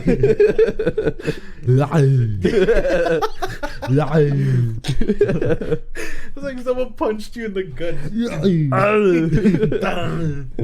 Oh god, the Arnold grunt is beautiful. Gosh, but yeah. I love any Arnold movie, to be honest. The one where he's like the Greek dude. It comes. It's like a very like not known movie where he's supposed to be like a Greek Olympian, and he comes to like the current world. It's very like cheesy. Like, That's interesting. I've never heard of that one. I haven't heard of that one either, Definitely yeah. need I to- forgot what it's called. Maybe the chat knows, but Maybe chat might know. where you're what- like, let me show you how to throw discus, and he throws it. Your voice got super scary there. Oh man. But yeah, Arnold movies are great. Him in that Batman movie was hilarious. Batman Forever. Was it? Yeah. What killed the dinosaurs? The Ice Age. You need to chill. I was like, bro, please tell me you made those. It wasn't in the script. Which And is then, like, weird they- because like Or Dr. Freeze is very like refined and like man of few words. He's like, I'm crazy. It's psychotic. He gets held up by a cop. He's like, freeze. He's like, No, not freeze. Ice cold. No. I was like, God, why is this happening? What have we done to deserve this? He's just flying over the sea. Milk is for babies. Jesus. Oh God, yeah. Well, I'll never get over the fact that he considers like bodybuilding like coming. Oh, He Yeah, legit yeah. said that. But is a quote, yeah. Yeah. the pump. The pump is as good as coming. He's like coming. The way you do it is so crisp and clear. I was like, bro, this is awesome. The pumping iron documentary. is I think good. we found your calling. Bro. Arnold Schwarzenegger. Oh gosh, And, that's and awesome. like once he wins like the Mr. Olympia whatever, Mhm. and he smokes the joint, he's just like, I do He love smokes a that. joint. Yeah, I do love that one video where he's wearing like these itty bitty tiny sunglasses, and he's got a cigar, and he's like, he's talking shit to somebody. He's like, I'm a world champ. I'm an Olympian. Oh, yeah. I can smoke my stogie anywhere I want. I don't have to go to the corner to smoke my stogie like you. Oh, he just fucking Dang. flaunts it. I'm just like, oh my gosh. Oh. And I just love the way he called his cigar a stogie. Stogie. I was like, bro, you a G in my book. Like, chill out. Yeah, oh my god, that's beautiful. Arnold Schwarzenegger, man, that man's something else. Governor. Was the governor. Ugh. And then he still shit talks. Like, I think for promotional use, like Sylvester Stallone came out with a new Rambo, and he was giving out like the Rambo knife, and so Arnold Schwarzenegger, because he's good friends with Sly, he one ups him by saying it's like, oh, your knife, it's so cute, but that's not a knife. And then he pulls out the knife from Predator, which is like a machete. It's like, now this is a knife. Yeah, because they were giving them away for like charity. Yeah. So yeah. you know, Arnold being Arnold's like, I have the bigger penis. Yeah, that's funny. Oh gosh. So let's go back. Move on. Would Let's you move on. Would you eat spaghetti from Denny's? Wait, Denny's has spaghetti. They do have spaghetti. Ugh. They also have like steak and eggs and stuff with them. I don't know how I feel about Man, that. I've been craving steak, man. I posted a meme on Facebook. Oh, about I saw it. steak. I think I saw it.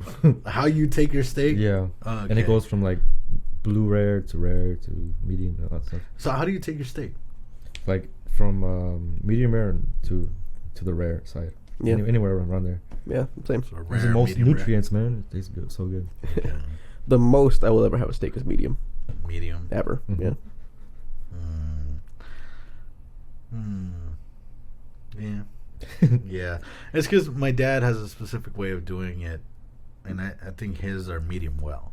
Oh, okay. Oh. So they're not, you know, they're I- pretty I good. think most like Hispanic dads, they like their stuff like well done. Well done. Yeah. Like a gosh. puck. Right? Because like that's how they cook like their like whenever they do like the barbacoas, they just all their fajitas. Oh yeah. I get what Yeah. you mean. Yeah. But my dad, when it comes to like a I don't know, like a New York strip or something, Mhm. it'll always be like that, medium well. But he has a horror story about this guy who used to go to his like meat shop, who would order a steak, like a fat T-bone, right? But he only wanted 5 seconds on each side. Ah. Oh. Like just Yeah, he's a vampire. and he So would, that's what he is. yeah, he would know. He would know because my dad was like, for 5 seconds, man. Like, I'll probably just leave it on there for like 10. So he'll leave it for 10, flip it on for 10, and then give it to the guy. And the guy's like, I think it's a little overcooked. And my dad's like, how? And like, you know, he'll do it again, but he'll do it 5 seconds, and he's like, oh, this was perfect, thank you. And he's like, wow, like, what? That's crazy. Yeah, but I don't know how you could eat it like that though. Isn't that dangerous? Well, there's like tartare, which is like ground up, just beet. Mhm. Yeah. Well, I don't know, but this guy was definitely rich. Because he would drive like a Lambo every week. He's probably the type of person who likes tartare. Because like tartare, the way normally it's served, it's just like ground, or like hand ground, of course, like premium meat, and then it's just arranged like kind of like in a bowl, cracked salt, pepper, and an egg, like a raw egg on top, and that's how it's normally served. Yeah. Where's that from? Like, It's European for sure, but I'm not sure if it's of German or English origin. Anyone know what does this mean? Or it could be French. I don't know. Oh. Italian. Italian. A little bit of the Italy. A little bit of the ravioli. Let's see here. Okay, so you take yours between medium. Some medium rare, and then medium rare, and then onto like Rare. Okay, and then how would you take your steak? Preferably medium rare to rare. Okay, so I'm the only weird one that takes it medium well to like medium rare. I mean, that's not bad. As long as you don't like it well done, then it's Yeah. weird. No. Then it becomes just chewy, and Yeah, no, not well done. I don't do that. might as well just eat beef jerky. yeah. Let's see here. Your only watcher's surprised that we went from 46 to 240. Yeah. But yeah, should we have the ability to spit acid or breathe fire? Damn. Hmm. I mean, what are the benefits of spitting acid? Yeah, I don't really know. You can degrade stuff that you don't want to be in your face, I guess. Yeah, I mean, if you like were in prison, you could like melt the bars in front of you. Wait, the better question You is could probably like melt a lock pretty easily too. does it affect us, like ourselves? Like, say you got handcuffs, like, do you like, would it not affect us, or would it like? That's a good question. Yeah, that's Because you can spit on yourself like ah. You drool in your sleep, you just wake up because like ah. Oh my Just god! wake up and like half your chin is missing. You end up looking like Two-Face. Gosh. Flip a coin for every question. I think I'll breathe fire. Yeah, I'd rather breathe fire. That'd be a cool, Yeah. cool party trick. yeah, it'd be more easily controllable than like just my saliva being very acidic. Yeah. That'd be a good. 'Cause you wouldn't be able to kiss anyone ever. Yeah, Magic exactly just said that. It's like you wouldn't make out. Yeah. Because you have acidic saliva. Yeah. Yeah. Yeah. Be cool. That is- Cool way to like pick up girls. Just like in your cigarette. and then just walk away because I don't want them bitches smoking around me. Or like yeah. Magic Zaki also makes a pretty good point in saying that cooking it on 5 seconds on either side just locks all the juices in. That'd be like getting like a crust on the outside. So I've never heard of it till just now when you said it. What the hell is blue rare? It's just rarer than rare. Yeah. Like you biting straight out of Because the I mean, when cow. you cook a steak, when you cook it to the point of it being rare, the meat is red. Mm-hmm. But if you leave it more rare than rare, it has more of a bluish tint to it. Yeah. Which is why it's called blue rare. Because then at that point, it's not cooked at all. It's like as rare as it could be. Okay, that's interesting. Weird, but interesting. Yeah. Okay. Well then. We skipped one though earlier. Someone said, "Would you rather eat a steak with a spoon or soup with a knife?" Damn. Oh wow. I think eating steak with a spoon With is a more spoon. feasible. Yeah. If it's done Yeah. well, then you you can do that with a spoon. Feasible. Otherwise, you're just kind of like licking it off of a knife. If the steak was well done, then what about that? then it'd be easier to eat soup with a knife. Yeah. I don't know, cause like a I knife. just headbutt the thing. Just. I don't know. I think still with the spoon, because you can just like stab it until you can get your pieces Yeah, out. you could. Yeah, you could just Turn like it upside down. chisel it out. Yeah. with the soup, I mean, there's no way to grasp any of the soup. Yeah. If worst case scenario, you could just lift the steak up with the spoon and just bite the end of it. Yeah. Unless like if you're eating like ramen, and you have, of course you could do some like finagling and get your noodles in, but Yeah, Right. yeah. there's no way to get the broth to your mouth. Yeah. So we just tilt the bowl back. Yeah. Okay. Well, there's our answer. Do people who care about chickens are called chicken tenders? People that care for chickens are called chicken tenders. Is Uh, the spork ever useful? Yeah, I mean, you For can. salads? Well, I mean, like in general, like if you had one spork, you can eat anything with it. It's useful with MREs. It's if it's a mixture of liquids and solids, that's all you need, really. Because MREs are somewhere between solid food and gravy. You know what's funny? My mom actually came home one day with a bag full of MREs. Did you I'm try like, one? I'm like, yes, I did. Yeah, I've had several MREs too. There was one that I tried that came with like a pound cake. Yeah, they're good. I like Yeah, pancakes. that was pretty good. But yeah, I always thought it was super interesting how you heat stuff up. Oh Yeah. yeah. You just add some water. It's like Sometimes it doesn't work because of the area they're in. Mhm. Like if you did it in the Middle East, it's easily because the air is dry and I guess. But like in Japan, it was incredibly hard to heat your stuff up Right. because like I don't know. I guess the air wouldn't allow the chemicals inside of the bag to react. There was like a mac and cheese one that I tried, but it was like hard. Man, they have like breakfast ones with hash browns now. They have pizza ones that I've had. They like came out with them later, but You know what that reminds me of? Is like the way you described it was like how kids nowadays were like, oh yeah, the tax test, and they're like, what the hell is the tax test? tax You know? it was TAS and then toss test. Tax And toss. that's a star, right? Yeah, Star, yeah. yeah, something like that. I don't know how the education system works anymore. All I know is weed is illegal. That's all I know, really. So, meh. So, question: what is your favorite smoothie? Like, if you make your own fruit smoothie, what is your favorite? I just like, in general, I don't really like chocolatey dairy type stuff. Mhm. I like more of like tangy berry, Right. like tangy mixture of berries and shit. So that's my answer. Mine's mango. I like Mango. I like making mango smoothies. Shit's fire. I like bananas. Like more specifically, Yes. like more specifically, if I go to Smoothie King, I always get what's called a banana berry treat Okay. because, like you said, you like berries more than anything else. And it's like, yeah, I like that too. But like bananas, kind of like more like a mellow flavor too. So it Yeah. kind of evens it out between like the tart berry and like a sweeter banana. Yeah, I just like the tartness of just like the smoothie, you know. Yeah. But I do like peanut butter smoothies as well, you know. Peanut butter and banana smoothies are pretty good. Never tried it. It's interesting. Pineapple syrup from like Smoothie King is Smoothie. Magic Saki says she also likes mango and pineapple. of course, of course. But yeah, oh my gosh, we should take an intermission because my ass is hurting. Yeah, I could use a bathroom break too. Me too.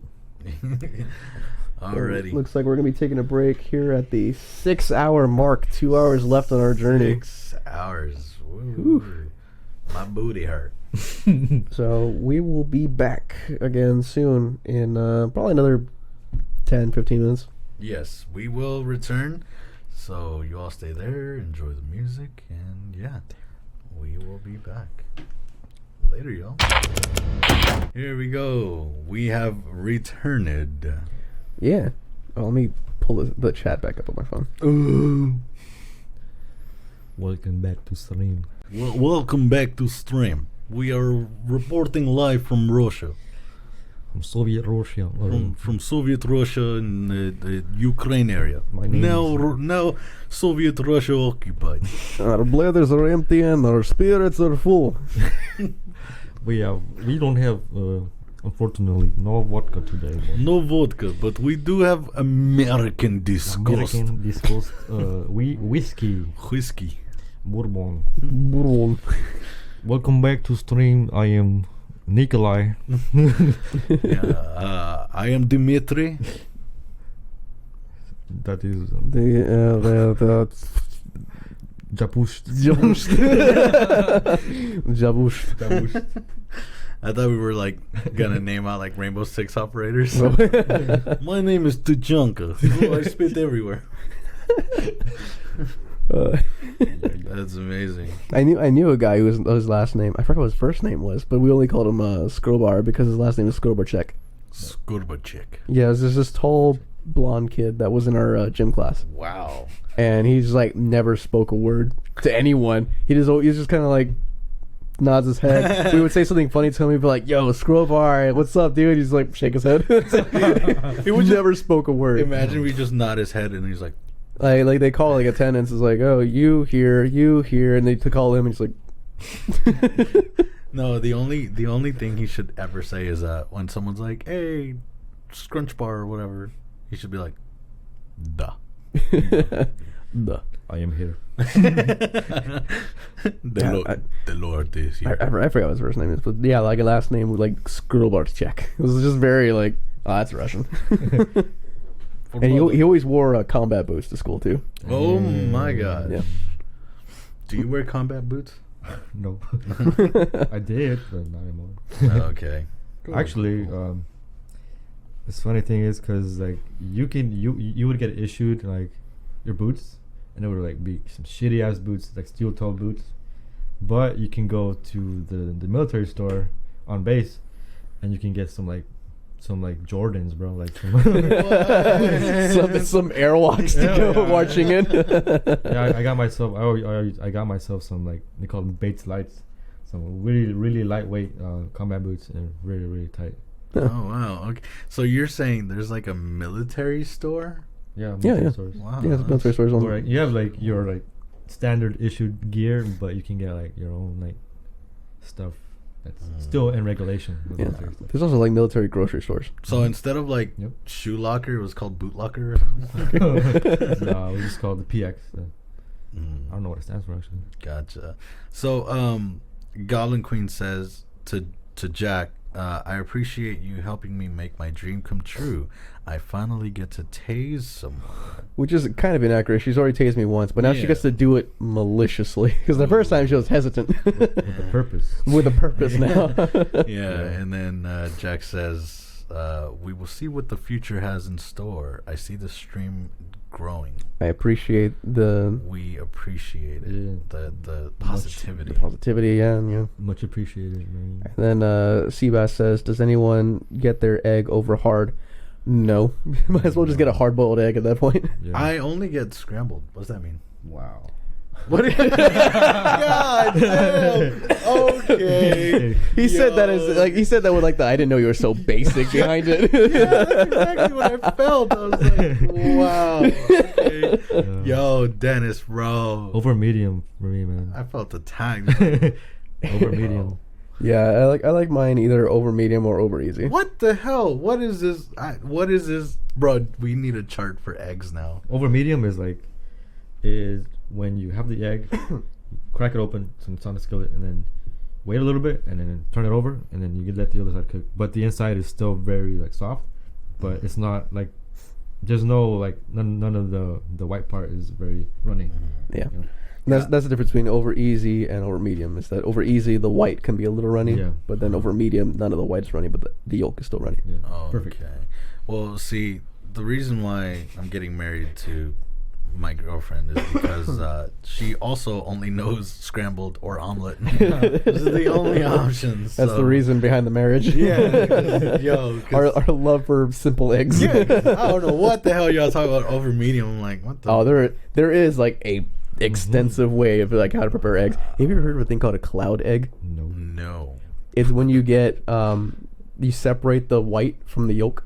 You get the whites and you whip it into a meringue until it's fluffy enough to hold its shape. Then you drop the yolk in that and you bake it. So the white cooks separately from the yolk. The yolk is still a little bit runny once it's done, but it's called a cloud egg because it's just fluffy white. Is that kind of like a poached egg, kind of? What the hell's a poached Okay, egg? a poached egg is when you drop an egg in water.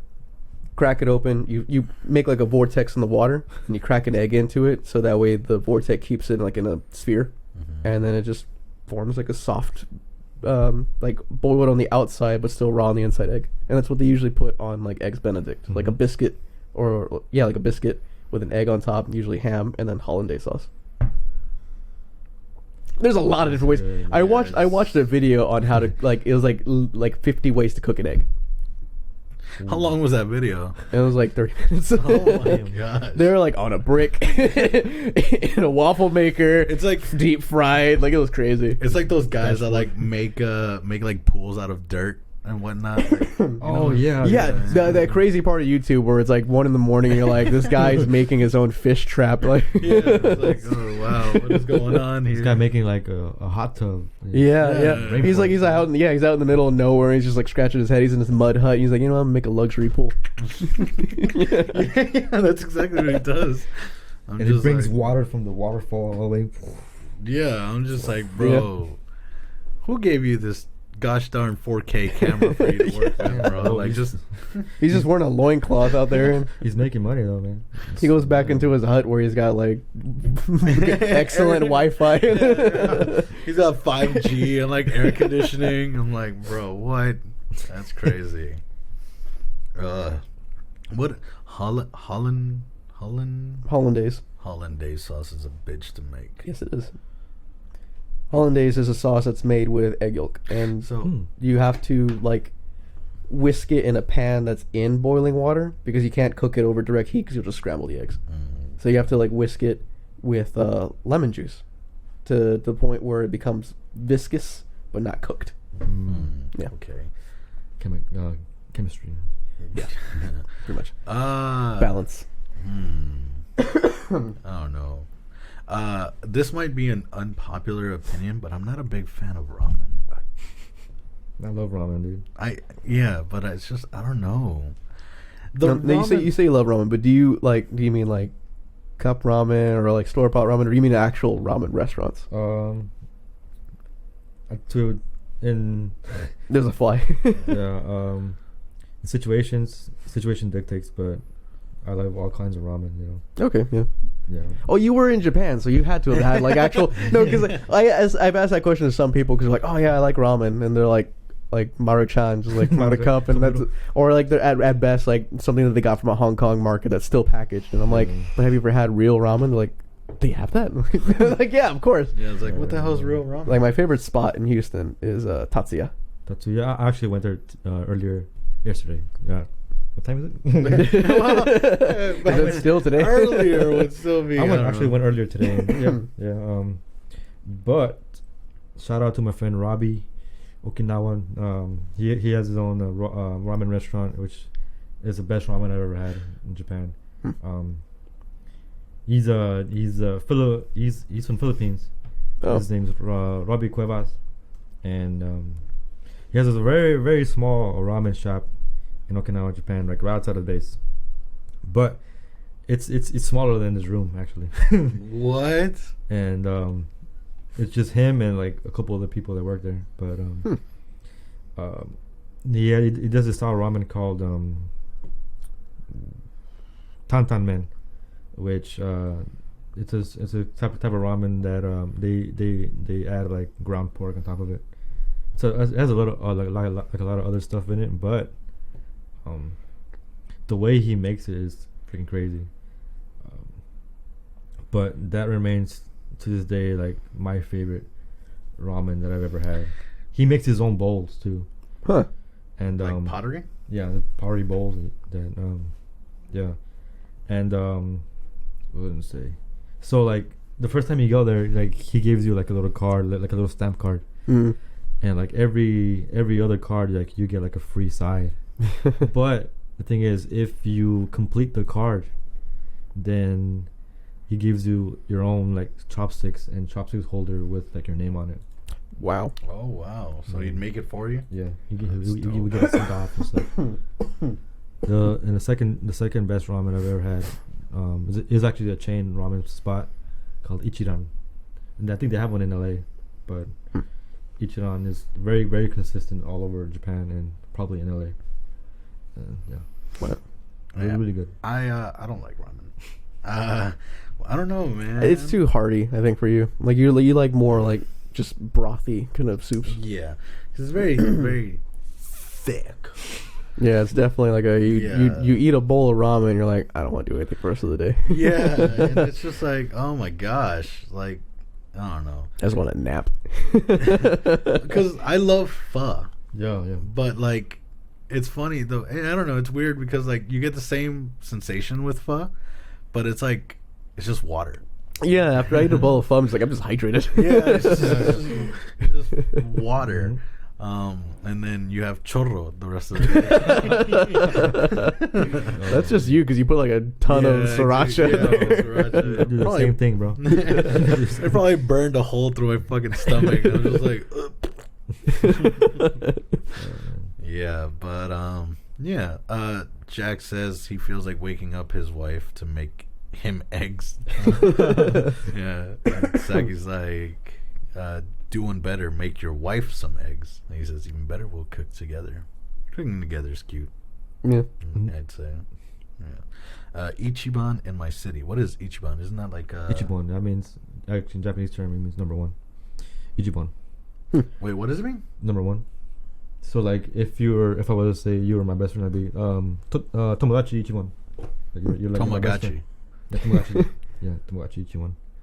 Wait, so Tamagotchi means best friend? No, it means Tomodachi. Tomodachi. With a D. But a Tamagotchi is Is a a pet. pet. You want number one pet, bro. Tomodachi is friend, and number one is Ichiban. Ichiban. Tomodachi Ichiban. Nice. We're learning as So, we like- go. Mm-hmm. I'm thinking like what about like the restaurant Ichiban? Ichiban, it just means number one. Oh, so it's just number one restaurant. Yeah. But is it like, what is it? Is it like a sushi place? It's hibachi. Hibachi. What the? It means they cook it in front of you. They do a lot of tricks. Yeah. They throw the egg at you. Expect you to catch Dodge out of the way. Yeah, You can't do that in the hood, bro. They're like, what the? They have like a skit that they follow too. It's usually like not the same exact thing every time, but like you'll have like some of the same things. Yeah. Like where they'll put they'll get like an onion and they'll slice it like perfectly to where it stacks like in a dome, Right. and then they'll pour a little bit of like water in it while it's on the grill so it steams.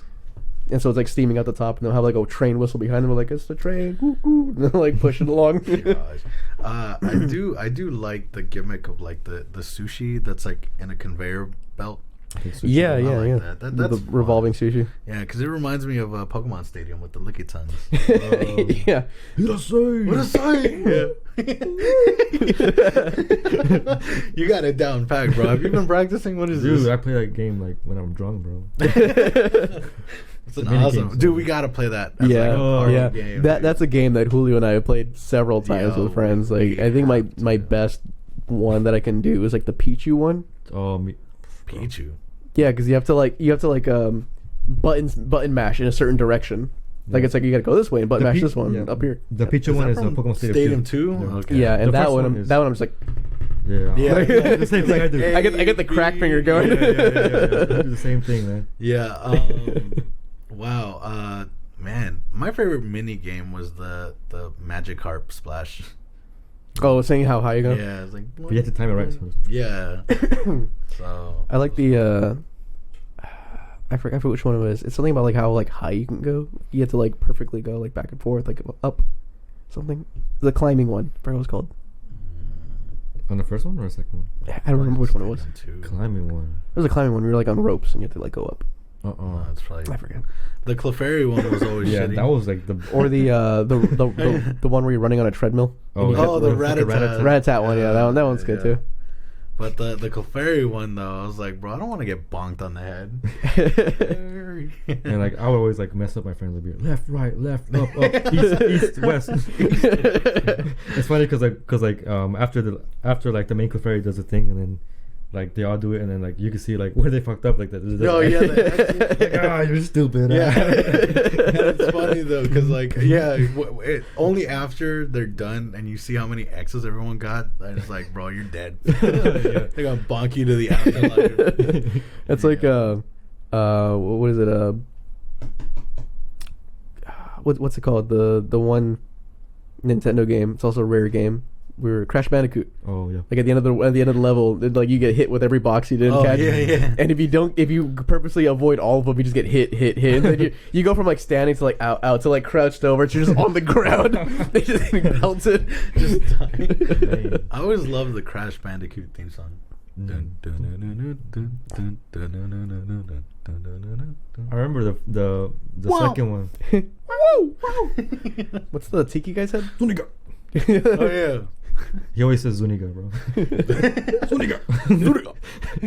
Now, I don't know why I was thinking banjo with like mumbo. Oh yeah. Mumbo. What does he say? That's the theme I know from the second Crash Bandicoot. It's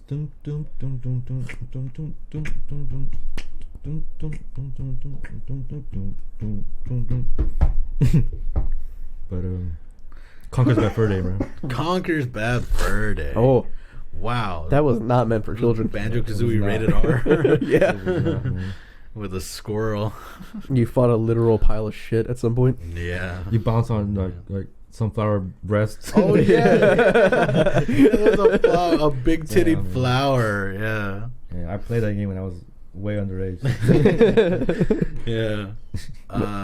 Ratchet and Clank. Mm-hmm. I always wanted to voice like the green guy from Ratchet and Clank. Do you guys remember Ratchet and Clank? Mm-hmm. He was like a superhero, like a galactic guy or whatever. What animal was he, man? He was like he had big ass ears. Yeah, right? he had was like a ears. rodent or something, and he had a robot with him. Hey, Peter. Peter. Peter. Peter. That's perfect. I forget what that actor's name is, but that's exactly what it sounds like. Is it Patrick Warburton? Yeah. Jack and Dax. He's also Kronk. The guy at the diner. He didn't leave a tip. Yeah, Jack and Daxter. Mm-hmm. That was like a meerkat, and Yeah, no, I played a lot of Jack and Daxter, and it was two guys who one of them fell into a pit of like essentially energy, and he came out looking like a meerkat. Oh, okay. All I ever remember from Jack and Daxter were like purple things, like purple crystals. Yeah, I think forgot that was- what they're called, but yeah, like- there's different like energies. There was like, I don't know, I think it was like Jack and Daxter 3 or something. I don't remember. But yeah, they were cool. the Spyro, man. Oh, Spyro, Spyro. Burning Sheeps. I recently got Spyro. the remake for the PS2 or PS4. Sorry. And what they did with that is freaking crazy. They used like the Unreal Engine to just like redo everything. It looks so good, man. Yeah. I remember there was like a Spyro game where it was like something Dragonfly. Oh, Enter the Dragonflight for the GameCube. I think so, yeah. Mm-hmm. But I like that one. I like the Dragonflies. The Dragonfly was like, It was one. I think that was like the third one or something. Actually, for the PS1. you guys remember that game with like a Tasmanian devil? I think it was like Ty. Oh, Yeah, like a boomerang. Yeah. I don't remember that. You don't? I No. vaguely remember. Gosh, yeah. Ty, I remember Ty. I do remember Yeah. like the Taz game. Those were also like Sega Genesis. No. You're like on Mars because like Marvin the Martian captured you and you had to escape from Mars. there should have been an earth-shattering kaboom. Oh, he was a Tasmanian tiger. Oh. Tasmania. Yeah. Yeah, shit. Damn it. It's very small. Yeah. Oh yeah. Yeah. Yep, I remember that. He always reminded me of Rayman. Yep. Oh, Rayman okay. was another good one. Rayman 2 for 64. I think it came out for. I remember playing Rayman on a game console that people have never really heard of, which was called like the N Gear. It sounds familiar. Actually. The N Gear. It was like a weird little handheld. It was strange. Ugh. It had like Splinter Cell on it, The Sims, and like, yeah, it was cool. Rayman. Also, I don't know what happened, but like the CPU went like shitty for a second. Huh. Yeah.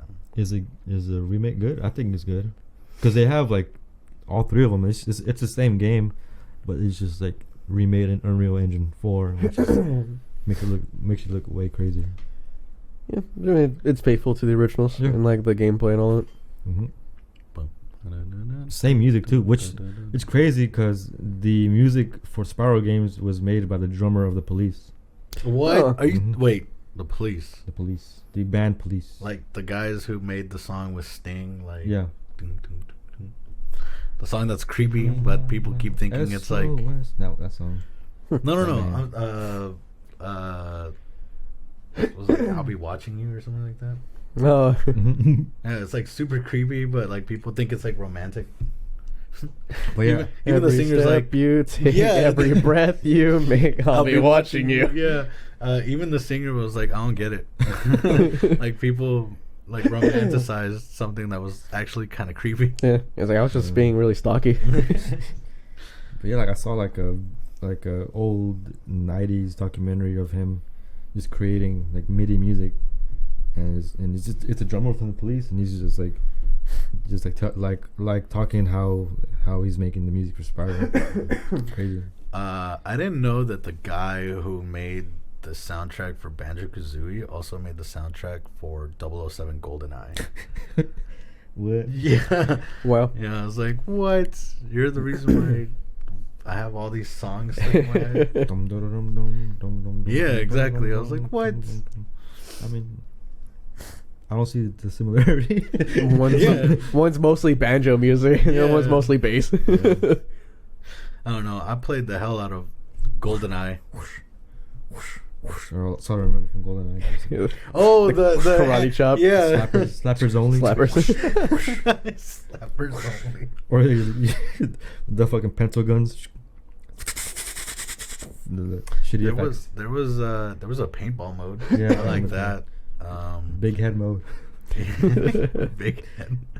And then everyone was gunning for the golden gun. Golden gun. Yeah, the golden gun. So that was cool. I liked Instant death. that. Yeah, like, and it looked like like those German It guns. looked like a Mauser. Yeah. I was like, it was just gold. That's the only thing that made it look cool. Yeah. So I don't know. I'm pretty sure it had something to do with the movie, but I never really watched it. I am still a firm believer that if anybody's got to be James Bond, it's got to be Idris Elba. Idris Elba as James Bond. Yeah. Okay. I almost called him Idris Elbow. Yeah. Idris Elba as James Bond. Anybody else know of a PS2 Bungie game called, I can't read it. Oni? Oh yeah, I've heard about it. I don't Oni? know what it is. Is it that one game where you're like a wolf? Oni? Isn't Oni a demon?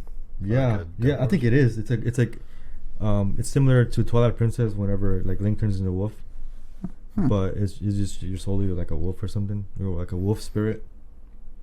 Did you ever play, like, what was it Skyward Sword? Oh yeah, I played it. Unfortunately, He's like, oh, yeah. Yeah. I hated it, man. Yeah. Because I was expecting it to be more open world.